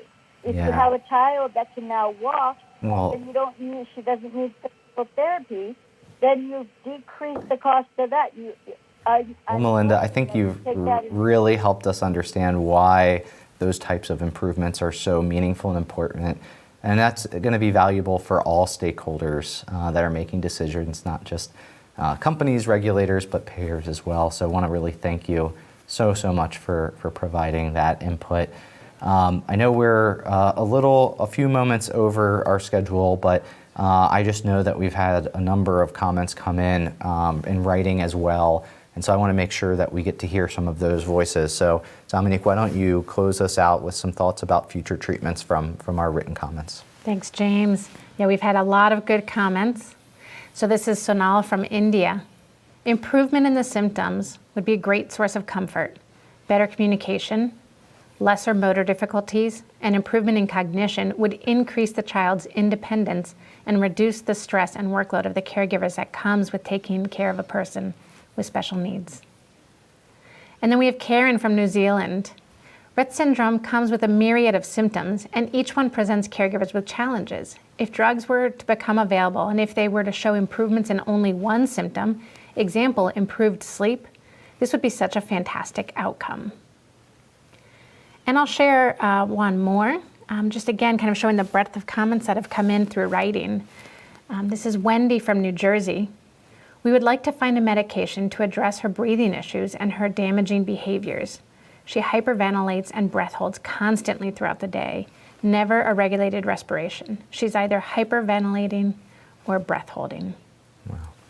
Yeah, we really have heard, treatment priorities and goals, across the gamut of all these different symptoms and health effects related to Rett. So really appreciate everyone who has contributed to today. All of you that wrote in, we have your comments. We will be considering those in the Voice of the Patient report. So We acknowledged from the outset that we knew we would not be able to read all of those today, but they are going to be used and provided to all decision makers. So thank you so much.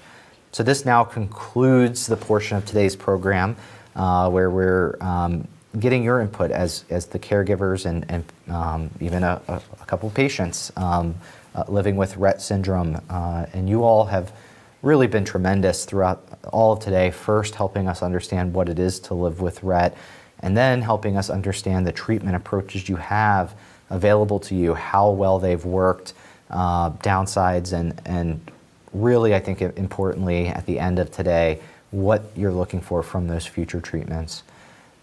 I know that it's been an incredibly difficult day, very emotional at times. I know that it's not easy in a community that is clearly so resilient, and the individuals with Rett, many of your daughters and some of your sons, that they are resilient and that they're, these happy bundles of joy, as many of you have described them. And, but there's so much that is difficult to bear, because of Rett.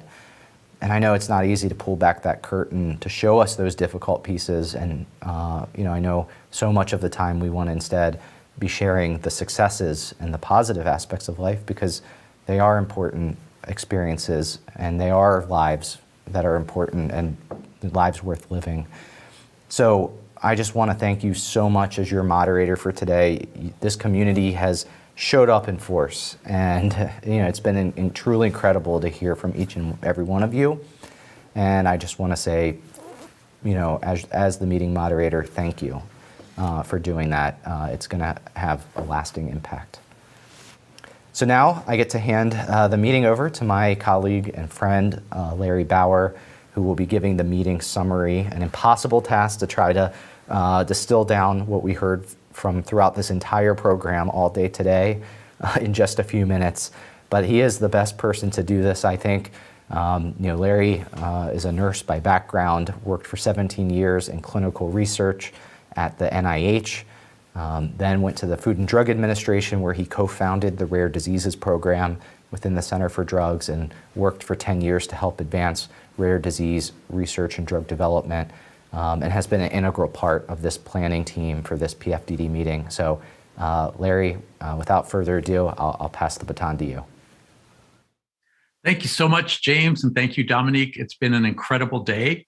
I will try to summarize to the best of my ability what we heard today. There will be a more detailed summary coming in the Voice of the Patient report that will be published in the next couple months. So our meeting today was opened by Monica Conrad, who's the founder and CEO of the Rett Syndrome Research Trust and a mother to a daughter with Rett's. This was followed by a presentation from Dr. Wilson Bryan, who's the director of the FDA's Office of Tissues and Advanced Therapies in the Center for Biologics. Dr. Bryan shared that this PFDD meeting is valuable to the FDA and that they learn from people living with Rett syndrome, and this will help facilitate treatment development. And today's meeting will help the FDA think about how clinical trials should be designed, and will help to find endpoints for these clinical trials that are meaningful to patients. Dr. Bryan's presentation was followed by a wonderful clinical overview presented by Dr. Eric Marsh from the Children's Hospital of Philadelphia. He kind of set the groundwork, telling us that Rett syndrome was first described in 1966 by Dr. Andreas Rett. It occurs primarily in females and is the most common cause of severe intellectual disabilities in girls. And in 95% of the cases, it's due to a mutation in the MECP2 gene. It affects many body systems, as we heard today. Some of the most significant ones are loss of hand skills, speech skills, gait abnormalities, and stereotypic hand movements. There are many other problems, though, including disturbed sleep, breathing problems, scoliosis, growth retardation, inappropriate laughing or screaming, and seizures. He told us that the treatments currently available are symptomatic to try to treat these symptoms, and there are several clinical trials that are ongoing, including a natural history study of Rett syndrome. And he told us that a multidisciplinary approach is needed for treating people with Rett, and each of these approaches has to be tailored to the individual. This was followed by our first session, which focused on the health effects and daily impacts of Rett syndrome. We heard from Stephanie, who has a 7-year-old daughter, Sadie, who she described as feeling trapped inside a box. We heard this over and over again throughout the day, how these kids feel like they're, are kind of locked in. And after a normal early months, started regressing at 15 months of age. She has sleep issues, seizures, and she currently cannot speak and has serious digestive issues and currently has a G-tube to help with feeding. We next heard from Alex and Sebastian, who have a 3.5-year-old daughter, Maya, who was diagnosed at 22 months of age. Most challenging are eating difficulties, seizures, and the GI issues again. Maya needs complete care 24/7, as most of these kids do. She gets excited around other children, but unfortunately, they often don't accept her. Brian has a daughter, Becca, who's age 14 and learning at her grade level at school. She tries to keep up relationships, but communication takes time and is challenging. Becca is extremely aware, and she says she's sad because of the impacts of her Rett diagnosis. Sometimes Becca chokes on her saliva and needs a pulse oximeter at night to monitor her oxygen saturation. We heard from Jack, whose daughter Anne is 52 years old, and she's had Rett symptoms since 24 months of age. Anne experiences seizures and loss of hand use. She required spinal surgery with Harrington rod placement for scoliosis, and she continues to require 24-hour care, except when sleeping. So through all these years of her life, she's had to be cared for every day. And Jack talked about all the missed life experiences due to Rett. And finally, in the morning, we heard from Jenna, who lost her son, Madden, when he was 7 years old due to complications from Rett. He was first diagnosed with failure to thrive until at 16 months, he was diagnosed with Rett. He had oral dyskinesia and actually pushed out 4 of his baby teeth. He had heart problems that developed eventually with prolonged QTC intervals and a slow heart rate, which were very serious problems, as were breathing problems. And Jenna closed her statement saying that Madden never had the life he deserved.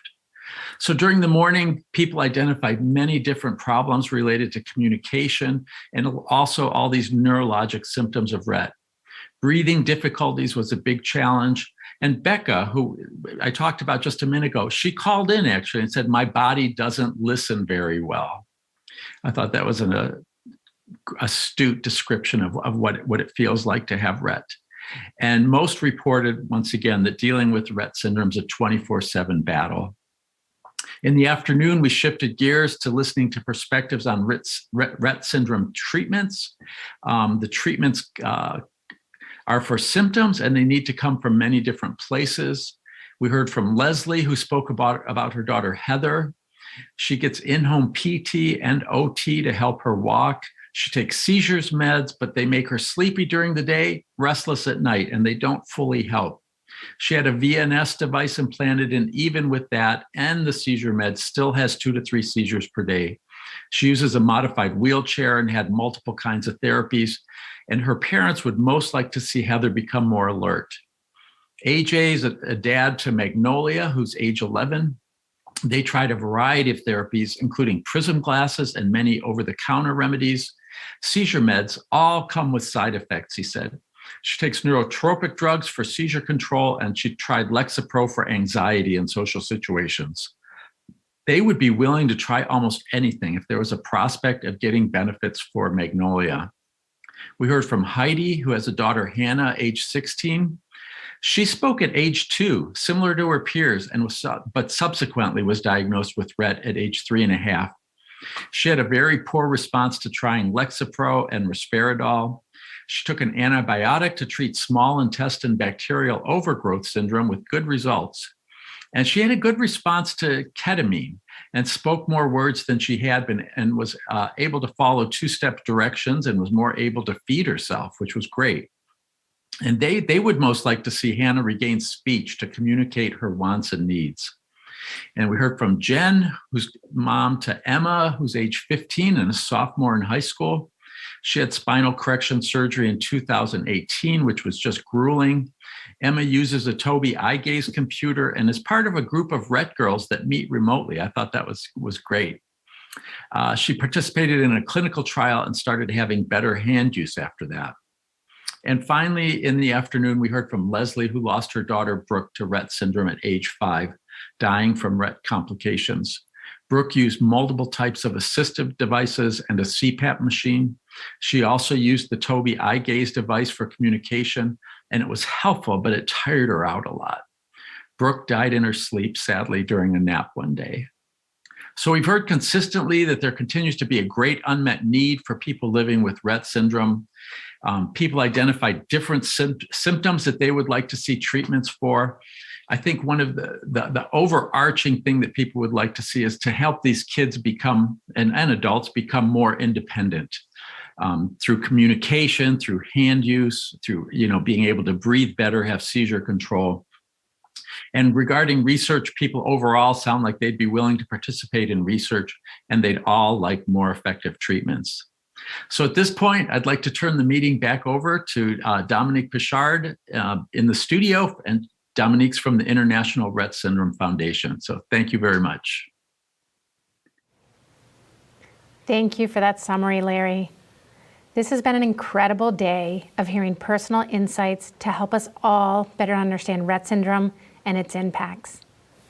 Thank you to the FDA for giving us permission to hold this meeting, and to the staff who tuned in today. A special thanks to Will Llewellyn from the Patient-Focused Drug Development Program staff who guided us through this process. Thank you to Dr. Wilson Bryan from the FDA for your perspective on the patient-focused drug development meetings, and to Dr. Eric Marsh for the clinical overview of Rett syndrome.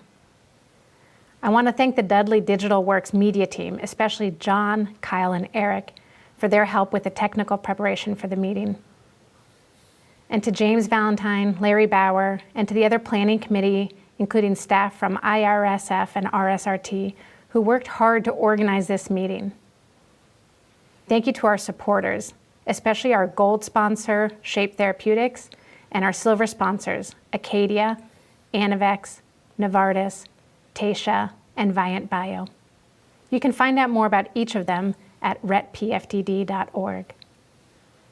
But a huge thanks goes to you, caregivers for those with Rett syndrome who bravely shared your stories, and those of you who called in or wrote sharing your insights. We'll compile all the information from today's meeting, including the polling data and all of your comments, into a Voice of the Patient report, which will be publicly available along with a recording and transcript of this full meeting. The web link to submit comments for the report is open for another 30 days, so please consider submitting additional comments which will be added to that Voice of the Patient report. The video of today's meeting will be available on demand immediately, and the report will be released in the coming months on rettpfdd.org. There will also be a link on the FDA website. I want to close by thanking everyone. The impact of this meeting is going to be felt for years to come.